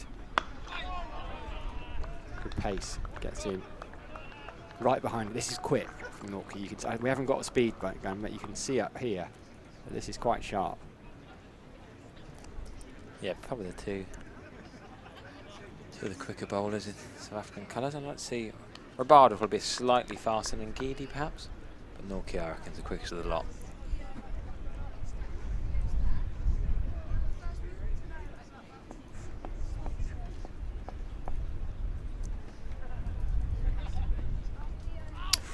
That's going to be a wide, and it's going to end up being 5 of them, I think. It's raced away to the boundary. There was nothing that Varane could do. It started leg side and just swung further and further down there, really. Wicketkeeper despairing dive to his left. A bit of swing, late shape, in swing, but I mean, it was down leg side and way past the bat. So that'll hurt Nortke's figures a little bit.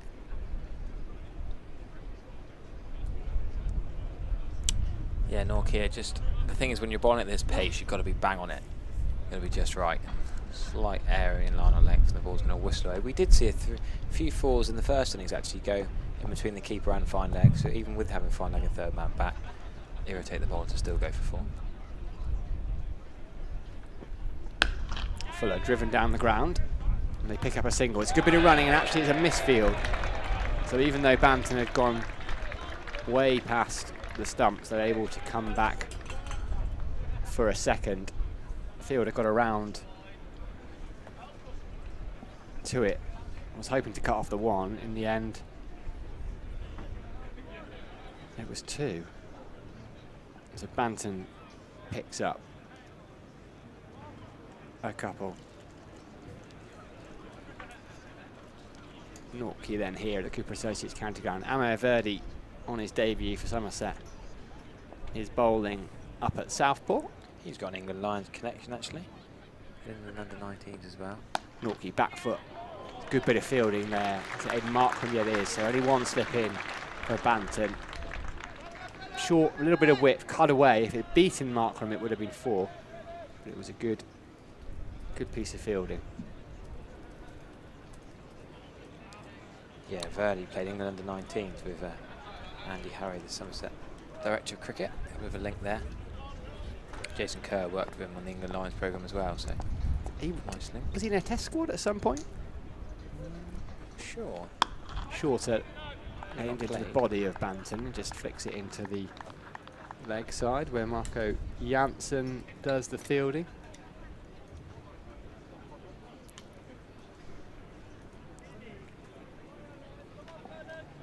Still able to get tickets on the gate if you want to come in and watch this afternoon. If you finish your work, want to come in for a couple of overs, a few hours, a couple of hours later on, do come and knock on the gates, they'll let you in. Buy a ticket, come and watch some international cricket. Well, officially, but pretty much international players. Solid there from Tom Banton. It's the 4th over here at Cooper Associates County Ground. Sam Dowling, Harry Everett, Charlie Taylor is here as well. All dressed appropriately, unlike some members of the commentary box. I can't believe you said Charlie was wearing South Africa colours earlier. Well, I know. I thought that was a bit of an odd one. Yes, he said he was going to wear. Charlie Taylor said he was going to wear. Isn't it? He said he was going to wear full South Africa kit. Oh. Short, and that's sharp, and Banton does well to sway out of the way of it. So 4 overs gone. England Lions 23 without loss. Plenty of action for Somerset today. Their Somerset 2s are playing at Taunton Vale. There's no live stream for that game today because of the England Lions. Here, of course, Somerset are playing at Southport. So Somerset fans have got plenty of watching to do, try and keep up. But yeah, Abel and Banton. We're not quite sure what Tom Abel was going to do with 3, 4 and 5. I think it would be Sam Payne, Ben Duckett and Tom Abel in any order, to be honest. 3, 4 and 5 will make little difference, really. All 3 of those players could bat 3, really. Could put Eskenazi in there. He opens yeah, for... I think he was out there fielding. I don't know. I think Eskenazi is more like to be 6 in this team. I could be wrong. Only guessing. And Guidi with that big, long stride. That's a wide ball down the leg side. Quite a long way wide, actually. Yeah. Top 6 is quality. Adam Hose as well, so the 7, really. Yeah, I'm probably with you, actually, looking at that. So what, Abel at 5, or to Hayne, Duckett, Abel, I think Hose? Eskenazi might be 7, to be honest with you. Yeah, I can see that. And might even be Rayan Ahmed at 8 in that side. I think Benny Howell, I would have gone. I've gone Howell or Lintop potentially before. I think Ahmed will come in ahead of Lintop. I think you could be right with Howell. Howell batted very well in the T20 here for Gloucestershire against Somerset a few weeks ago. He did at the end, didn't he? Did he hit the last ball? 40 odd. Did he hit the last ball for 6? Yeah, Jack I think so. Brooks? Him and Higgins had a good partnership.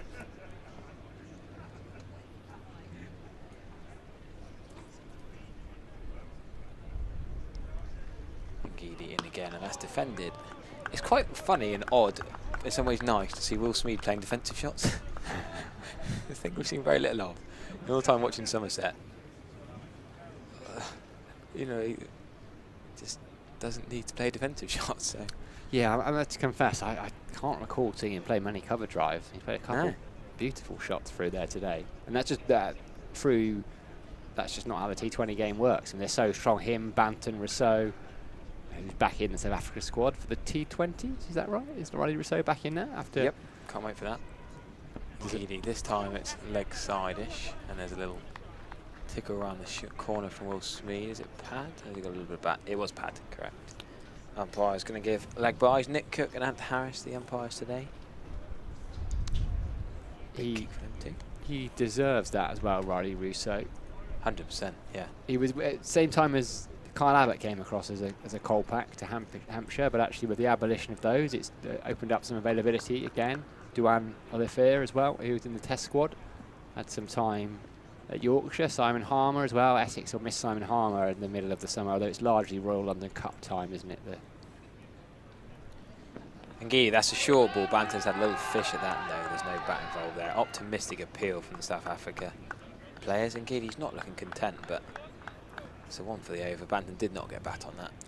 I can rest easy, Harry, because it was concerning me in the first innings that the ECB scorecard just didn't had Jannem and Milan bowled on 99, but someone had just posted the link in the commentary chat and it has been updated. So both Cricinfo and the ECB official website have the correct score now. It's a commentary chat I'm not in. It's a private commentary chat. No, sorry, I mean the YouTube, Okay. the YouTube commentary chat. Yeah. You just suddenly thought You and Charlie have got a group chat that I'm not in. I'm feeling left out of. and Ben and Todd. Yeah. No, I'll stop panicking. Tom Banton drops and runs. Tell you what, if Jansen picks this up, he could be run out underarm. That's a very cheeky swing from Banton. I think he knows that Jansen's so big, it's a long way to get down. An underarm flick. Banton's quick, but could have been out of a direct hit. We'll see the replay. Yeah, I mean, he has run based on the field. I'm going to try and call it good running because he's realised who the fielder is there. But it's to his stronger hand. He's a left-arm bowler, yeah, because it's not like he's going around. It was his stronger hand. Jansen didn't move that quickly. Harry Everett's now getting Charlie Taylor to open his water for him. What is going on here? Well, we've got these posh glass bottles of spring water that Sky obviously left here. We don't have them at Somerset normally, but I'm quite happy with tap water. I don't need a fancy bottle for water. Ngidi is the bend. I don't know what to call that shot. It's the Will Smith shot through cover off the back foot for 4, but it's not back foot punch. It's not a cut. Doesn't really move his feet, but he gets his head and his hands through it, and there's 4 runs. It's, what should we call it? It's not the Smeed smear. Is that a bit harsh? I think it might be, because you can't call that a back foot punch. Well, he rolls the wrist on it almost, doesn't Yeah, he? bit It's like a hockey-ish. tennis. There's Tennis hockey. forehand. There's a topspin forehand. Oh, don't get you on tennis again. I was definitely right. Charlie just had a shot. He did apologise afterwards, actually. Did he? The Smeed smear through cover for 4, I'm going to call it. That was the sound of Sam successfully opening his spring water glass bottle. It comes with age, Harry. Experience and age. Not got strong enough grip. That's why I bowled the other long up with my leg spin, because I can't grip it hard enough. That's a good stop at extra cover. Will Smeed driving it. Banton thought about a cheeky single off the misfield, but a decent recovery. Philip Way stopping that very well at extra cover. And look at this slow-mo camera. The back and across trigger movement from Tom Banton. That's the one he ducked, and he's well out of the way of it. Norkia likes 90-mile-an-hour bumper.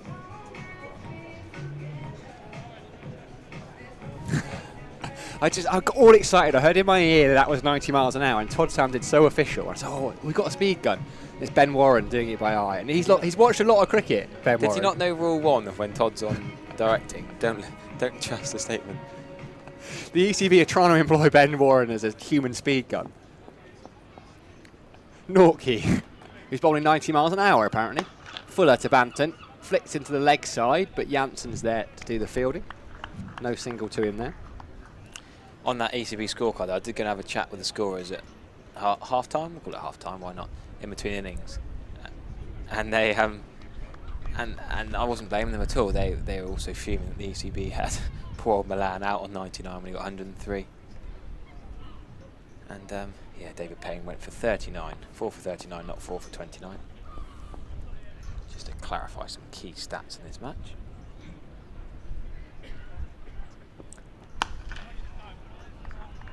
Defensive shot on the back foot there, Banton. He does that one, his defensive shot, he kind of plays it, and then there's that little shuffle after the ball. He's almost moving as he's playing it. In complete control of it. Goes down to do a little bit of gardening. So Philip Waves just having a word with Ngidi. Maharaj too. Is that Maharaj giving him the chop? Is he going to try something else on the other end? You've got Long Felix distance Wayo, haven't you? directions. You've got Lizard Williams in front of us as well. Maharaj to bowl spin. Shamsi to bowl left arm wrist spin. So 2 left arm spinners as Norkie bowls to Banton, who Gets in behind that one, and he's on the move. He's a couple of steps down the wicket when he's playing that shot, even with the pace of Nortke. Looks very comfortable against pace. Yeah, I think Philip Way would probably be my go-to first change bowler. But I'd like to see Shamsi and Maharaj get an early-ish bowl. Dwayne Pretorius, of course, another good option. Marco Jansen. So there's plenty and plenty of options. I think Jansen actually could be the next bowler. Of course, yeah. Pulled by Banton. In front of square, Jansen will give chase. I think he's going to give up on that as well, yeah, and rightly so. Wasn't quite off the middle, it maybe top half of the bat. Banton was onto it very quickly. Nice looking shot. He doubles his score, moves on to 8. And that's the thing for the England Lions here, is you're playing against an international team, so there's not going to be a weaker bowler, but in a 50-over game, you'd usually have a bowler or two you'd think, right, well, actually, he's not going to be as strong, or he or she is not going to be as strong as the openers, so you're going to try and get after them, and Lions aren't going to get that chance here, you wouldn't have thought. Because actually, everyone who bowls is probably going to be a kind of first, at least a second change bowler or above. So it's a real test here for the young England Lions, and the not-so-young ones. Pulled, upish, in the air, and way over the fielder down at deep fine. That has smashed into the tiles of the Colin Atkinson pavilion. Nonchalant from Tom Banton. He just used that 90-mile-an-hour pace of Nortke, and he was almost turning around, swivelling. He's very comfortable against the short ball today, Tom Banton. I've watched Chris Gale, Riley Rousseau, all these very aggressive T20 players wax massive sixes over in both into the River Tone, into the car park. I can't remember ever seeing one bounce off the roof of the Colin Atkinson. No, it's true. And I was watching that Andrew Flintoff documentary last night. I haven't caught up with it yet, so don't spoil it. Okay, I won't go too far into it, but he basically setting up a cricket team in Preston, which was his hometown. And he tells this young lad, it doesn't matter about your shape or size or how big or strong you are, actually so much of it is timing. And that with Banton, he's not tried to hit it particularly hard. I'm sure he is a strong lad, but that ball has sailed. I mean, if that hasn't hit the tiles in the Colin Atkinson pavilion, he's travelling another 30-40 yards. It's almost getting onto Charlie Taylor's favourite bridge over there. I'd like the bridge too. I think Charlie Taylor if there was a bridge watch, Charlie Taylor would be on it. It's the start. He spots things straight away. Anything that. There we go. We can see that tile coming on the screen. That'll need replacing. Put that one down on Banton's expenses sheet.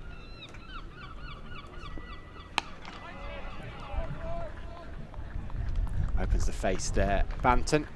End of the over from Nortke then. 40 without loss. England Lions.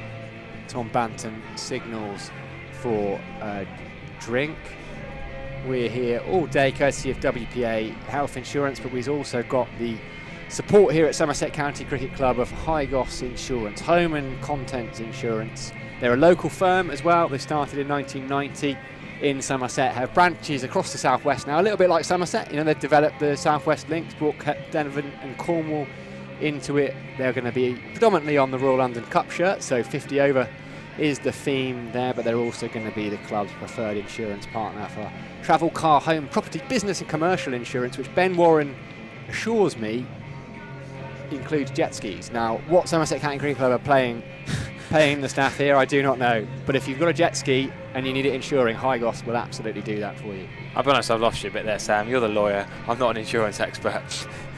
I'll just chat about cricket and leave you to chat about insurance, I think. Meanwhile, Lungi and Giddy is going to continue from the river end, where that massive six just went over the Colin Atkinson pavilion. Described as upish, I think very much up and away.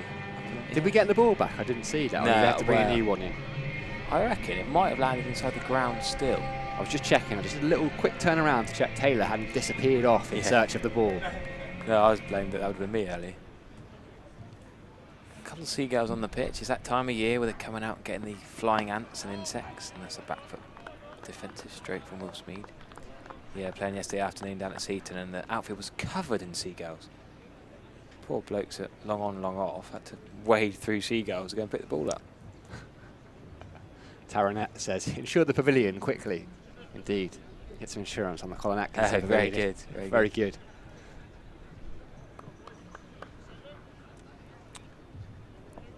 So what have we got here? One slip, Milan, very wide slip. He's almost a fourth slip.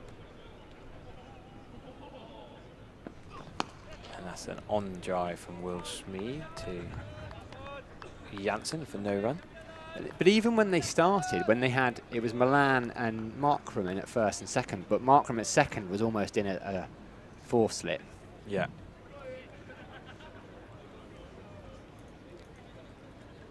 You reading some breaking news?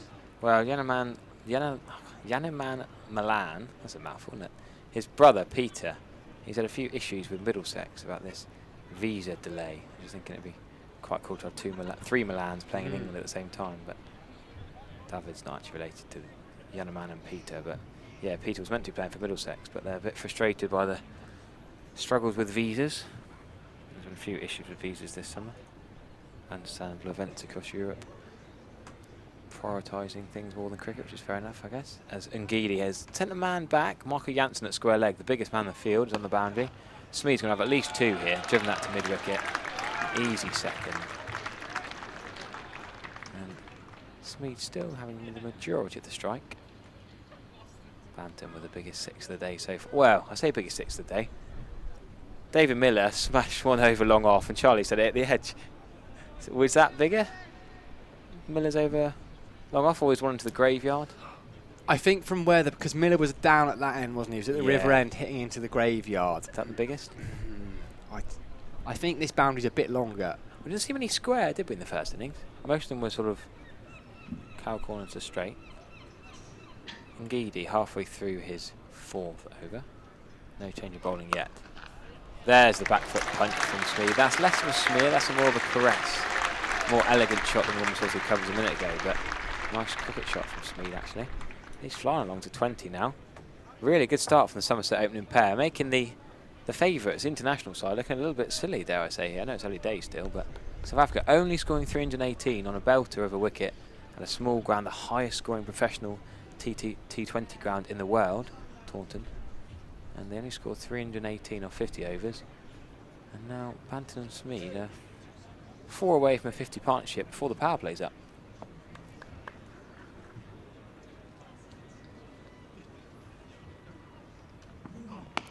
Shot from Will Smeed over mid-wicket. Could they get a second? Janssen's picked up fairly cleanly. Smeed wants the second. Banton doesn't. Good bit of work from the big left arm quick, running around to save the 4. Now, so I've not seen a lot of Marco Janssen play, but he's obviously, you'd assume that he'd be someone you might hide in the field because of his height. But not actually, deep square leg, well, he seems to be in pretty key positions. He was in at mid-wicket, and for Will Smeed, square leg, deep square leg, is arguably the key position. That's where a lot of his runs come, and you're always in with a chance of a catch there, which is maybe why they've got the tall man. Yeah, you make fair points there. Ngidi in again, and this time Banton flicks it straight to fine leg. Smeed's coming through for a run. Now they're lucky there was a misfield there, because without that misfield, that might have been a tight run. Didn't think we'd quite get through for the single, but they have. And after 7 overs, 48 for none. Well, let's have a look. We were talking about which 6 was bigger. This is one David Miller hit in the first innings off Sam Cook. He just waited, pace off, and it was driven down the ground, almost past the Marcus Trescothic Pavilion stand into the car park here. So there was that one, that was pretty big, and there was one just a couple of overs ago. Heinrich Nortje, get my pronunciation right. Slow-mo version. That wonderful slow-mo camera as Banton just helping it on its way, and the ball ended up crashing into the tile. The Colin Atkinson Pavilion. Talking of crashing, Charlie Taylor's trying to make his way back into his seat. I thought the wire of my headset was caught under my chair, and I couldn't understand why the more I lifted my chair off the ground, it still wasn't moving. It was because I was standing on it. That's the reason it wasn't budging. You see, it reassures me that these things even happen to the real professionals. Change of bowling, Marco Janssen. We talked about him in the field. He's going to be in action with the ball. Left arm seam. Bowling over the wicket to Tom Banton. Youngster, 22 years old. Didn't play, hasn't played much List A cricket. He spent only 2 years without playing it between March 2020 and March 2022. I mean, that's probably quite common for many English cricketers now, and was, of course, not helped by the pandemic. as well, but he ended up playing for the Mumbai Indians, and then Sunrisers Hyderabad in the IPL as Banton pushes forward to Maharaj. He'd impressed Virat Kohli, I think, in bowling at him in the nets a few years ago in Johannesburg. Took his twin brother along to the IPL as a net bowler. Quite a nice gig as a brother, isn't it? Yeah. Perks of being a twin. I wonder if, like the old, are you too old to, do you remember the Sanford football books? Do you remember those as a kid? You're too young. I'm too old, you're too young. So I won't go down that rabbit hole.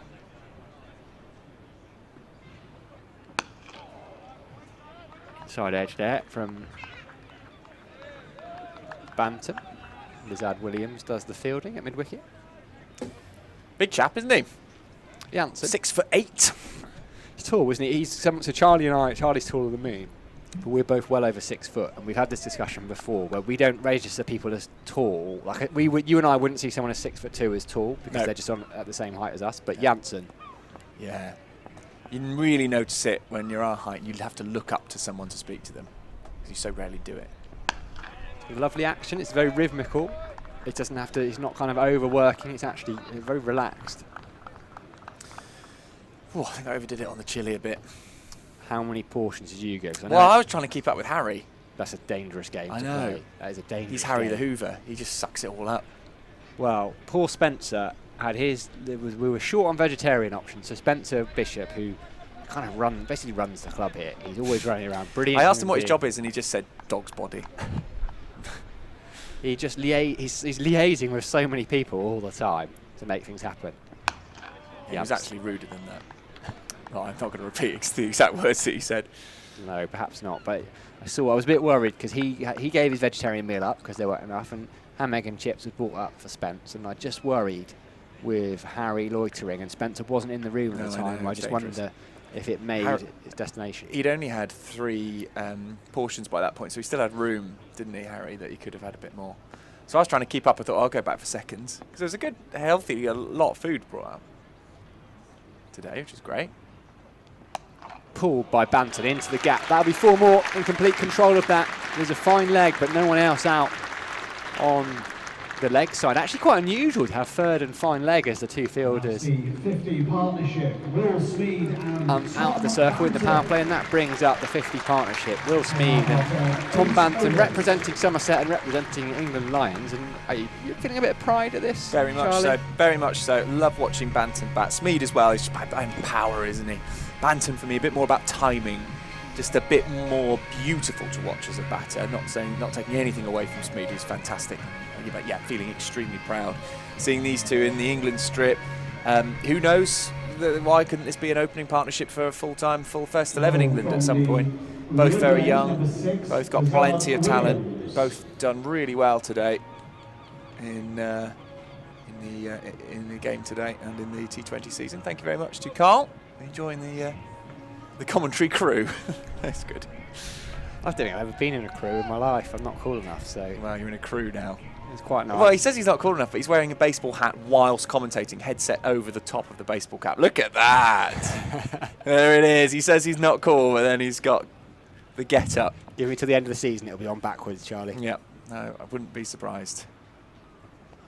Let's just put it into the air over the wicket-keeper here, Smeed, and that'll be 4 runs to the total off Lizard Williams, who coming in for his first ball, and he's been deposited for 4 runs off the top of Will Smeed's bat. Just helped on its way over the top using a bit of pace there.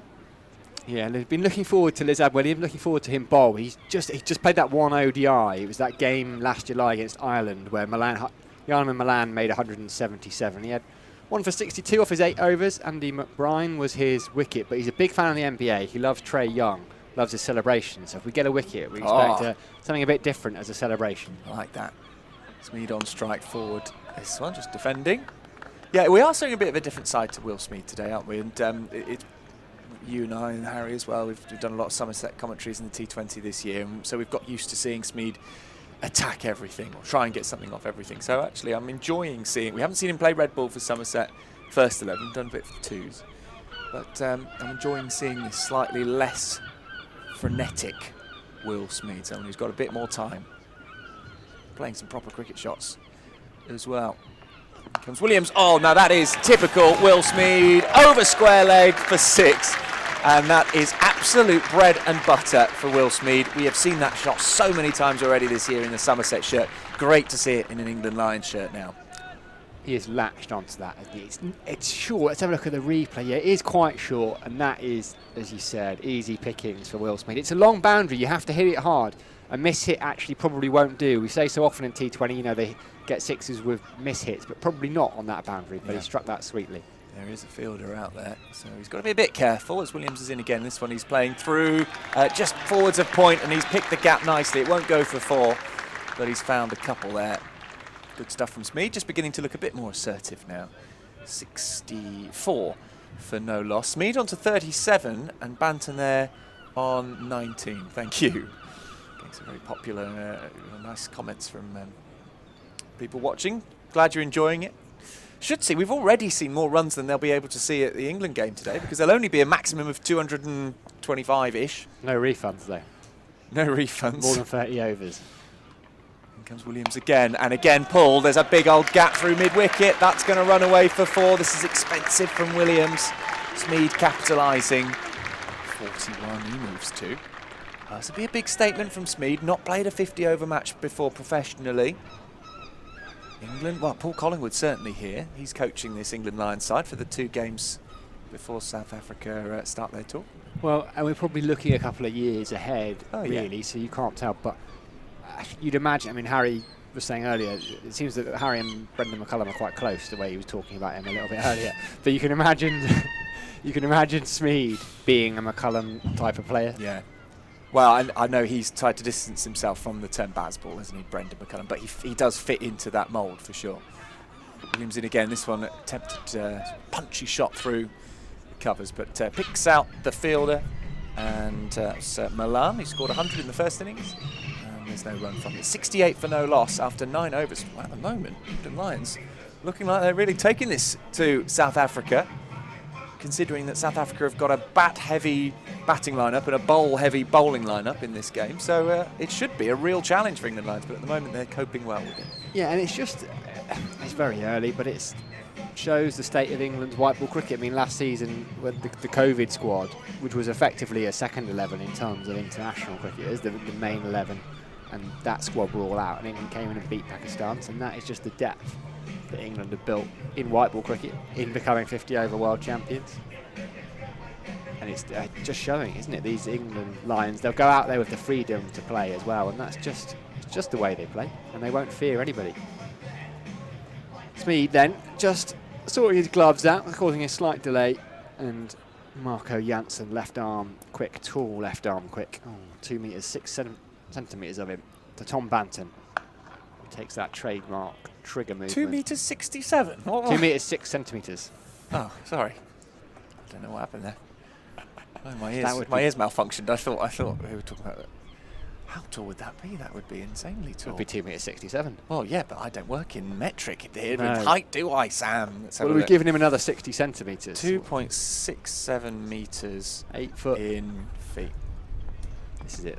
That's what people have come to hear. The live trailer for. It's like 8'9" or something. Banton tries to go up and over, doesn't get all of it, and gets away with that one, really. That's a shot he plays. He just sits deep in his crease. Tried to go over Nortke at mid-on. Instead, it fell just short of him. Go on, Charlie, what have you found out? No, it was about 8'9", approximately. That would be big, wouldn't it? Would be an tall. 8'9" bowler coming in at you. You wouldn't fancy facing that, would you? No. I mean, and then you add on his arm height for where the ball's getting released from. You're going to struggle to get LBWs from that height. Yeah, that's true. Got to bowl full if you want one. Full, slashed by Banton. He's not in control of that. It was outside off stump. It was safe enough because the only fielder was down at third. It's Aidan Markram that will just chase away from backward point to do the fielding. So Banton picks up 4. He moves on to 23. Wow, this is really going quickly. If you think they're on 72 without loss at the moment, we're in the 10th over. I've got a few notes here from the first innings. They've got to 97 off basically 19 overs, South Africa. So at the moment, England Lions with these two, a Somerset pair, in very good position to build a healthy platform. still got plenty of batting talent to come. Some really strong county performers in there. A couple who have made England appearances, like Banton and like Duckett. Change of the field then. So fine leg comes up. Lizab Williams is bowling at the river end. He's coming up to fine leg, and deep square leg has gone out. So is it going to be the short ball, or is it going to be a double bluff from Janssen?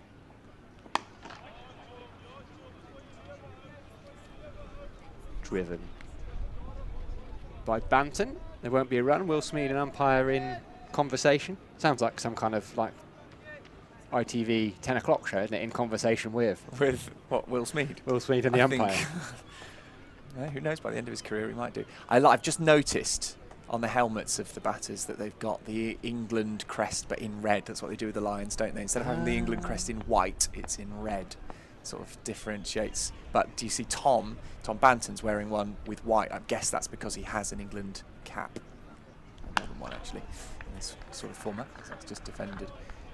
So those who haven't made their England debuts fully get ones with red on it, and I guess Tom's just using his that he used when he was playing for England. There we go. See, Will Smeed just got that red. The England crest there on the front is in red rather than in white. I love how you pointed at it as well. Just You're reliving in that moment, so I can see it. I love that. But yeah, I think that's a good educated guess about Banton. It was a couple of years. He was playing. He was certainly in the bubbles, wasn't he, around in 2020? Yeah.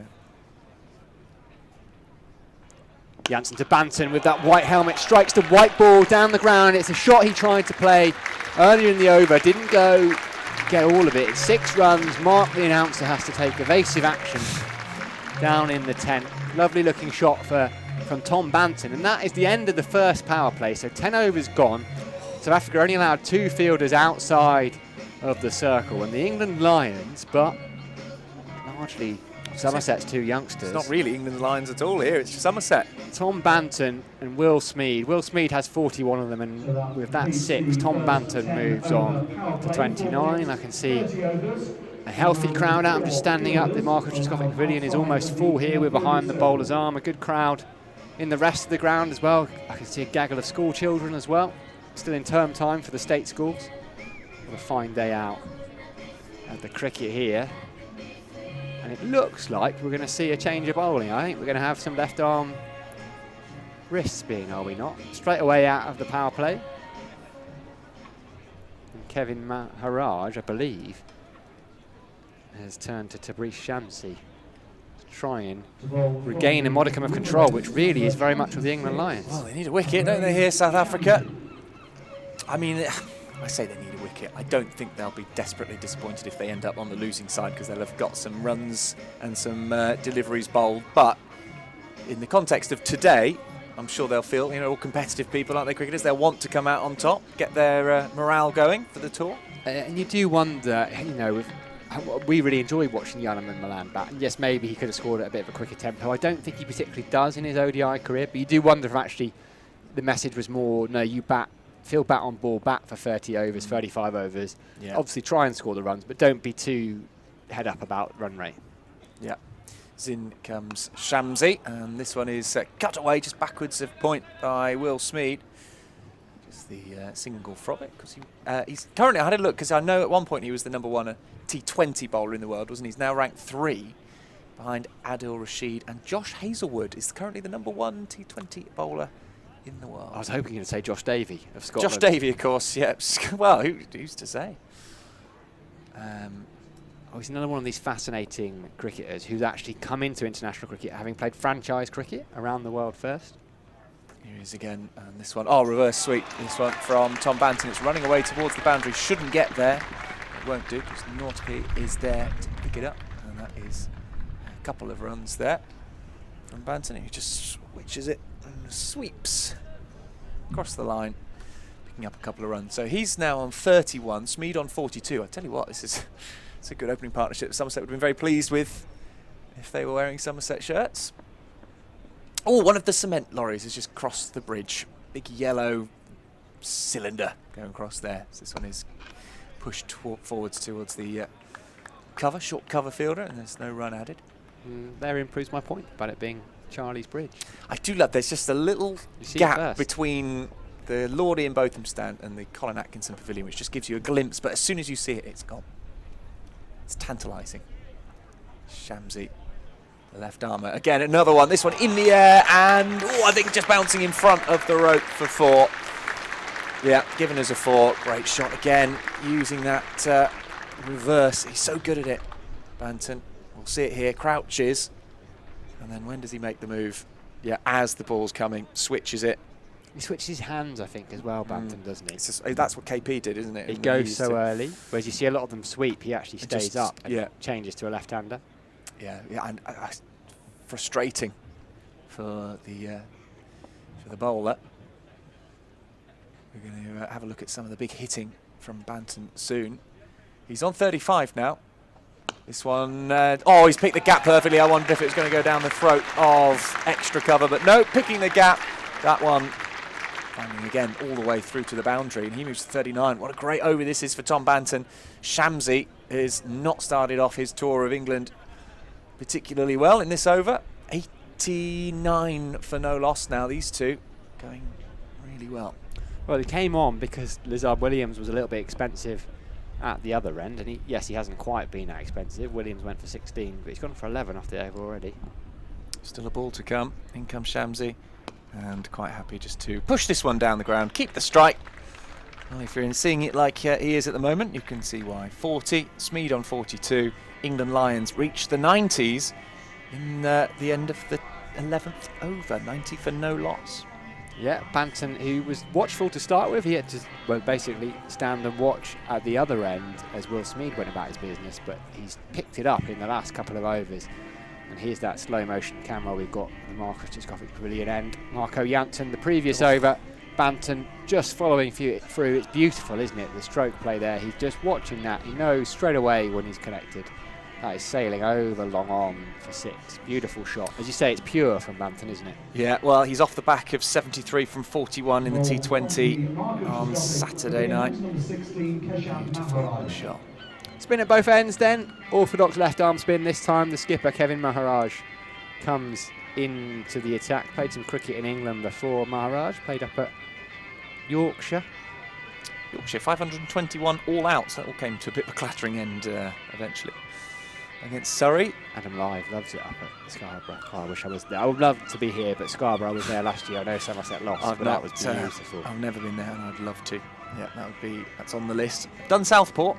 Was there 4 years ago, watching Lancashire against Worcestershire. It's a lovely little ground. Maharaj, 150 Test wickets to his name. He's only played the 21 ODIs. Skipper here today as well. He's going to bowl Tom Banton, who sweeps. It's going to be a wide, but you can see from head in hand, it's not missed leg stumped by an awful lot, but it's enough. Anything down the leg side is going to be given a wide. So a false start from Maharaj. There's a little bit of dancing from the umpire there. It did look it, didn't it? Yeah, sort of doing some kind of waving dance with his giving the wide. Banton, watchful, just turns it into a single. So Steve Smith was Kevin Maharaj's first Test wicket. He came down the track and got given LBW. And I remember reading there's a story. Alim Dar was the umpire, and Dar the day before a Test match will go down to the nets where the bowlers are playing. As Maharaj comes in to Smeed, he pushes it back. I like where this story's going. And so Dar will, because he hadn't seen Maharaj bowl, so he wants to get used to them and see the angles and things like that. And he said a very similar thing happens. It wasn't Steve Smith, but someone danced down the wicket, was way down, got trapped LBW, and Dar said, yeah, I would definitely give that out. Interesting. Smeed punches it down the ground to Nortke. The day later, maybe it was 2 days later, Steve Smith does the same thing, and it must have been in Alim Dar's mind, because Maharaj maybe went, well, you said you were going to give it. And he did. Wow. In fact, I'm just thinking, talking about Southport, I think I saw Maharaj playing for Lancashire there. I might have to check that, but I'm pretty sure I did. Slog sweep, and that's 6. That's a lovely looking shot from Tom Banton, who's now overtaken Will Smeed, down on one knee, in front of the Andy Caddick Pavilion. That has landed. A healthy round of applause. So there's no hiding at the moment from this. You can only describe it as a cricketing assault, Charlie. Yeah, it's brilliant. This is absolutely great. This is, I mean, if these two were opening for England, you'd have no qualms about it at all. Brilliant stuff from the England Lions. Banton, they're now on 47. Smeed 43. We can have a change of ball. We've got the same ball back. I think we've got the same ball back. 2 balls remaining then in this over. It's the 12th of the innings. Banton is watchful. Just pushes it down into the ground. We had a false start. There was a wide from Maharaj at the start of the over, so this will in fact be the 7th ball. England Lions moved on to 99. And they got 100 as Banton strikes it down the ground. Marco Janssen will do the fielding. So 12 overs gone. England Lions have 100 without losing a wicket. And actually, it's these last couple of overs, the scoring rate has really picked up. Over 9 went for 16, over 10 for 10. Over 11 for 12 runs and then 10 off that one. So there's 4 different bowlers have all gone for 10 and over. South Africa really struggling to stem the flow of runs. Lovely 100-run partnership. Congratulations, these two. Really well worked. I guess it helps that they know each other's game really well. They've opened so many times together. Obviously, in the England Lions squad, the next person who comes in, unlikely to be Tom Abel, so it'll be someone not from Somerset. In which case, things might be different, but even then, they should be good enough players that they can strike. And a lot of these coming in boundaries anyway. I have to say, they look more comfortable, these two opening, than they did against George Scrimshaw and Derbyshire on Saturday. Totally. Well, Smead didn't make it into 20, did he? I think he made it, got out for 18. So, yeah, these two doing well. So it'll be Tabraiz Shamsi in again. This one down the ground. Now, if that's not stopped, it is stopped. I was going to say Banton eyeing up a half-century here. But not to be that time. And, of course, as I say, coming off the back of that very good innings. He looks like he's warming up, Tom Banton, in this season. He's started off a little bit scratchy in the T20s. In the Championship, although getting towards it. Oh, now there's an appeal. I don't think that's done anything. Flicked the edge of his hip maybe, or his pad. But recently, just started to see Tom Banton, especially in the white ball game, looking like he's found his game, like he's found his rhythm. England should be very interested, I think, keeping an close eye on him, because he's already got a bit of international experience. He's been around for a few years now. Great player. Takes a lot of stick for how he plays, because people expect him to play like he did in that breakthrough season. But that's not going to happen every time. But he's worked his game out better here. That's 49 for him now. 101 without loss. Indeed he has. This is a bit better from Tabraiz Shamsi. Expensive first over, but he's a quality cricketer. Shot to fame a little bit in the Caribbean Premier League. He was picked up by some kits of Nevis Patriots in 2015. I think he'd been playing a tour match the previous year. One of those West Indies were touring. And Marlon Samuels had got a double 100, but Shamsi thought he had him plumb on 10. And it was Samuels who came calling to get him over there. Smead punching out through the covers. That is going to be stopped on the boundary. They'll come back for a couple, though. Smead onto 45. A bit of a race to a half-century maybe here, because he's got 2 balls left in this over. 5 runs for him, 1 run for Tom Banton to get there. Yeah, a lot for Keshav Maharaj to think about here. A lot for him to think about. Here comes again, Shamsi. This one again, punch through. That'll be a single. 104, so Smead up to 46 now, and this is Banton with 1 ball left, with 1 run needed for his 50.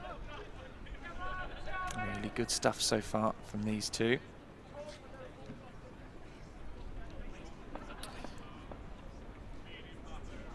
.104 without loss as Tom Banton sort of crouches, sets himself very low. And then they'll come through. Really well worked half-century, and that'll be very, very popular here in Taunton. Tom Banton, what a start to this innings. 50 runs already. Yeah, 43 balls there, sorry, Sam. That's right, just 43 balls, 5 4s and 3 6s. So he started watchfully. I think he only faced 1 ball in the first couple of overs as Will Smead got going. But he certainly picked up the scoring rate in the last couple of overs. And yeah, to be scoring a half-century at a strike rate of 116, that'll be a nice feeling for him. He will hope to keep going. Keshav Maharaj will keep going with the ball, but he will be hoping to bring a wicket, really, something South Africa need. As we said a bit earlier, they won't be too hung up on about the results. It's about performances, it's about getting game time. But they'll still want to win. They're all competitive, as would England Lions. Banton waits short onto the back foot, and it's pulled away. 3 6s becomes 4. It strikes one of the seats in the stands in front of the Ondaatje Pavilion, the family stands here at the Cricket Associates County Ground. Tom Banton, I think, is seeing the ball quite well, just a fraction short from Keshav Maharaj there. And Banton was onto that so quickly, he just really takes guard to settle himself. Thank you very much to Chris, who's got in touch on Twitter. I'll come back to this in a moment, just as we're in an over of spin, but you've made a good point. Banton steps inside that one, drives Keshav Maharaj down the ground for a single. Chris says the broadcasters on Saturday watching Tom Banton were quite critical of him, which, 71 off 43, was it 73 off 41, I think it was. That's a bit mean to be critical in a game where he's helped set up a 265-run score. I personally think Banton is, as I say, just getting into some good form. Smeed just jabs it down the ground. They're very different, as you say, isn't it? Smeed, there's a lot of short movements. It's jabs, it's wristy, it's hockey, it's a bang and then stop. Whereas Banton, as you say, is a little bit easier in the eye, if you like, the traditional player, because it's very wafty. Not wafty, actually, that's the wrong word, but he plays through his shots. He It's holds like his sword play. follow-throughs, yeah. Whereas Smeed is very More much of a jab. boxer. There we go. There we go. Keshav Maharaj, he's gone again. Tom Banton, we've talked him up. He tried the same sweep shot. Lizard Williams takes the catch at short third, so Tom Banton will wander off. Perhaps commentator's curse. He made a lovely 57, hit Keshav Maharaj for 6 earlier in this over. Maharaj has got his revenge, though. England Lions 113 for 1. Well, that's the end of Tom Banton. What a platform he's provided here, though, for the England Lions. And I'm fairly confident he will get some stick for getting out like that. But that's the risky game you play. That is what you do with an opener like that. He's got to play his shots. He's got himself in. He's got the half century. Shame for him he can't carry on. But in the end, you are up against international quality bowling here. So South Africa get their first wicket. They get the breakthrough that they so desperately needed. 113 for 1. They need just 206 here. So how about that for your opening partnership, getting that required runs down to 206 needed. Really good stuff from Banton and Smeed. Banton heads back into the pavilion. And I can't tell whether Harry, who's just moving in alongside me, has got himself sort of herbal fruity tea, or he's just got himself a nice cup of Ribena. It is squash, apparently. It is squash. 113 for 1 then the score here as the South Africa players come together for a bit of a huddle. And Harry, what did you make of Banton's innings there? Oh, some innings, isn't it? I just tweeted, actually. 110 all-out England against India first team. And England's second team against what's pretty much South Africa's first team. Yeah. 16 players. Oh, just Quinton de Kock and Rabada not playing.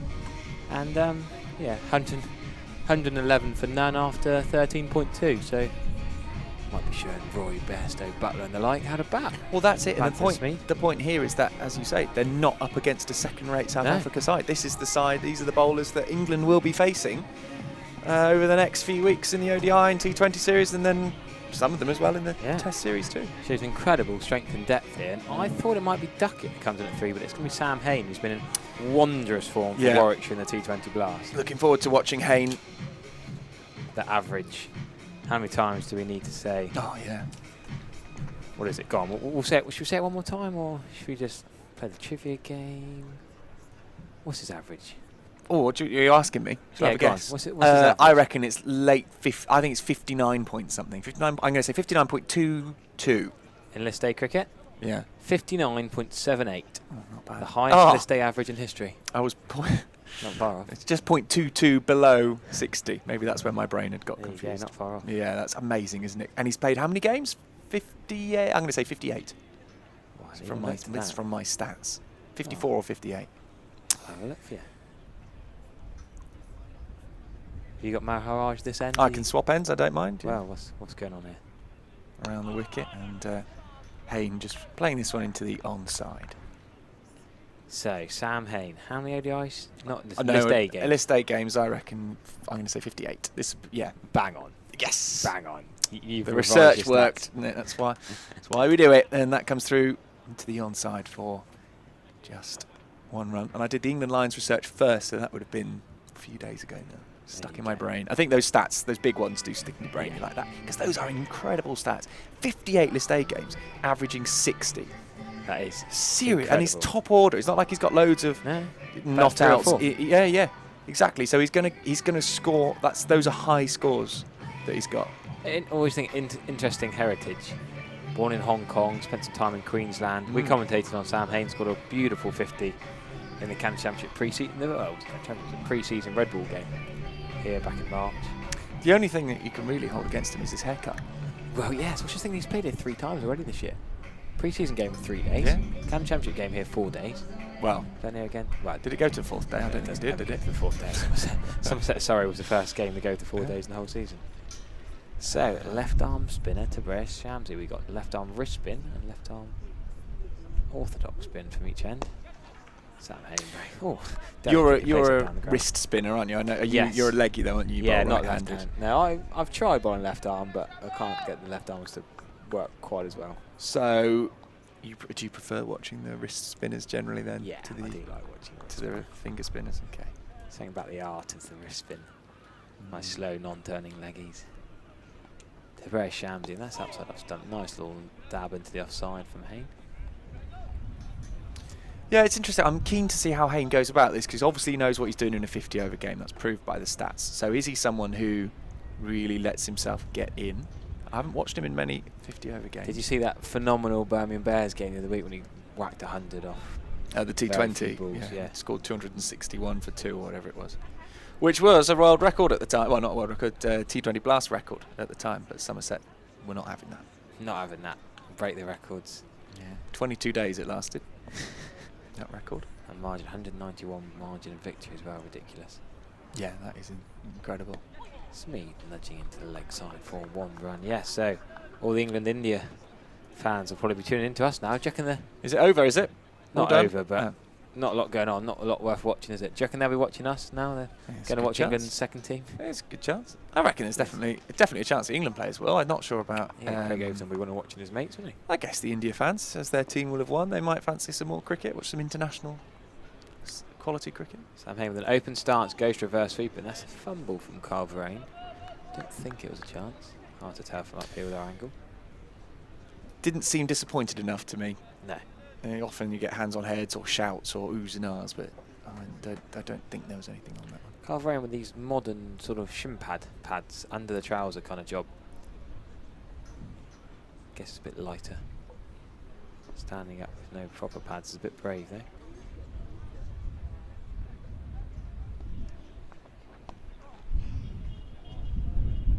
Nudging that into the leg side, and they'll trot through for the easiest of singles. No energy expense spared.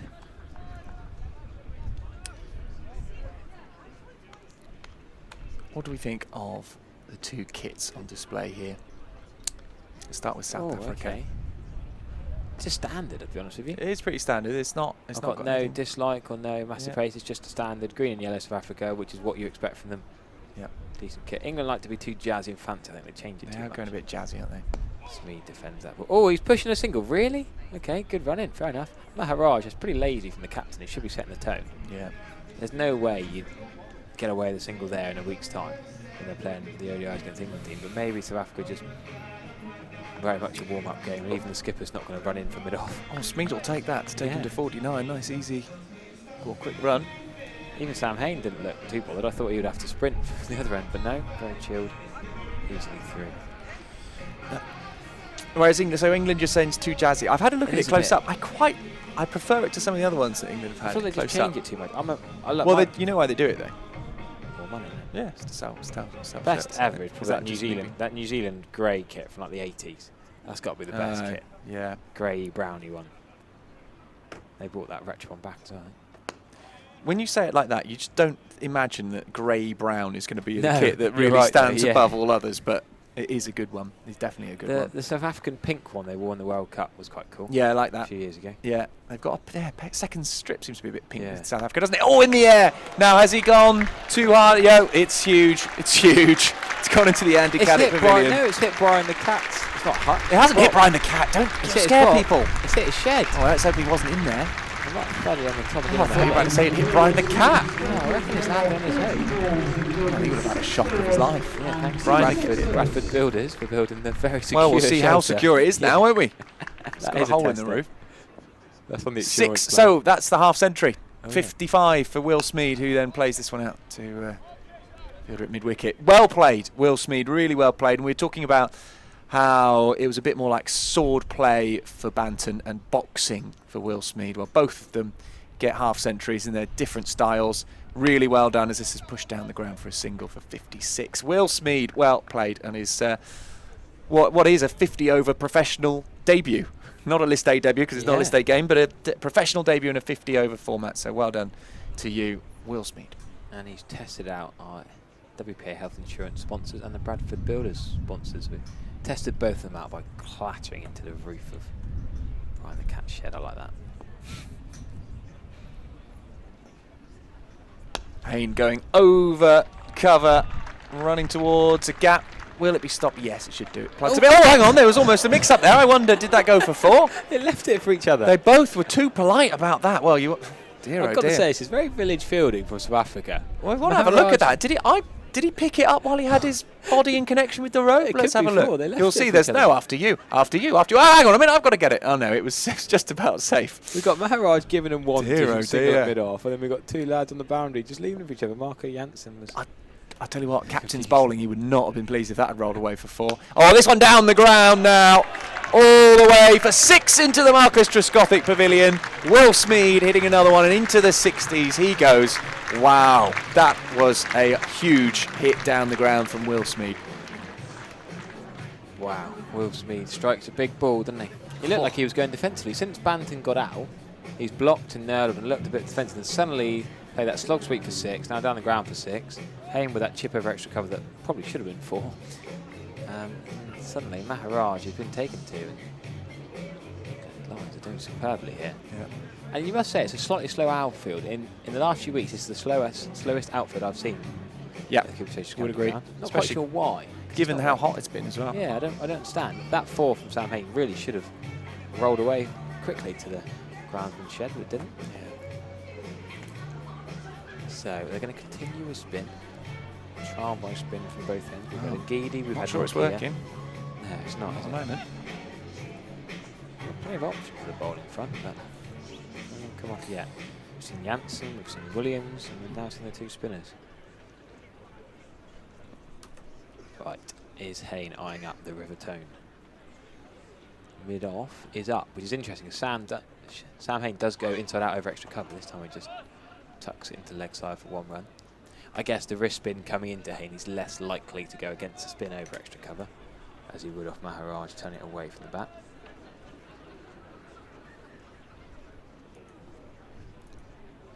Well, Jake Lintop might be able to get to the Exeter City Tourist City pre-season friendly he'd be keen for tonight at this rate. Oh, at the moment, yeah. England Lions flying. 184 required. And that's rocked back and pulled. Bit of a scuffed pull shot. Smeed looks for 2. Yeah, good running. Very good running. I think he's realised that South Africa was a bit lazy in the field. Philip Whale didn't attack that ball at all. Jogged in, picked it up, gentle throw. South Africa looked like they just got off the plane, which was 4 days ago now. They've been in the country for 4 days, but maybe they'll warm up for Worcestershire at Worcester on Thursday, which is set to be a List A game. To release Shams in the middle of the leg, and even that's just a punch from Smeed, but he's hit it quite hard. Big muscles, times it well. Even a defensive sort of push comes back fairly quickly.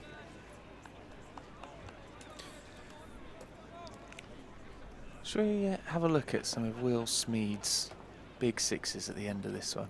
Yeah. Do you fancy that? I did. Just seen Scrimshaw walk down below us. Really? A little wonder of a lap. Smeed is just defending to extra cover, and big 6s from Will Smeed. It'd be great to have another look at those if we can. Taking him on to 64. Playing very well. Yeah, Will Smeed. 64 off 45 balls, 3 6s, 6-4, strike of 142, and he's in another 6. There you go, into the retirement flats. Nearly hit the Wyvern. Oh, well taken. Oh, he has caught it, hasn't he? Back row. That's a great catch. Nonchalant, 2-handed. Big high 5. Straight in the brackets. Not a big deal of celebration either, he's just sat straight back down. That's all in a day's work for him. Well, that's casual, isn't it? Look Good at that. stuff. I'd be tearing my shirt off, running down the steps. We need to get that guy, get his name, give him a Twitter shout out. Give him a ball to say thanks or something. And there he goes again, Will Smeed. Another 6. Philip Wales going to have neck ache. I tell you what, to go over for 6. England selectors, England coaches watching this will be very intrigued by what they're seeing. If they haven't already been watching Will Smeed, they might be taking notice now. 2 back-to-back sixes. And we've seen 206 in this over. Should we see the 2 Oh. previous sixes in the previous over? Go on then. Let's treat ourselves. Give a slow-mo of 2 of the previous sixes. So this is Maharaj. He makes room for himself and slog sweeps it. Oh, look at that. This is the one that gave Brian the Cat a headache. We've seen that. So many sixes, it's hard for our technical team to keep up with all the slow-mo sixes. Don't Stop Me Now is beaming through the speech Gives himself a system. bit of room, doesn't he? Clears the leg. Oh, yeah, down the ground. Now, Lovely stuff. dare I mention it early, Charlie? Will Smeed has an issue with getting out in the 90s. I'm going to call it early. Well, he's got a T20 Yeah, issue getting out in the thank 90s, you, yes, so that was my I'm not positive too worried. twist. Hopefully, he can get through that here and fly on to a massive 100 here. And Tom Banton might be kicking himself having got out watching his opening partner mate. Yes, he'll be very happy for Smeed, but maybe he could have played 1 shot less, and the 2 of them could have been whacking handlers on the home ground together. At this rate, Skipper Abel might not even be required to bat. I'm going a bit ahead of myself. Required run rate 5.2, 170 to win, but they're absolutely flying here in the Lions as Sam Hain just checks his middle stump guard. India are 46 without loss, so England really having a bad day there. But England Lions, completely the opposite, 149 for 1. Required run rate down to just 5.2, which with 9 wickets in hand and still 33 overs to go, well, you'd be very happy with. It's Petluqueo who's going to bowl now from the Marcus Trescothick Pavilion end, and it's a little bit back of a length for Hain, who is able just to push it into point, but it's stopped. 149 it remains for the loss of 1 wicket. Wow, Smeed here. It almost looks like he's made a call, doesn't it? It's like, I'm going to do this, I'm going to go, and I'm going to be big about everything I do. Which is what he's been doing with Somerset in the T20s. He's made 2 scores in the 90s for Somerset in T20s, 1 unbeaten, 1 out for 98. Oh, he's gone over his head here, Hain. Oh, that's clever. And it's gone all the way for 6. He just instantly moved away to the side to allow him the room to just flick it, scoop it up over his head, and it's gone all the way for 6 towards the Lord Ian Botham stand. This is ridiculous batting. I'm sorry, but I think we're being too nice to South Africa. This is embarrassing for a top international side with pretty much the strongest team, bar Quinton de Kock. I'd say they got Rabada. Yeah. You said they've pretty much got everyone else. Bavuma obviously injured, but yeah. Yeah. There's always going to be injuries and a few missing. I mean, to have only 3 missing is not very many in this day and age with COVID and injuries. They are Well, and let's the cleaners currently. I know they're called England Lions, but let's be honest. This is selected on county performance. This is a strong county 11, really, is what we're looking at here. You know, most of these players haven't played for England. That's the point. This is not sort of an England with a few making up numbers. This is a inexperienced side hoping to get into that England squad. As you can see, Sam Hain's got the red crest on his helmet. Petluqueo in again, and this one cut. Oh, beautifully cut. Did get a hand on it, did he? Just to slow it down. Markram, and he's done well because it's not going to reach the boundary. But Hain comes through for 2. Well, Hain's joining the party here. A lot of people are joining the party. We're up to 2,400 just on the YouTube stream now. Also some watching on the website and some on Facebook Live too. A lot got fed up of watching England being whacked around at the Oval. And coming to watch Sam Hain and Will Smeed putting on a masterclass here. Hain would have had 4, but for, as you say, a great stop at point. Petluqueo in again. Fuller and flicked onto the leg side. There won't be a run there because it's well stopped by David Miller.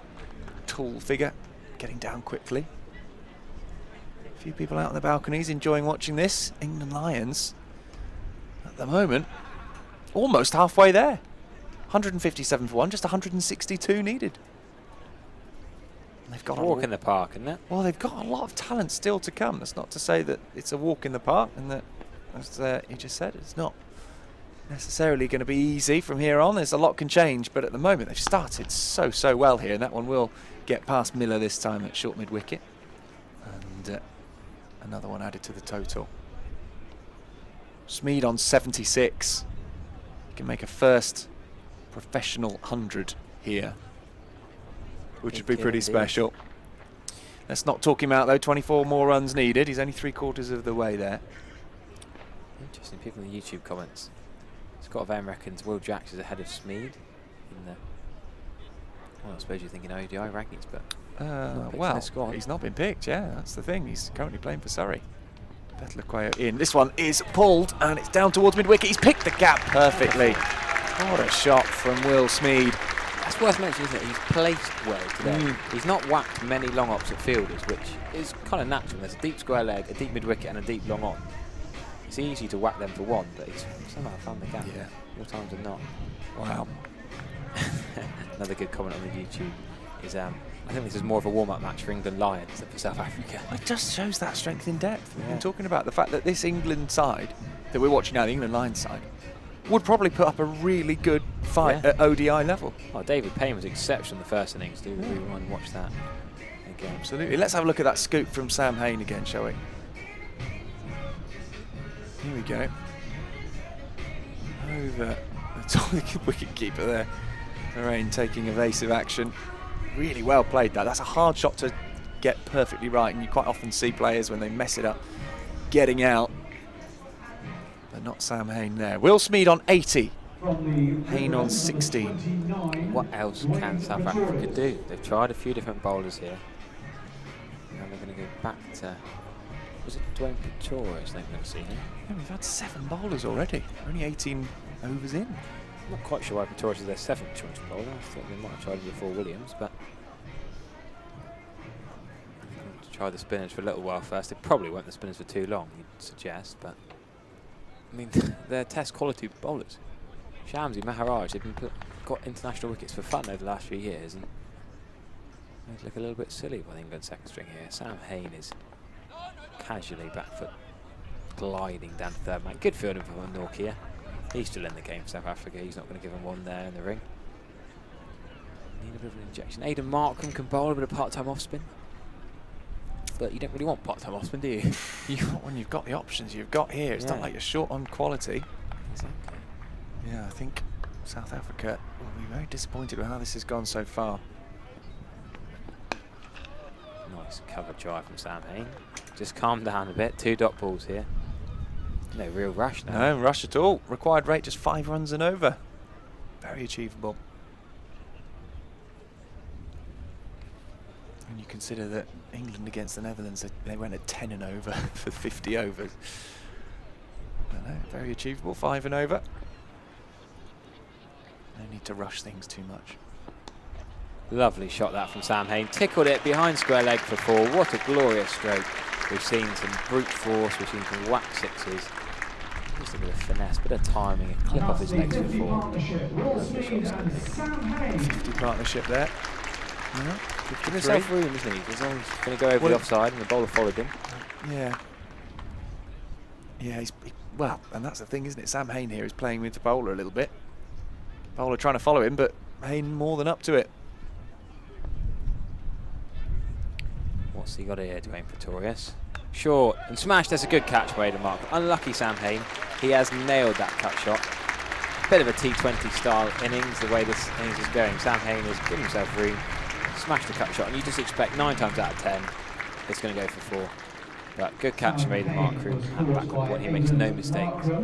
Hain goes for 20. Bit of a shame. He's just getting going. Give him the partnership. Just got the 50 partnership. He's got to go. Great fielder, Aidan Markram. That was quick as a flash. He was onto that. He had to dive for it. Got 2 hands to it. Really good work from former Durham and Hampshire player.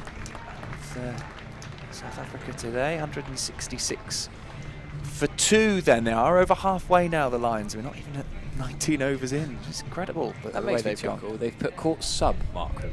Yeah, Why I they saw decided that. sub? Because they've got 11 players and they can't have more than 11. I think that's a programming thing. I Yeah. don't think, because I think you can probably only have 11 players and they have to say it's a sub, even though it's not. I saw that earlier. David Payne was a sub, even though he opened the bowling. 166 for 2. And the reverse sweeping specialist, Ben Duckett, comes out, Yeah. smashes it over extra cover, plays reverse sweep very well. Could have opened, to be honest with you. I think this top 7 is ridiculously strong. Eskenazi or Hose could be more than capable to bat in the top 4. They're going down at 6 and 7. Tom Abel probably going to be at 5. That's ridiculous strength and depth from England's second team. 153 to win. Only needed 5 and over. Yeah, really, really good stuff from this inexperienced England Lions side. England Lions haven't actually played for a long time, mainly because of COVID, so to see them get going so well together. Well led by Tom Abel in the field, I thought, earlier on. I've got a friend who will be particularly devastated seeing the loss. The County Cricket connoisseur, the County Cricket podcast, Aaron will be devastated to see Sam Hayden go. He's particularly enjoying our comms, he said. Nice to hear. He's a Warwickshire fan, isn't he? Yeah, so we'll be very disappointed to see the end of Sam Hayden. Just seeing whether any other... yes, Adam Hose, of course, is a Warwickshire player as well now. Former Somerset player, so coming back to his home ground. And Lintop. And Lintop, of course, yeah, 3 Warwickshire players. This one just turned around the corner by Ben Duckett for his first run.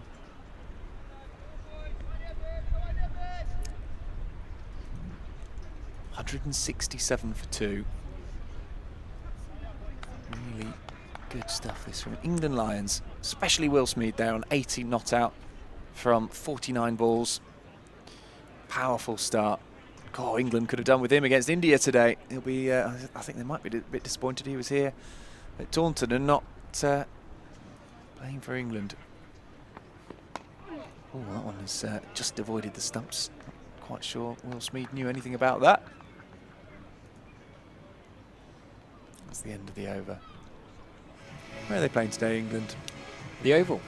Because Surrey are up at Scarbados.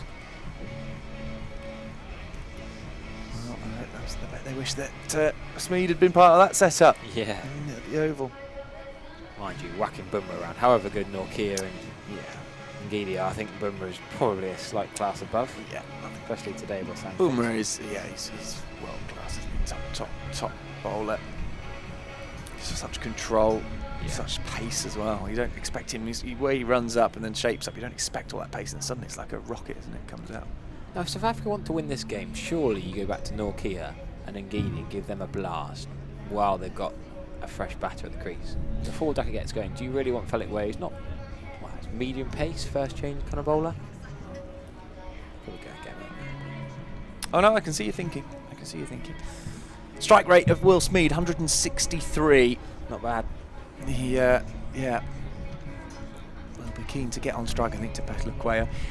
Interesting, my theory confirmed that Ben Duckett also has a white crest on his helmet, so I think those who've played for England use their England helmets. Yep. Otherwise, you get the little red crest to say that you are coming in. Yeah, it's nice, isn't it? It sort of shows. It's a bit like with Yorkshire. They get the closed rows until they get their cap, and then the rows is opened. Yes, Jordan Thompson, I think, got given his today. There we go. Yeah, presentation before play. 167 for 2, then Petula Quayer to Duckett. Duckett's just going to tuck that into the leg side. Not going to have a run there. Good bit of fielding. Is that David Miller, I reckon? Yeah. Charging in there, no run. Are you taking this end? You can have this end if you like. Why not on this end? Oh no, I think you're on the other end. Did I do the last end? Did I? Yeah. I even thought that through very carefully. You can have it. You can have it if you like, but you can't bowl me from both ends. I'll just watch. If I bowl from both ends, I scored 300 off 20 overs. Yeah, it was Pretorius the last over, wasn't it? Around the wicket comes Petula Quayer. Oh, that's really cut up. Duckett. They're celebrating, and the umpire says no.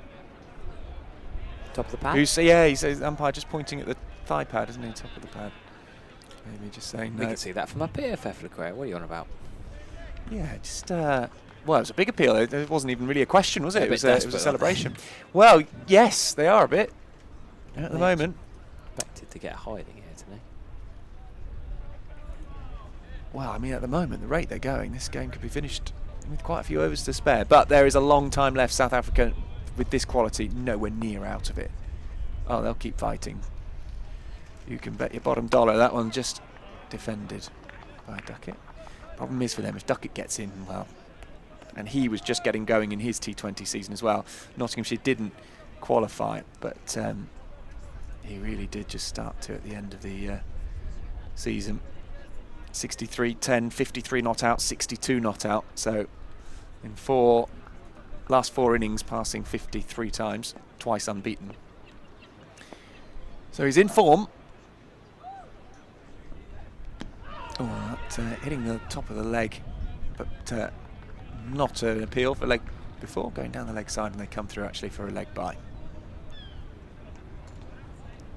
What are they doing here? Working out 2 left in the over? Yeah, the umpire's signaling to each other. Yeah. Got a big scoreboard with it on, which is the sort of thing you don't get Yeah. at village and club level. I like to do the 2 across my chest on the arm. Do you do that when you're Yeah, umpiring? yeah, I was interested that he sort of went up here. yeah, Nick Cook to Ant Harris, sort of almost sideways swearing at each other from upper high. yeah. Got to say, that's the thing which worries me the most when I umpire my club, keeping the clicker going. Yeah, It's just, it gets so confusing when you've been out for a few overs. Played into the leg side then by Smeed. Will pick up another one, move to 81. Run rate, as you might expect after that wicket, just slowing down a bit. Hayne will be disappointed, Hayne having been in such good form with Warwickshire. Luckily for him, it doesn't impact his list day figures, his average. Not a list day game. No, exactly. Sam Hayne doesn't affect his list day average, yeah. Betlaqueo in again around the wicket, and this time Duckett just trying to punch it to the offside, but can't get anything on it. So another over finishes with 20 in with 30 to go, and England Lions have made their way to 169 for 2, leaving them a very neat 150 off the last 30. So exactly 5 and over. Walk in the park, Charlie Taylor. Oh, he's called it already. Absolutely. I'd be Calling very, it. very surprised if they don't win this. I think the strength in depth is underrated here. Benny Howe, Jake Lintott, Rian Ahmed can all bat as well. It's not just the 6-7 batters I keep going on What? about. They're really Yeah. good players. The Lerma Lord is strong too. Tom Abel will suit, I think, the platform that has been given, the run rate required. I think Tom Abel will absolutely If he's love required. this. If he's needed, yeah. I think there's a long way to go, yeah. 150 runs, it probably will be. Pretorius then from the river end with a long on back, so that will be just one back foot punched down the ground. We've barely had time to keep you updated with county Well, championship scores. and India England need maybe just 43 runs from 38 overs, so and they've got 10 wickets in hand, so that one is very much a ambling towards a close.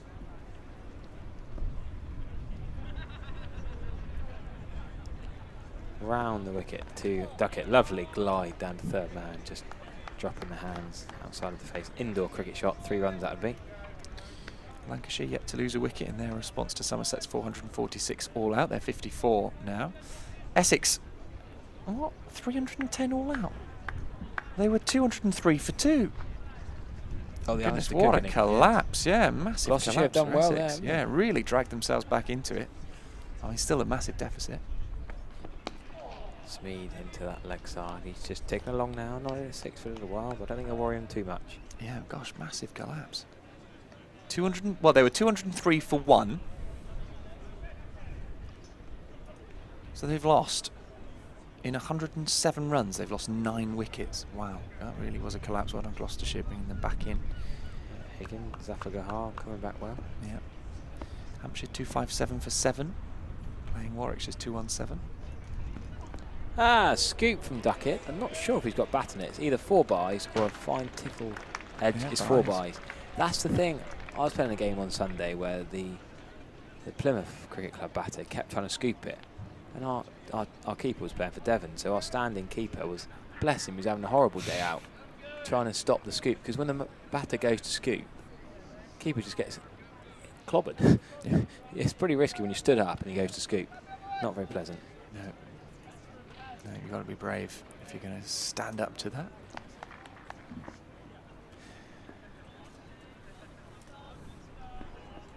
Trying it again. And he's doing it.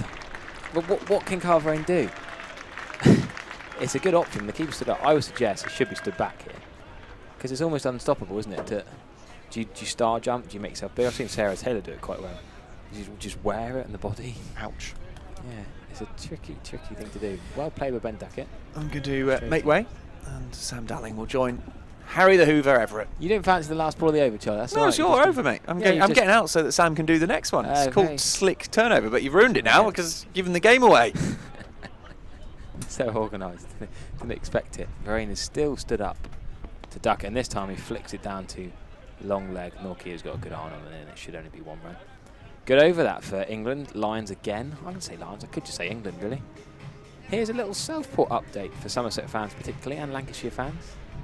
2 solid top order batters, Luke Wales and Keaton Jennings for Lancashire. gonna be easy. We've got a man of Peter Siddle's class. Enjoy bowling at Wales and Jennings.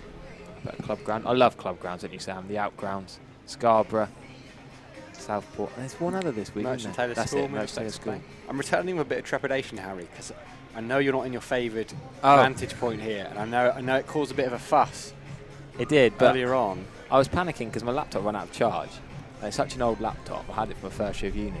It really struggles if it crashes and needs charging again. It's not like you guys with your Apple Macs. So I was slightly panicking, but I'm plugged in charging now, so thank you very much. I'm all right this side. You crack on this over.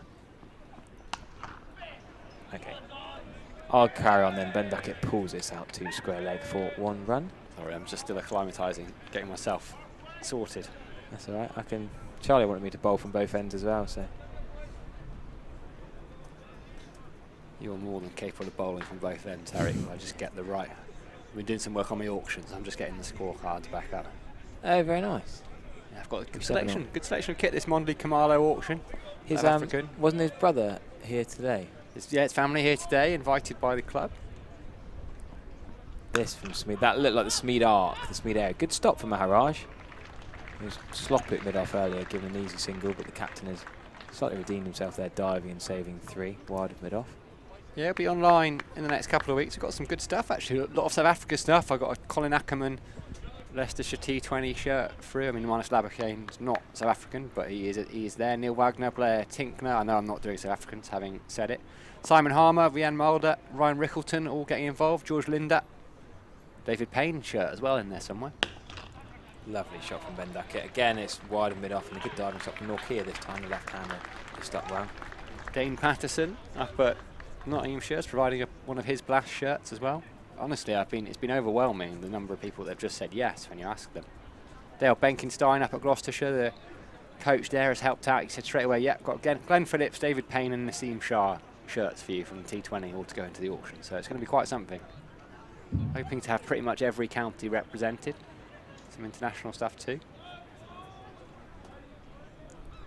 Philip Way into Smeed, and he goes over mid-wicket, big 6, picked up the length, and that's nearly into the Ondarchie Pavilion top stand.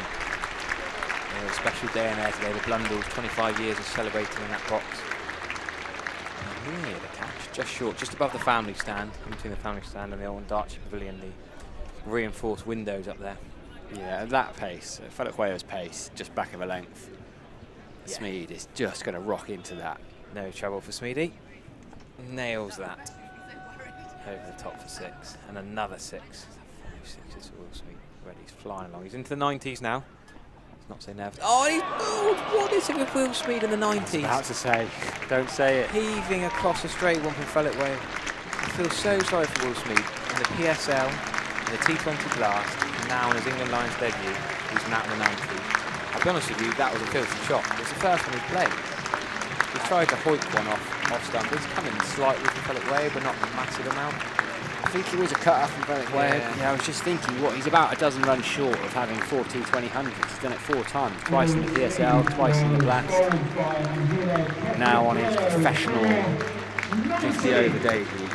What a knock, 50, 90 or 55 balls, 7 4s, 6 6s. But real, there's a warm applause, but also disappointment, not about Will Smeed, but for Will Smeed, that he couldn't go through to 100 and get 3 figures. Well deserved 102. Now, is it going to be his teammate?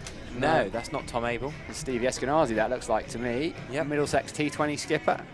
Been in brilliant form for Middlesex. Haven't had a great time of it in the last 3 years, but he's been a leading light. Was it 1200? Actually, I know you've got it written down, the exact numbers, but I've done a bit of Middlesex commentary this year. I know got about 1,200 runs, averages nearly 40 across a period of 3 years. It's quite remarkable to me that he's not a wild card pick for the 100, or not a pick. Full stop. Must average nearly 40. Eskenazi in ahead of Abel then, which means that Abel's decided, or a bit of coach, bit of Collingwood, bit of Abel, bit of skipper, bit of working out the order. So Adam Hose and Abel will have to be the next 2 padded up. So Duckett and Eskenazi. Duckett's played 3 1 internationals for England. Banton, of course, earlier we saw played 6, the other guys uncapped in the England side. But I was looking back at the England's 2015 Lions squad. Go on. Was that the Duckett and Bell Drummond year, or was that a bit later? Because Duckett got a double 100 for the Lions. Yes. now. He batted with Daniel Bell Drummond, but I think they put on something like 400, didn't they? Yeah, not quite the game I was thinking of. I think that might have been later. I think I might have been thinking of a game, maybe 2017. 2015, England Lions beat a South Africa A side 3-1. And Rabada, Morris, Rita Hendricks, Dean Elgar, Dane Villa, Simon Harmer, they all played for the South Africa A side. Of course, this today is South Africa first team, which is above the A, so I know that makes no sense because A is first. But Eskenazi pulls his first ball well. Could it be 2? Not run the first one quite hard. Yes, they have. They're going to get back for 2, actually. Duckett's a little bit slower than Smoother Band to smaller legs. He's got to get them going. It's slightly unusual for Eskenazi this because he's used to batting at the top of the order in white ball cricket. He opens up in T20 in the power play. What have we got here? I think this is a little bit of Will Smead on slow-mo. You're just joining us. He's fallen in the previous over for 90. Batted superbly, 90 off 55 balls. This is him just latching on to one. In the same over he got out. Polokweyo just dropping short and Smead just dropping the ball well over the rope for 6. That's his V really, Smead. Deep square leg, deep mid wicket. Scored a lot of his runs up there. Right, what we're going to have here, is it still Pretorius? Do you remember Dewalt Pretorius? He was around, he played for South Africa when I was growing up. My head always defaults to that when I see the name Pretorius, but this is not Dewalt, this is Dwayne. Keeper up. Duckett drives. Good bit of work there from mid-off. Is that Keshav Maharaj? I'm working based on the left-hander. Yeah, floppy hat, left-hander. Yeah, he's in mid-off most of the game, actually, the skipper. Chat to his bowlers. Oh, I love that. You've had very Somerset Devon there. Skipper. It's something like the R's, isn't it? Skipper and bowlers. Happens naturally with the R's. So England Lions in a good position here, really. 27 and 28. Well over halfway of the score required before the halfway mark. 111 wickets in 95 List A games. Dwayne Pretorius, all round the 2, averages 30 with the bat in ODIs. 31 wickets at 28.5. Comes in around the wicket to Ben Duckett, goes underneath the bat. It was almost a Yorker. Good bit of work there from the wicketkeeper Carl Varan. Used to be an out-and-out quick bowler, Pretorius, but he had these couple of bad knee injuries that basically he had to find a new effort, a new way, so turned to swing bowling. There's lots of different slower balls variation, a bit like Benny Howell does actually. Pulled by Duckett. There is a fielder out there, so it will just be a single. I read an interview with Ray Shamsi who described Dwayne Pretorius as a scholar of the game. You were a bit of a scholar of the game, Harry, I think. I like that, yeah. Missed a bit of cricket as well, missed the Pakistan series in April, or last year in fact that was, with a fractured rib. Remind me a little bit about Wayne Purnell. I know obviously right and left arm difference, but bowler who could bat a bit, that sort of number 8 sort of position. Oh, when Purnell first came into international cricket, Eskenazi just turning it to mid-wicket. Well, when Purnell first came out, you thought, here we go, is this going to be the kind of a new premier all-rounder in world cricket? Because he opened the batting in the Ram Slam. I remember him scoring 120 overs back in like 2010 or something daft, when it wasn't common to score 100 in a T20. Oh, thanks, Harry, just lending me his pencil again. Yeah, always disorganised on the pencil for 90 Sam. Yeah, I'd never have one. Typing kind of man. Flicked off his legs there by Eskenazi into the gap, and Geedy's going to chase. Shamsi's going to chase, and Geedy's going to get there first. Tall man, big strides.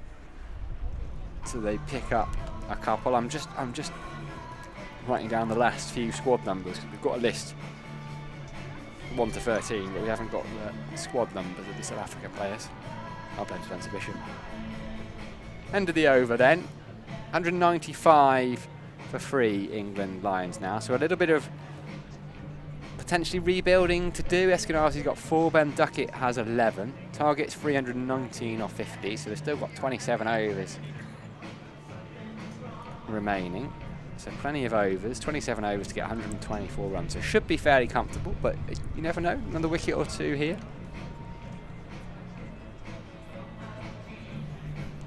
Oh, look, who do I see in the comments box? It isn't. It's only the County Cricket Podcast is here. Yes, you missed that bit. He thought Charlie was you. He said something about my favourite thing, Harry and Sam commentating on Sam Hain. That was Charlie. Sorry, mate. Sorry. Nice comment, but just mistaking yourself again. Pull shot from Duckett. Scuffed a bit. Could get 2 here, actually. Sometimes it's better to scuff it. You can nail it to deep square for 1. If you scuff it a little bit in front, easier to come back for 2. As Williams runs around and does a bit of fielding. Abel next then, do you think? Well, Or Hose? Had such a good blast, Hose. Such a good blast. I keep saying it, that the top 6 could really be in any order. I don't mind massively. I'd quite like to see Abel bat skipping his own ground, but Duckett slaps that behind point. That'd be an amazing stop. Yes, great work to get around and to kick that to 2, pick it up clean and launch that in. Great work running around from deep cover. Yeah, well, Abel and Hose takes it down to 7, doesn't it? So there's your top 7, and you're right. Howe, Lintor, Armour at 8, 9, 10 is pretty good too. In whatever orders we say. I don't think they'll be required. I think Abel and Hose will get the job done, if not these 2.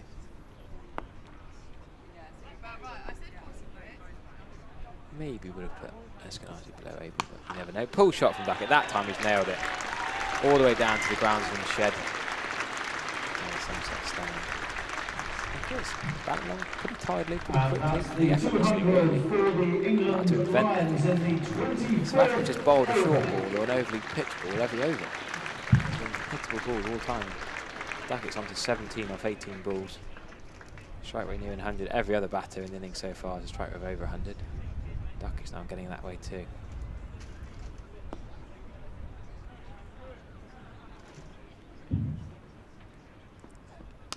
That wasn't massively short, but Duckett's done superbly to pull that behind square. Watch this on the replay. I don't think that's very short for Philip Graham.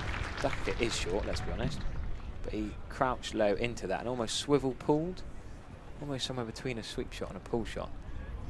To get that behind square for 4. Brilliant shot. Great. Yeah. Hands. Well, he's worked very hard with Ant Bofer up at Notts, the Notts assistant coach, on expanding his leg side game. He's done that in the last couple of years. There was a couple of things he wanted to change, trigger movements, leaving the ball outside off stump, and you can see now that leg side is much more accessible to him. Been around a while now, Ducky. It was 2016, scored 2,706 runs across all formats. Ducky again this time, tries to cut it behind point. No run. Yeah. Averages 69.5 across 11 runs in 11 innings in first class cricket. 200s and 5 half centuries in 2022. That's decent. First class. You don't think of him as a first class batter necessarily. Yes, he played those couple of test appearances in Bangladesh. Well, didn't he? I was trying to think about that. Didn't he get a couple of those? I think he got 50 opening the batting. Do you remember when England were 100 for naught and then 150, 160 all out? Jennings?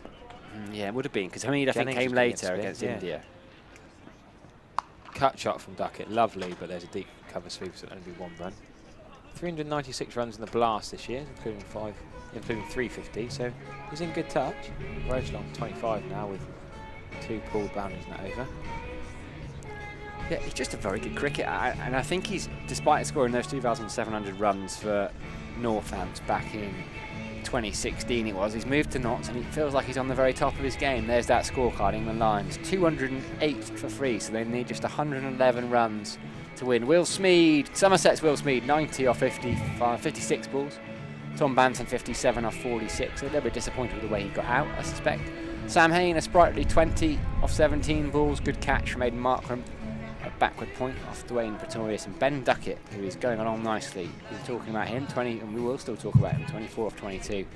Stevie Eskenazi's got 4 off 3, but he'll be at the non-strikers end as Dwayne Pretorius is going to move into his 4th over. Duckett, a little bit of fancy footwork. Which way he's going to go? He's going to flick it over his head, over the keeper's head as well. Nothing Marco Jansen can do at fine leg to cut that off, and that's that leg side that's accessible to Ben Duckett. He just looks like a player who's in complete control of his game. Yeah, it was a full toss, but he's still got to scoop it well to get the placement, the direction, because there is a fine leg. Nortje's down there. Is it Nortje, not Jansen? Yeah, Nortje, I can't quite see. Again, a little bit of foot movement, same result. This one's straighter. Will he get 6? No, not quite. 1 bounce for this one was even straighter. So Nortje down there. He didn't have any chance at the first one. He's absolutely no chance whatsoever in that one. And Duckett started the over with back-to-back boundaries. So we're talking, well, I mentioned it might be a period of consolidation, of rebuilding. No, none of that in the modern game, is there? No such thing as rebuilding in what century now? 21st century still, I suppose, don't we? But what decade? His Bazball era. We've had the Stone Age, we've had the Ice Age, we're now in the Bazball age. He's got 17 runs, 21 runs off the last 8 balls, Ben Duckett. What century? Pushes that one into the offside. It's a very Shamsi with those green boots. I hadn't spotted those. Are they complete? I think they are green. Looks like they've got a big green tick on them. Chris Green in the Blast for Middlesex wears luminous green boots. You can always see him fielding. Not related to Ben Green. Not related to Ben Green, nor Professor Green. No. The greens are available.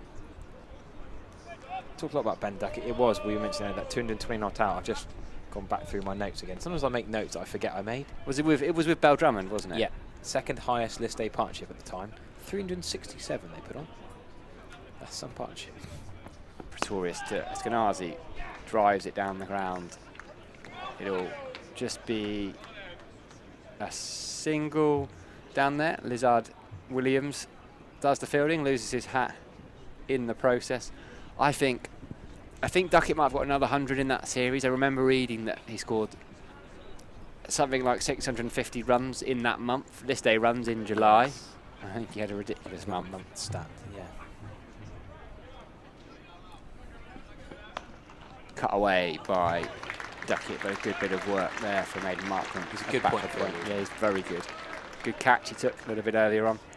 But July is the month where Ben Duckett scores List A runs, although this is not a List A game, but points down. Oh, well, it won't help the South African List A averages, will it? No, Will Smead would quite like it to be. Yamaman Milan, I suppose.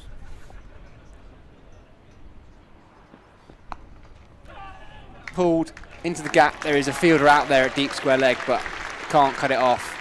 That is Marco Jansen. I'm pretty sure.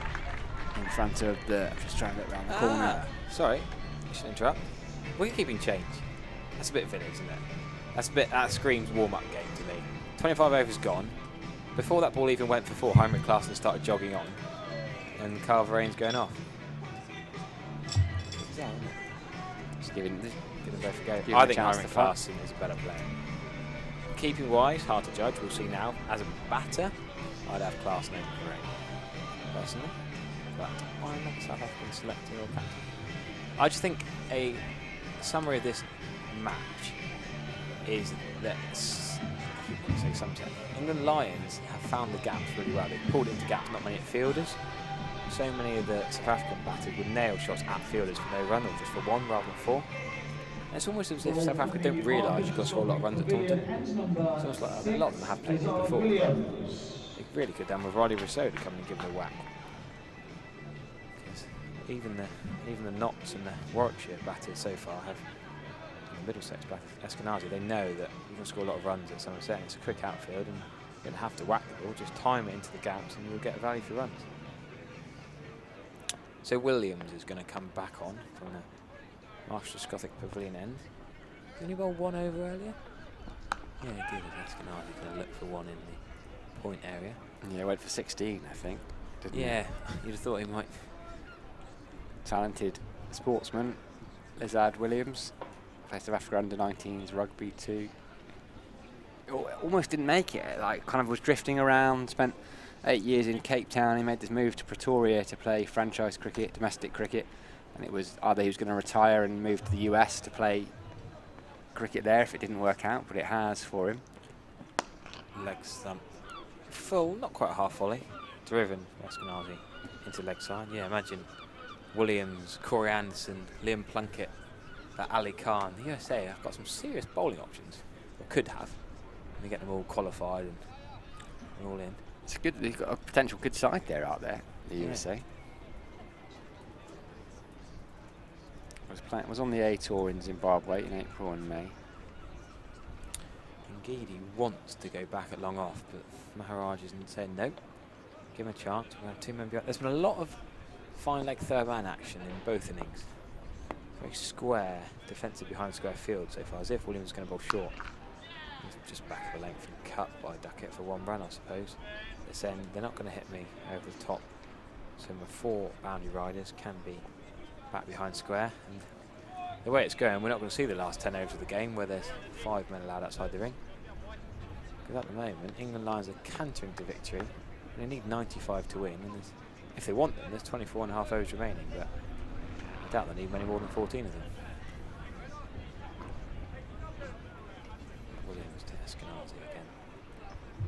He does try to make room and go over the top. Okay, so to do that, Eskenazi had to give himself a bit of room, use his feet down the crease and try to smite it over long on, because there's no deep mid wicket either. Well, he knows that even if he plinks it, he's just got to beat Ngidi on the 30-yard circle, and he's got at least 2, but he didn't manage to get hold of that. Yeah, I mean, if you double England Lions score up from here, you're getting up to 450 off 50 overs. And I know it wouldn't quite be that because Smead and Banton are all out. But it's some effort it's been so far against a very good bowling attack. Defensive shot from Eskenazi, good running from Ben Duckett, very good. Block and run. Yeah, you do wonder, obviously there is a toss, you wonder how much of it is Worlds of Africa are going to bat first. I don't know, because it's not a List A game. Backfired a bit. Normally you think that the first team would bat to make sure they get good practice. Irrelevant. Well, it should be the other way around today. Yeah, Liz Williams then. So he won his test debut in March against Bangladesh. ODI debut last year against Ireland. T20 debut against Pakistan last year. New fresh face. I think he's 28. Been around the first class arena for a while, but Duckett is flashing at that. It's not a wide. If he connects with that, I dare say that would have rocketed towards Ian Botham standing up on that distance before. A good bit of pace that he's not always had. Well, I mean, we talk about the private school system here, feeding a lot of players, and you know, Lizard Williams was brought up by his mum, Lizette, a single parent, raised 3 boys on the West Coast, and he talked. I spoke to him. I read an interview with him. He speaks very fondly. He went to the University of Western Cape, got a Bachelor of Arts there, but he talked about this sports skills for life skills program, and basically offers opportunities to students who might not otherwise be afforded them, and he called it kind of kit bag with just kind of the tools to build success for the future. I think he was talking about going back to do some postgraduate study too, so obviously a kind of thinker, and it's brilliant to see. Shows you don't always have to burst onto the scene at 21 and play international cricket. Actually, there are different pathways to it. Getting an opportunity and deserves it. I was saying to Charlie earlier, he likes the celebration as well. He likes the NBA, he likes Trey Young, something a little bit different in the celebration, so I would quite like to see him get a wicket. Ray Shamsi then back into the attack. Left arm, wrist spin. Going to need something special. Stevie Eskenazi goes off for the reverse sweep straight away. It's not really a surprise that they do anymore. It's almost just a standard shot, really. Fielded by the man at deep point. Can't quite see him, who it is, but he keeps it down to a single.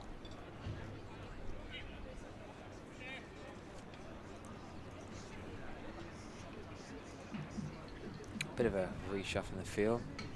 Keshav Maharaj, standing skipper, not particularly experienced as a skipper, but experienced as a cricketer. He's moving himself very square. Actually, Henrik Claessen's doing the field changes here. Extra cover and cover, very close to each other. Wicketkeeper often in the best place. Angles. The angles, isn't it? Shamsi.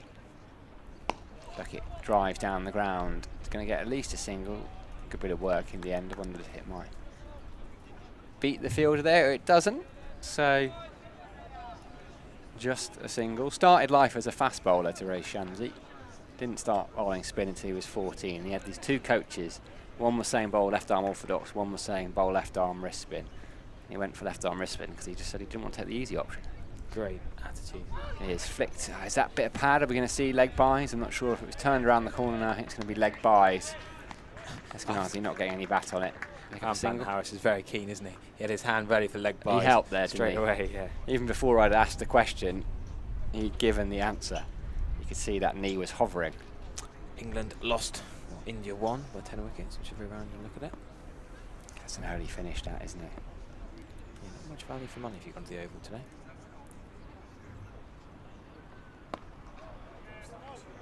Duckett, watchful, just gets on the back foot and pushes it back to Shamsi. So what is it, 5 o'clock? When did we, so they started, was it a day-nighter at the Oval, Charlie's? So they started at 1 o'clock. So good power 4 hours you've had up at the Oval.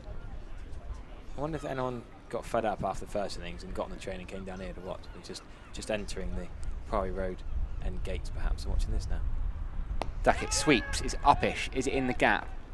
He's going to get at least one though. Good bit of work there by the boundary rider. Still can't quite see who it is from my position. Superb bit of fielding. It's a great bit of work.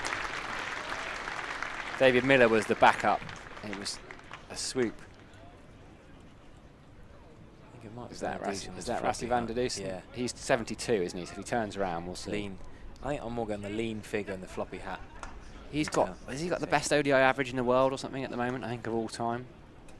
Van der Dusen. Sam Hain having an ODI average off. Listing average off. Push into the leg side. It'll be at least one. Eskenazi's thinking about 2 there. There would Duckett have wasn't. been. I think there was 2 there. It's because Tabré Shamsi got in the way. Not Yeah. deliberately. It wasn't obstructing the field, but unintentionally they had a little collision. Yeah, I think Eskenazi was there for a couple. It was just one. So end of the over. England Lions 231 for free here. Remember, they're chasing 319 to win. 23 overs remaining.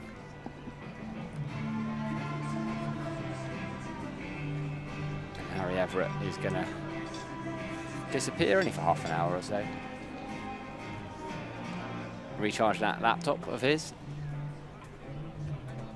Charlie Taylor is going to come in alongside me for the next half an hour. Just a couple of drinks coming on for the England batters. Ben Duckett has moved almost effortlessly on to 42 here.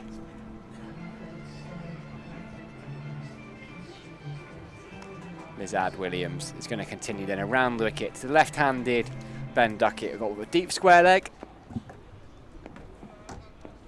a deep third, deep backward point, and a fine leg. This time it's cut to Aiden Markram at point for no run. Struck it well there, Ben Duckett. Didn't pick up a run for his troubles. We won't mind too much. England need just 88 to win off what's now 22.5 overs. Afternoon, Charlie Taylor. Hi there, Sam. Can we now say that England, because they're not playing against India, this is the main England side? It's just the main England side playing today, isn't it? Yeah, feels like it might. It's the only England side currently in action. Exactly. Outside edge. It was a flash. Gets away with it. No real danger, no slips, no one in the gully area. Picks up a single down to third. Well, I'm assuming England women aren't playing today. I don't think they are. Emma Lamb, they only played yesterday, didn't they? Emma Lamb got that magnificent 100. Yeah, really well played yesterday. Serious player, Emma Lamb. God, it was England women being brilliant, followed by England women football being incredible as well. What did that finish? I saw it. I saw it 8-0. get to 6. 8-0 finish. Was it 6 at half time? 6 at half time. Unbelievable. Down at the Just Amex couldn't in believe Brighton. Yeah. Oh dear. Flashing. Yeah, it was against South Africa actually, wasn't it? Yesterday. So, Opens the face there, Eskenazi, but there'll be no run. The England women, yes, yeah, sorry. England women against South Africa. They weren't playing Euros football. South Africa. No, unlikely. It's like Australia being in the Eurovision Song Contest. I don't think it's going to happen in the football.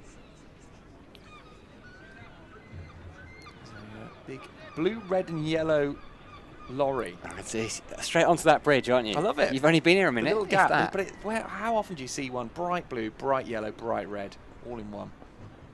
Glorious. Williams is short. Eskenazi is pulled, and there's no one out there at deep mid wicket. Deep square leg is there, but isn't going to cut it off. Nice looking shot from Eskenazi. He moves into double figures with that one. He's got 12 off 12 balls. Looks like the Essex kit.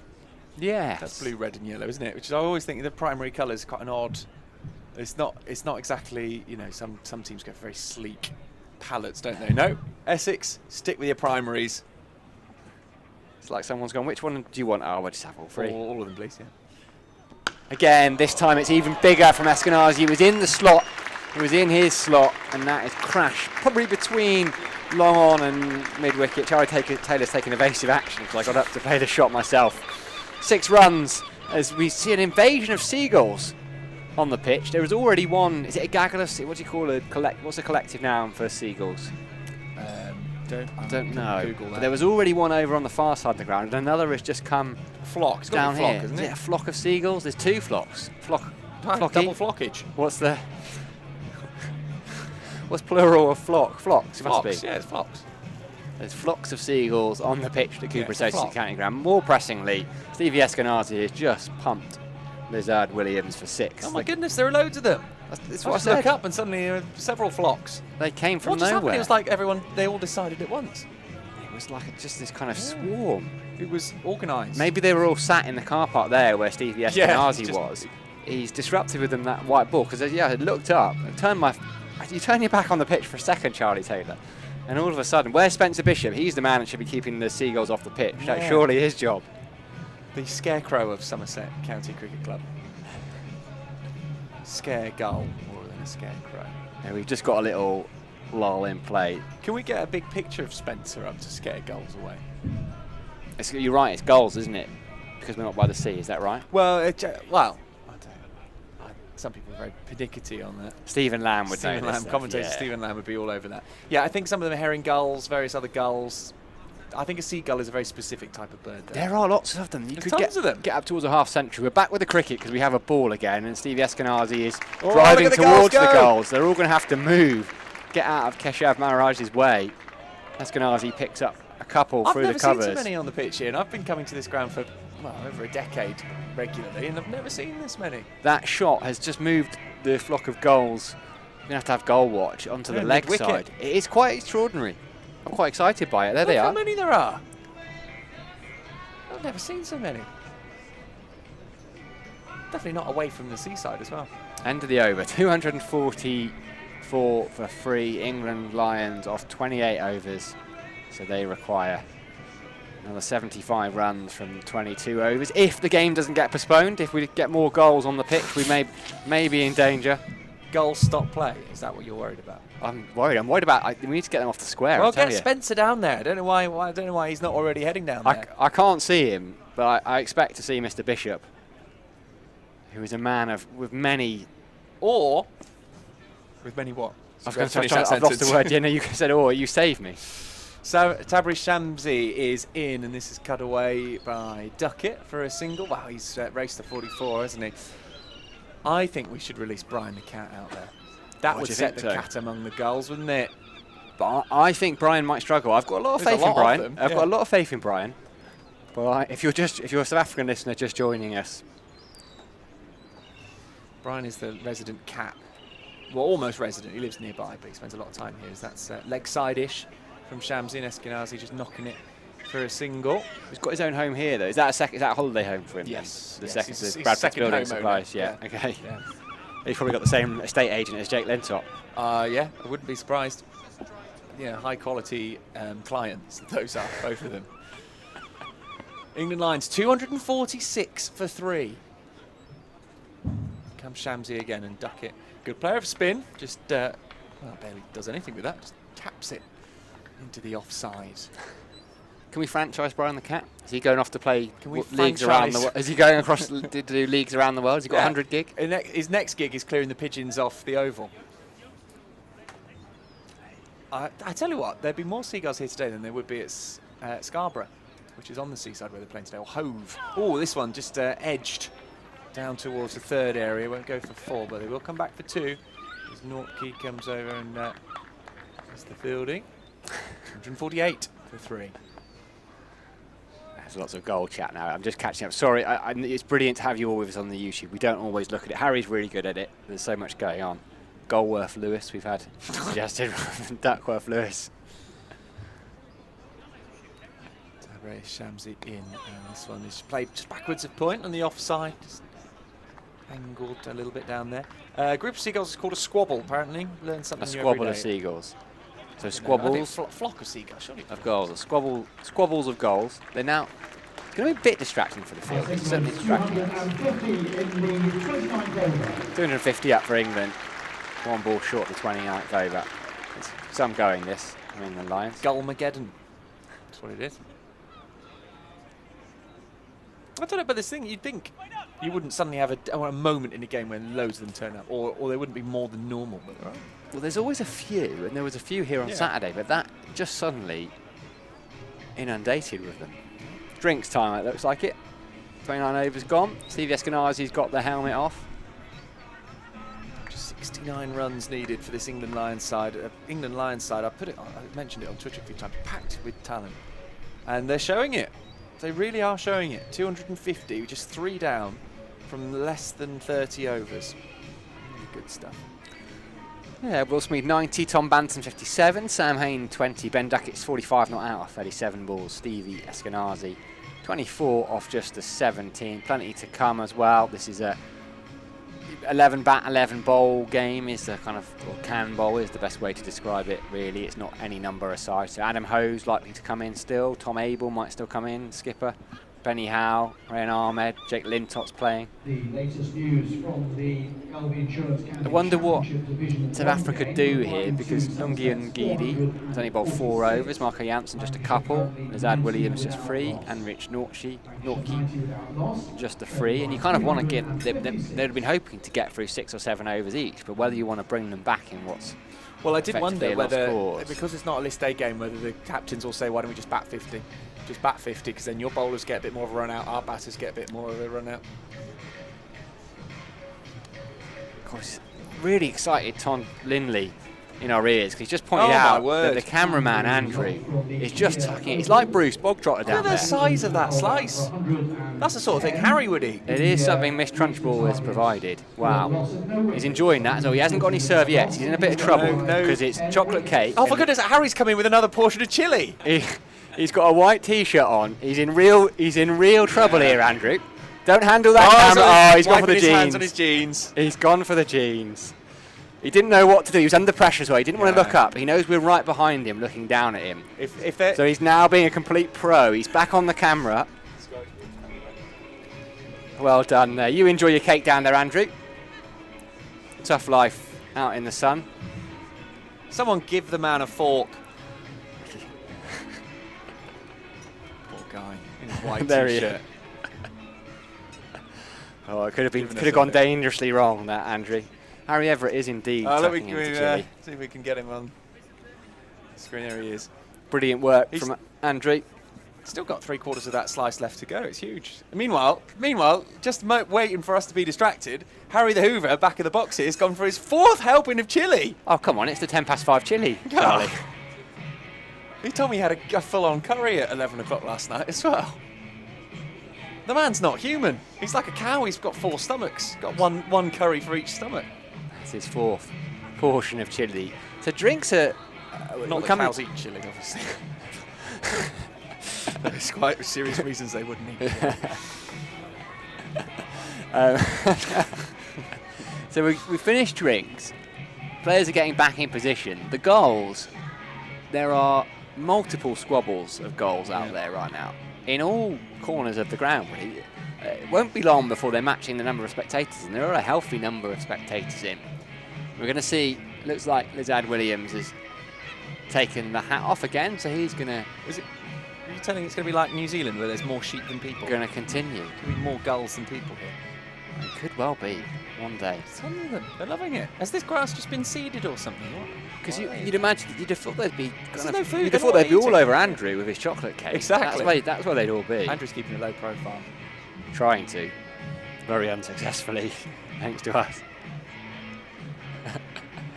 Right, we're going to continue then. England Lions 250 up after 29 overs, so we're into the 30th. Remember, South Africa made 318 a little bit earlier on today, so 319 is the victory target. Zad Williams is bowling to Stevie Eskenazi, who just tucks a slightly shorter one around the corner, picks up a single, and Rich Nortje does the fielding, and Eskenazi moves on to 25. England got to 200 runs from less than 24 overs. It took South Africa 35 overs to reach 200. You're a proper. You can tell you're a pro and a radio commentator because you keep those notes. You have those stats to hand. It's really impressive. I should do that. Williams around the wicket to Duckett, who's driving. He's beaten Nortke at cover, but there is Rassie van der Dusen doing the sweeping. So they come back for a second, though. I only found out this week doing my notes that Rassie is short for Erasmus. Didn't know that. I just thought his first name was Razzie. It's a nice. It's actually a really nice I like name. it. Yeah, Erasmus, Razzie is a good one. Erasmus, Razzie, yeah, like it. But it's not. That's not his first name either, is it? Erasmus. Oh, go on, you've done me there. I bow to your superior outstatted. knowledge. Yeah, his first name. Hendrick. Hendrick, yeah. Cut away. Great bit of work from Aidan Markram. He is exceptional at backward point. He's done brilliantly there, diving away to his right, one-handed.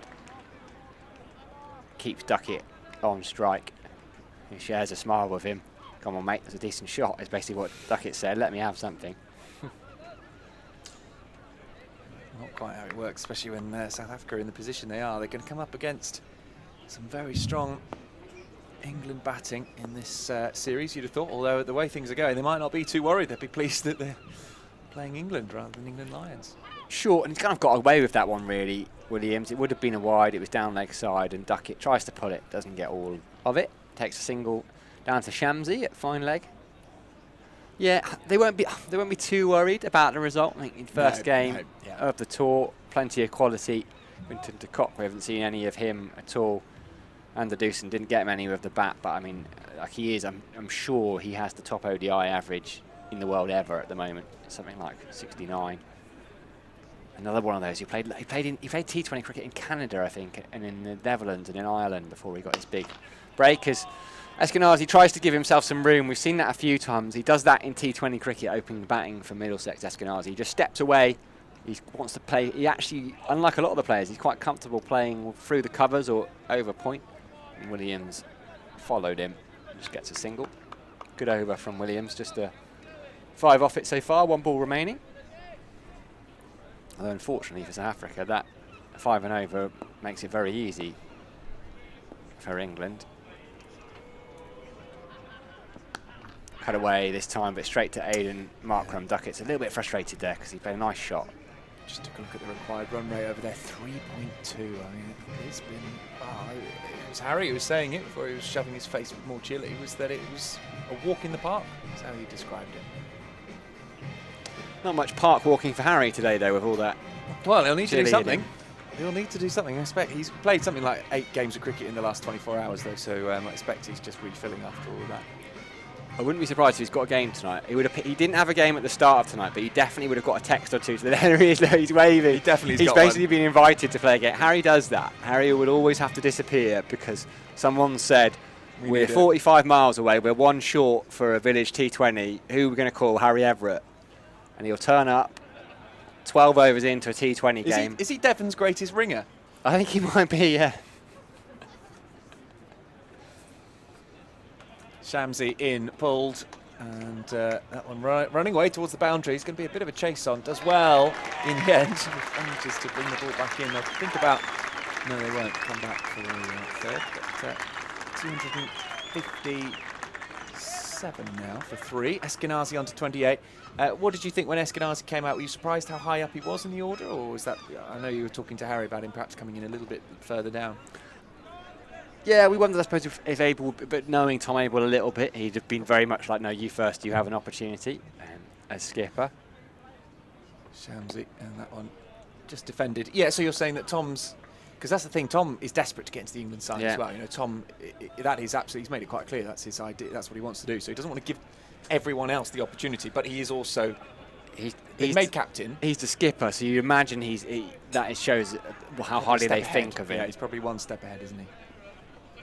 Eskenazi playing that one back towards Shamsi, but he's not able to stop it cleanly, so that'll be a run. But you're absolutely right. I suspect it will probably mean we'll see Tom Abel in the 11-a-side game. I don't know if Stevie Eskenazi will play the 11-a-side game on Thursday, and I think Abel will bat, because if you talk to Tom, I don't think it's unfair to say he would say that he hasn't quite taken his opportunities with England Lions previously. He's been a bit disappointed with what he's done, and so he will want that chance. Well, even then, you'd think, well, perhaps this is a chance in case I get a first ball, I guess in case I get an absolute peach on Thursday, maybe this is a chance I can make a 50 and prove myself. But this one reversed by Duckett, who is a excellent reverse sweeper, but only picking up a single there. He moves on to 49, could be another half century on the way then for the England Lions. And you saw 2 for South Africa, although one of them did go on to make 100. This would be the 3rd for the Lions. And I wonder if they needed to call on someone from this team, who would be the next batter in. I wonder if Ben Duckett would be it, actually, his form over a couple of years. Just clipped onto the leg side by Eskinazi, the Middlesex T20 captain this season. Owen Morgan gave up captaining. Yeah, I think of what we've got, top 5 and able, so probably the top 6, discounting Hose for the moment. Eskinazi's probably the furthest away from the full England side. I don't know. It's hard to. It's really hard to know, isn't it? Shumsey in this one, just flicking this one into the leg side, and that will be a 50. Caught up in a modest way by Ben Duckett, but he's really, really nicely done there. 6 4s, no 6s for him in this innings. Done of 44 balls. Excellent innings from the Nottinghamshire batter. Yeah, I spoke to Dave Bracegirdle at the beginning of the summer. I did a game with him, a Notts game, and he said, you know, if Duckett doesn't get a game for England this summer, not sure when he's ever going to get a game. Well, he didn't know which format, because he's been excelling in all 3 formats of the game for a decent amount of time now. Has matured, as I was saying a bit earlier, has worked around both on leaving the ball outside off stump, on opening up the leg side, which we've seen in this game. So I think Duckett, what is he? Is he 28, 29 now? Google something. 27, so he's coming towards his peak years. Played a lot of cricket. 116 first-class games, 73 List A games, 159 T20 games. Scored runs in all 3 formats. Williams bowls, takes a quick single to Ngidi at mid-off, and that's pressure. Ngidi, fair play to him, diving stop in the previous over. He's committing everything. He went for the run-out, diving forward, and that pressure, Duckett saw it push. Misfield picks up a couple. Yeah, it shouldn't, international level, it shouldn't be England Lions putting the pressure on South Africa. We were very much expecting this to be the other way around, but as it is, South Africa are staring down the barrel of a defeat first up on their tour here in the UK this summer. 56 runs to play with. Fuller and flicked away. That's a lovely little shot. He didn't quite get the Yorker right. He was going for it, and it just scooped. It was up in the air, but always safe, and flew away to the leg side boundary. 4 more to Ben Duckett. 267 for 3. Very good work by this England Lions squad. Dare I say that they're just making it look very easy. Yeah. They've not been troubled. Even the quicks up top didn't really trouble Tom Banton and Will Smead, and they both, Smead in particular, failed to line up Scrimshaw on Saturday in the Blast game. Cut to Aidan Markram at backward point, which suggests it's not necessarily maybe they just didn't quite pick up Scrimshaw, the angles or the sight screen. It was because you worry when you see players that you're thinking about pushing forward for international cricket and you see them struggle against raw pace, because you do get a lot more of that in international cricket, and so you start to go, if they can't face 88, 89 miles an hour, is that going to be a problem? But Ben Warren told us on good authority that Nortje was bowling at 90 miles an hour, and they were facing that quite comfortably. Yeah, well, speed gun Warren. Flicked away. There's hockey wrists again from Ben Duckett. Fielder at deep square leg, fielder at fine leg. It's dissected them perfectly. 4 more. Shake of the head. You said that. That's perfect embodiment of what you just said. Too easy. Big old gap. But not bowling to your field. That's what that is, isn't it? It's not. You've got that gap there, straying way down onto the pads. Easy enough to turn it around the corner for 4. Duckett onto 60. And batting really nicely. Yep, absolutely. Ben Duckett. It's one of those readings, not really taking a risk that I can remember. He's got 60 or 48 balls, 7 4s. Cut away, just a single this time. It'll be fielded by Rassie van der Dusen. Eskinazi on strike. Under 50 required for England Lions now to claim. Wow. victory here? I don't. You know, you were saying it earlier. I don't think they will bat 50. I think South Africa. No, say no, I absolute- don't. I don't think they will. I just wonder whether if they wonder whether South Africa say, well, actually, we'd love to have a few more overs under our belt. But again, yeah, I think it'd be very unlikely. There'd have been 600 odd runs in this game, wouldn't there? Plus. Single for Eskenazi. Yeah, end of the over 2-7-3 for free. I think. If you're South Africa, you say thanks very much. Do we have to do our media stuff? Yes, quite quick. Let's get out of Taunton as quickly as possible. Move on. Yeah, up the M5 to Worcester. Lovely ground. Yeah, like it there. Really nice. I'm saying it's nice that grounds like this that don't host international cricket very often, certainly not men's international cricket, get the Ball from the these games. Oh, look at Andrew, he's had another bite of his cake. He's cleaned off his hands. To Harry in the back, after 4 portions of chili, he's just asked, where's our cake? If you're a South Africa fan, might not have seen South Africa play at Worcester very often. Beautiful ground, proper yeah, English lovely. county cricket ground. There is a Premier Inn attached to it now, which takes away a little bit of It's a it. bit of a shame that, isn't it? But it's 'Cause beau- I've got nothing against Premier Inn. It's just not a beautiful building. They could have just, given how beautiful a ground it is, they could have just thought a bit more about making it beautiful. lovely club. And if you watch the live stream on Thursday up there, I'm sure the game will be on. But half the winter that ground spans underwater. It's remarkable. The ground staff there are they're miracle workers, really, because genuinely that ground is underwater half the winter. Yeah. Yeah, I feel like Worcester is my second club, Worcestershire, because my granddad was born and raised in Worcester, and he's the one who got my dad into cricket, who then got me into cricket. So I feel like part of me is slightly Worcestershire. So Somerset, obviously, but Worcestershire is a second team. My dad went to college up there, and it's sad because, you know, someone like Moeen Ali's left, gone back to Warwickshire. Yeah. Ed Barnard's a real big one for them. It just showed that if they can't keep hold of their players, it's going to be really tough for them. Cut. And it'll go down to the third area from the bowling of Nortke. Oh, it's a big collision. Big collision, the wicket keeper. And Eskenazi coming back for the second. Still not on his feet. Hauls himself up.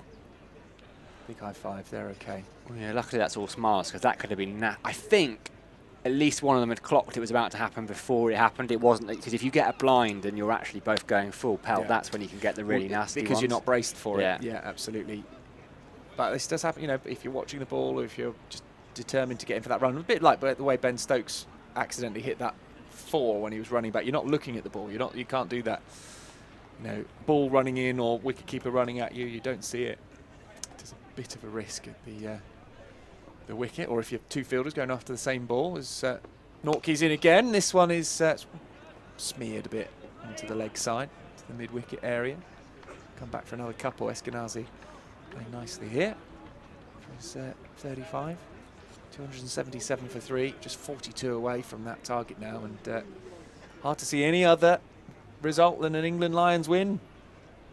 No, impossible to see it, really. Impossible It's to going see to take it. something dramatic, a huge collapse to stop that from happening. With so much time left as well, 17.4 overs to go.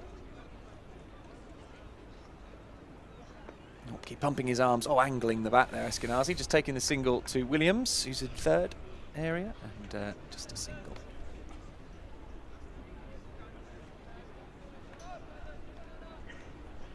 Yeah, lots of pieces beginning to come up online about how bad England were today. Well, England Lions, they're not going to get anything like that. In fact, it might be a good day to be playing for England Lions rather than England. Perhaps making a bit of a name here against a quality attack.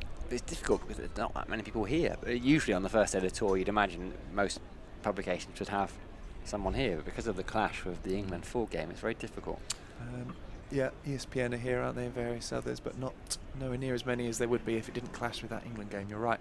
Nortke in again. This one tucks up Duckett a little bit, but they still come through for a leg by. 279 for 3, with sun maybe about to burst through. There's a bit of blue sky coming. We've had high cloud all day today. It's more pleasant than it has the last few days. Very hot weather coming this weekend. I'm concerned for you, Sam. Are you going to be indoors? I'll be indoors. Well, I'm going to be at finals day. Yeah, I'm not in London. I'm glad I'm not in London at the moment, where I live most of the time. I'm staying with my parents. I'm glad I'm not in London. It's going to be very, very hot there at the weekend. Keep pumping his arms. And this one is flashed at, cut away. aerially down to Williams. A couple of bounces through to him. And they come through for another single. Things just quietening down a bit here, not going for those big sixes we saw lots of when Duckett was fresh at the crease, or with Will Smead and Tom Banton. These are just nurdling it around now, making sure they don't make that error that's going to cost, that big collapse. Great to see the South Africa flag flying on the Andy Caddick Pavilion alongside the England flag there. Not much breeze around today, but it is there. Defending again is Ben Duckett. No run added on that one. 280 for 3. Yeah, I'm heading to Spain on Thursday. So yes, they're also going through a heat wave because the weather is coming up from the south. Oh, there we go, big mouthful. That's it. Trying to get away with it. He doesn't know where we're filming from. He's got no idea how we're seeing this. Still no serviettes though. Those jeans are taking an absolute battering. I hope you've got some strong laundry powder. Use powder. Tablets. I hope you're washing those jeans, Andrew. He'll be washing them. He's not a savage. By the way he was eating that cake, I don't know. I'll give him a little voucher for the laundrette or something. He can do it on his way home. Although he's probably not brought spare trousers with him, so he'll have to just be in his pants. 280 for 3. We've got 17 overs to go here at Taunton. Marco Jansen is coming back on at the Christian Skofik Pavilion end. 39 to win, so probably nearly changed over time. So probably one over for me in the game, then I'm done. I expect England to wrap it up in the next half hour or so. Harry Everett, laden with chili, will return. If he could move to the seats. If he's back, he was hunting some cake a minute ago. Out there, I could hear a few doors slamming. Obviously, someone had told him no. Yeah, throwing his tantrum. First time England have ever lost at home by 10 wickets in an ODI. And, the other game. Eskenazi pushes into the covers. That's a nice shape on the ball from Marco Jansen. He's moved on to 38 without us really noticing. All England players getting going. Sam Hain, lowest scorer so far, just 20 off 17 balls, but batted nicely. He'll be disappointed. He'll have seen this as a big chance because he's scored so many runs in list A cricket over the years at such a high average. T20s, we had a brilliant blast. He got a blast 100 this summer, I'm pretty sure. Duckett though, 61, he has taken his chance, pulled, but a good bit of fielding there. At mid-wicket, gets a round of applause, so no lack of commitment from South Africa in the field. Haynes T20 scores 66 not out, 11, 45, 0 not out, 10, 8, 112 not out, 73 not out, 18, 0, 25, 9. Was the 100 at Trent Bridge? Yeah. In that record, well, on the back foot there from Duckett to Jansen, but it'll be no run. It was the record English T20 score for the whole of what? 3 weeks. 3 weeks was it before Somerset broke it here. 260 for 2. 261 for 2, I think they were. 261 for 2. Sam Hain getting 112 of them. It was a real surprise actually the Birmingham Bears didn't qualify for Blast Finals Day on Saturday. 7 of their 14 group games, I think they passed 200. They really were run machines. But Hampshire, fair play to them. Canny side, Hampshire never write them off in T20. Oh, Jansen tries to flick it into the leg side and it's just popped up. I don't know if he got back. Yes, it hit him in the grill. I think it's in the neck, the way he's indicating to the fielder. I think it just popped up off either his bat or his pad. He's indicating to the umpire he's all right, but it's just hit him in the neck. So hopefully Ben Duckett is all right. Bit of a grimace on there. We'll have a break in play, rightly so, just to make sure that he's okay. Physio will come on, just talking through probably the concussion checks as well. Charlie Taylor's a bit got New Zealander. It did, didn't it? The concussion checks. He's got his binoculars out, so Charlie Taylor is the man on the scene. Yeah. Andrew downstairs has put his chocolate cake down. No, he hasn't. I was thinking I thought he might have been zooming in on the action, but in fact he's just left it on the action. That's clever that for Andrew. He thought he got away with one there. I was just going to say, brilliant work. Look at his thumb, wiping it on the jeans. He's left his camera on the action. Good work there from Andrew. Do we know if does Andrew do his own washing? Do we think it's shove it in the laundry basket? He's too young. He's shaking his head. He doesn't do his own washing. He doesn't care. That's why he's wiping his hands on his jeans. It's not his problem. When you start, I tell you what I do, it's so annoying. When you live by yourself and it's like, well, you do your own washing. Oh, I tell you what, it's so stupid. I just got ready for work yesterday. I was cleaning my teeth, right? Electric toothbrush. It had come to the end of its little thing. So I pressed stop and then take it out of your mouth like you do to put it down. Except for I hadn't properly clicked stop, so it was still vibrating and whirring, and I broke it out. Obviously, it's covered in toothpaste, and it just, my whole top was just covered in splatters of toothpaste. I thought, there's no way I can go to work like this. See, and then that's frustrating because you're like, well, I didn't even get to wear it, and I've got to go and wash it again. Whereas for Andrew, that's it. Wipe your hands on your jeans, mate. Oh, I have that luxury, to be honest. I'm staying with my parents at the moment. You just go into child mode. When I'm living in London, I'm very capable of putting my washing in the washing machine. Yeah, but when someone's willing to do it for you, you just, well, why would you? I just have this bad habit of just leaving it outside. Harry Everett would never do that. Leaving it outside? Harry, what, let the rain do it? Outside the washing machine. Oh, right. Harry Everett would never do that because his car is just full of kit that he hasn't washed for about 3 seasons. He just pulls it. Ben Duckett is all right to continue, and he's pulling this ball from Janssen. Takes a single to Keshav Maharaj. 1 ball remaining now of the 34th over. I'm going to bow out. Well, it's been an excellent stint that you're bowing out from. Thanks very much, Sam. Well, what has really pleased me, actually, it's nice to be able to leave the commentary box knowing there's no goals on the pitch anymore, because they've all gone. Yeah, he cleared them. He cleared them, well done. They've all gone. Eskenazi's got 38. Duckett at the non-striker's end, leading on his bat on 62. Short ball. Eskenazi thought about playing it, pulled out of it, practices the shot he wanted to play afterwards. It turns into a dot. 34 overs gone. England Lions 282 for 3. Harry Everett is returning. He's probably going to need to change seats though, Charlie, with that laptop of his. I thought you liked it in this one. Couldn't you not use the plug next to that one? Plug next to that one. Yeah, Steve Eskenazi, 28 years old, doing well here. The Middlesex captain, 38, not out. He was born in Johannesburg. So, like many of the South Africa players, someone who was born in Johannesburg to an English mum. His dad is Zimbabwean. Steve Eskenazi. He holds Australian nationality as well, so a cosmopolitan player. Oh, and he's making room to scoop it all the way.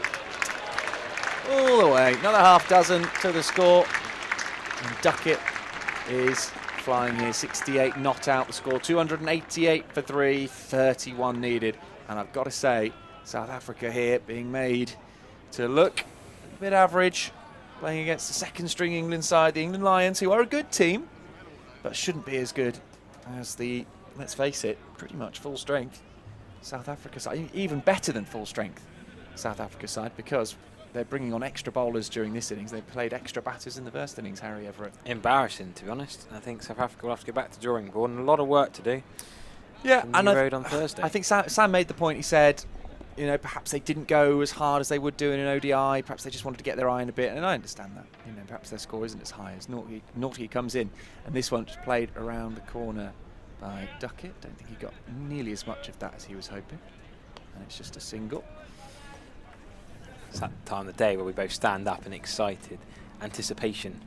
Oh, it's only 30 runs left. That was a leg by there, so actually Duckett didn't add any to his total. Goes down to 68 because they'd already added it on there. The scorers got a bit ahead of themselves, but the umpire, a bit of a late signal for leg buys. I think work on the construction site in front of us has stopped for the day now. Nortke in, and that one not got hold of by Eskenazi. It bounces on the way through to mid-on.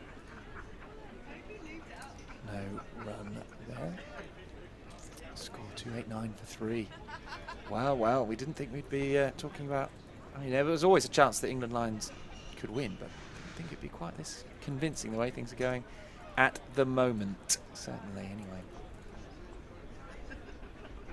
Plenty of talent on show from the county setter. A few Warwickshire players, 3 of them. A few Somerset players, 3 of them as well. This one is driven square by Eskenazi. Just the single. And that's the 100 partnership. So here, 100 partnership together. Well done. Eskenazi 39, Duckett 68.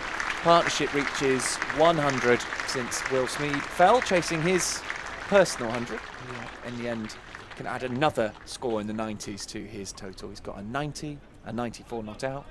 He's got a 97, a 98, a 99. Nearly completed the set. Hasn't got 100 though. Never been to 100 in first team professional cricket. Got hundreds for the twos for Somerset, but not quite the same. Nortje is in, and he'll come through just for a single there. Possibly another leg by. Looks like it. Nope, that's a single. Duckett does now move on to 69. And the England Lions are 291 for 3. Eskinazi could get a little 50 not out, couldn't he? 28 runs, he needs 11. Yep, definitely. I think he'd be on for that, assuming Duckett doesn't suddenly accelerate. He's a bit more of the strike Duckett, isn't he? But yeah, slightly more aggressive than 2 generally, you'd think. He's 38 off 31, not bad. Ducks underneath that one. Well, he's 39 off 32 now, actually. Giving us a wide there. South Africa are going to have to be better than this in the ODI series, and I'm sure they will be. I don't think we're seeing them at their absolute best today.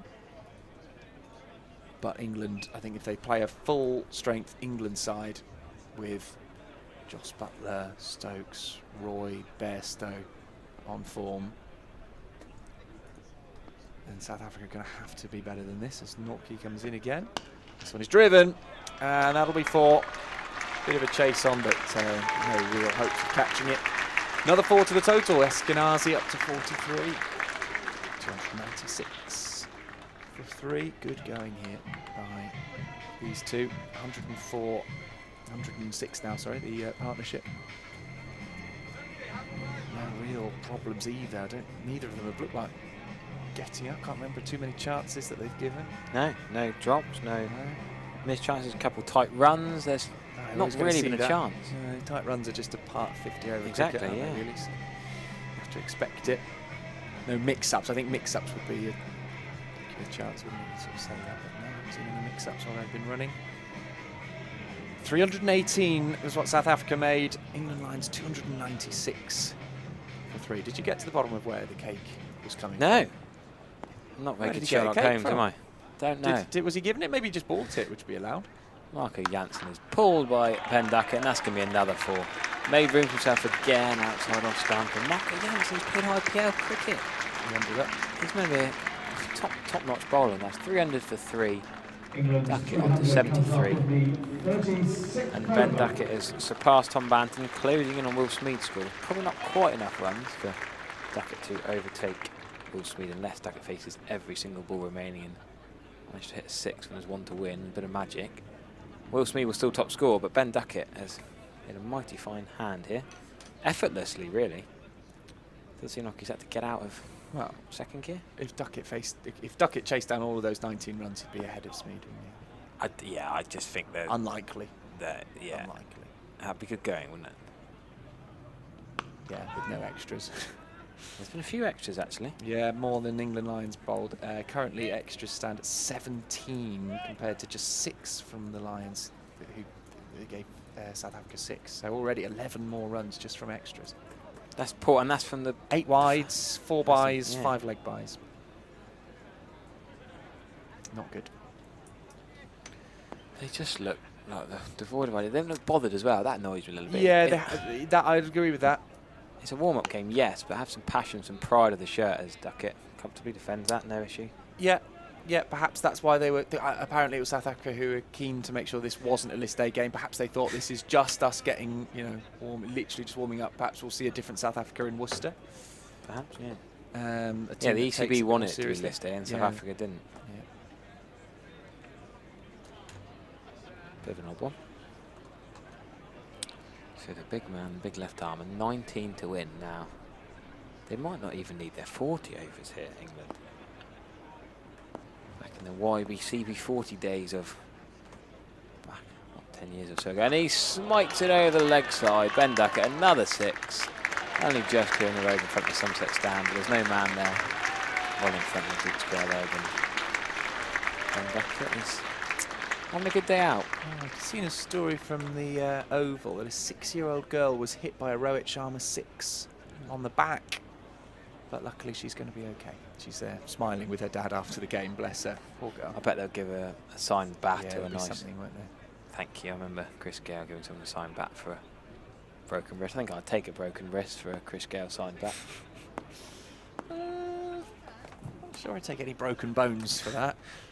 Then Duckett scything over the third man. That was a bit of a false stroke, but safe in a white ball game when there's just a third man back. Be unlucky if it carries straight to him. So the England 300 took 35.1 overs. South Africa's 100 took 49 overs. So doing it 14 overs quicker. God, that's a big difference. And I think what you mentioned there about being up for the game and showing perhaps a bit of pride, I've seen that in the England Lions players. Yeah. You can see that this means something to them. They are the ones vying for a place in a very tough team to get into in that England side. Whereas for South Africa, these are the incumbents, which does make a difference, I think. Nice shot that from Eskinazi. And it's not just been filthy T20 heaves and hoiks, it's been classy cricket shots. That's a beautiful back foot punch cut shot. Not whacked it, just timed it behind square in between Markram and the deep cover man. And the counties come in for a lot of criticism, especially the Championship, for not being good enough, not being top quality enough bowling for batters to face. Look at what we've seen here today against some of the best in the world, even if they're not going at full tilt. The fact is that these England players, and we've only seen 5 batters because they've been so good, have played fantastic innings. All of them have played really, really good innings. Sam Haines, even for his short 20, was good shots. They play good cricket, and it's because of what they learn in county cricket, because these guys aren't international players, not really. A few of them have had a taste of it. But this is what they're learning on the county circuit. And it's good cricket, and we should not take it for granted, that the system that is in place at the moment to get young cricketers playing excellent, world-class quality cricket.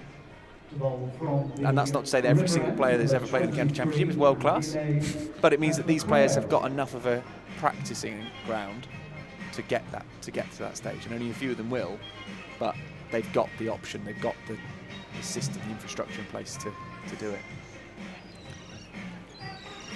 Well, it's going to be an early finish. 1/4 6, 14 overs left, 8 runs to win. Duckett's going to do this though, surely, Charlie. Lungi is brought up at third man. Bad news for Somerset, 133 without loss, Lancashire, so it's getting into the Somerset total, 446, cutting it down. Let's have a look at Duckett's 6, although we might have to cut away to watch this next ball as it's pulled away for 4 from Duckett, who moves to 84 off the bowling of Pef Luqueo. And this is going to be over now. Just 4 runs needed to win. And England Lions have been dominant today. Dominant. If they were both playing in the same kit, these teams, you didn't know who was who. Yes, you would say that England Lions were the international side, yes, wouldn't you? And you say that the South Africans were the sort of the development side. Really impressed by everything that I've seen, really, from England Lions. A lot of young talent. Duckett trying to get this done, but he doesn't quite time it on the cut. And they come through for a single, 3 to go. I mean, the fact is there's 13 and a bit overs left. This is a pitch that could take 400. Absolutely. Plus. This is a 400 plus pitch here today for quality sides. You know, and that is where South Africa let themselves go. When I said at the end of the innings, I remember saying, well, that's an achievable target. Yeah, oh, absolutely. We were saying it had to be 350, 370 minimum to be par. But with 13 overs left, and they're at 316 already. And they haven't had to push the run. No, they haven't had to take any risks. They haven't pushed it at all. They have not overdone it at all. They had a good start. Smead and Banton played really well. Duckett's come in and played excellently. Ooh, that seagull nearly got hit. I was going to say that, really. There was one hit, wasn't there? Did Flintoff hit one in a T20 Blast? Yeah, that rings a bell, yeah. I think I saw one hit here too. Just 2 to win. Pef Luqueo's got 3 balls left in this over. And I'm sure that the supporting public here, which I would imagine are mostly England supporters, probably Somerset members, quite a lot of them as well, will be supporting England. I've seen a few South Africa shirts in and around the crowd, so not entirely, but I just imagine that the crowd will be pretty pleased when these winning runs are scored. And yeah, with 13 overs still to go, we're going to get an early finish here. We're going to catch the train before the one I would have expected to catch.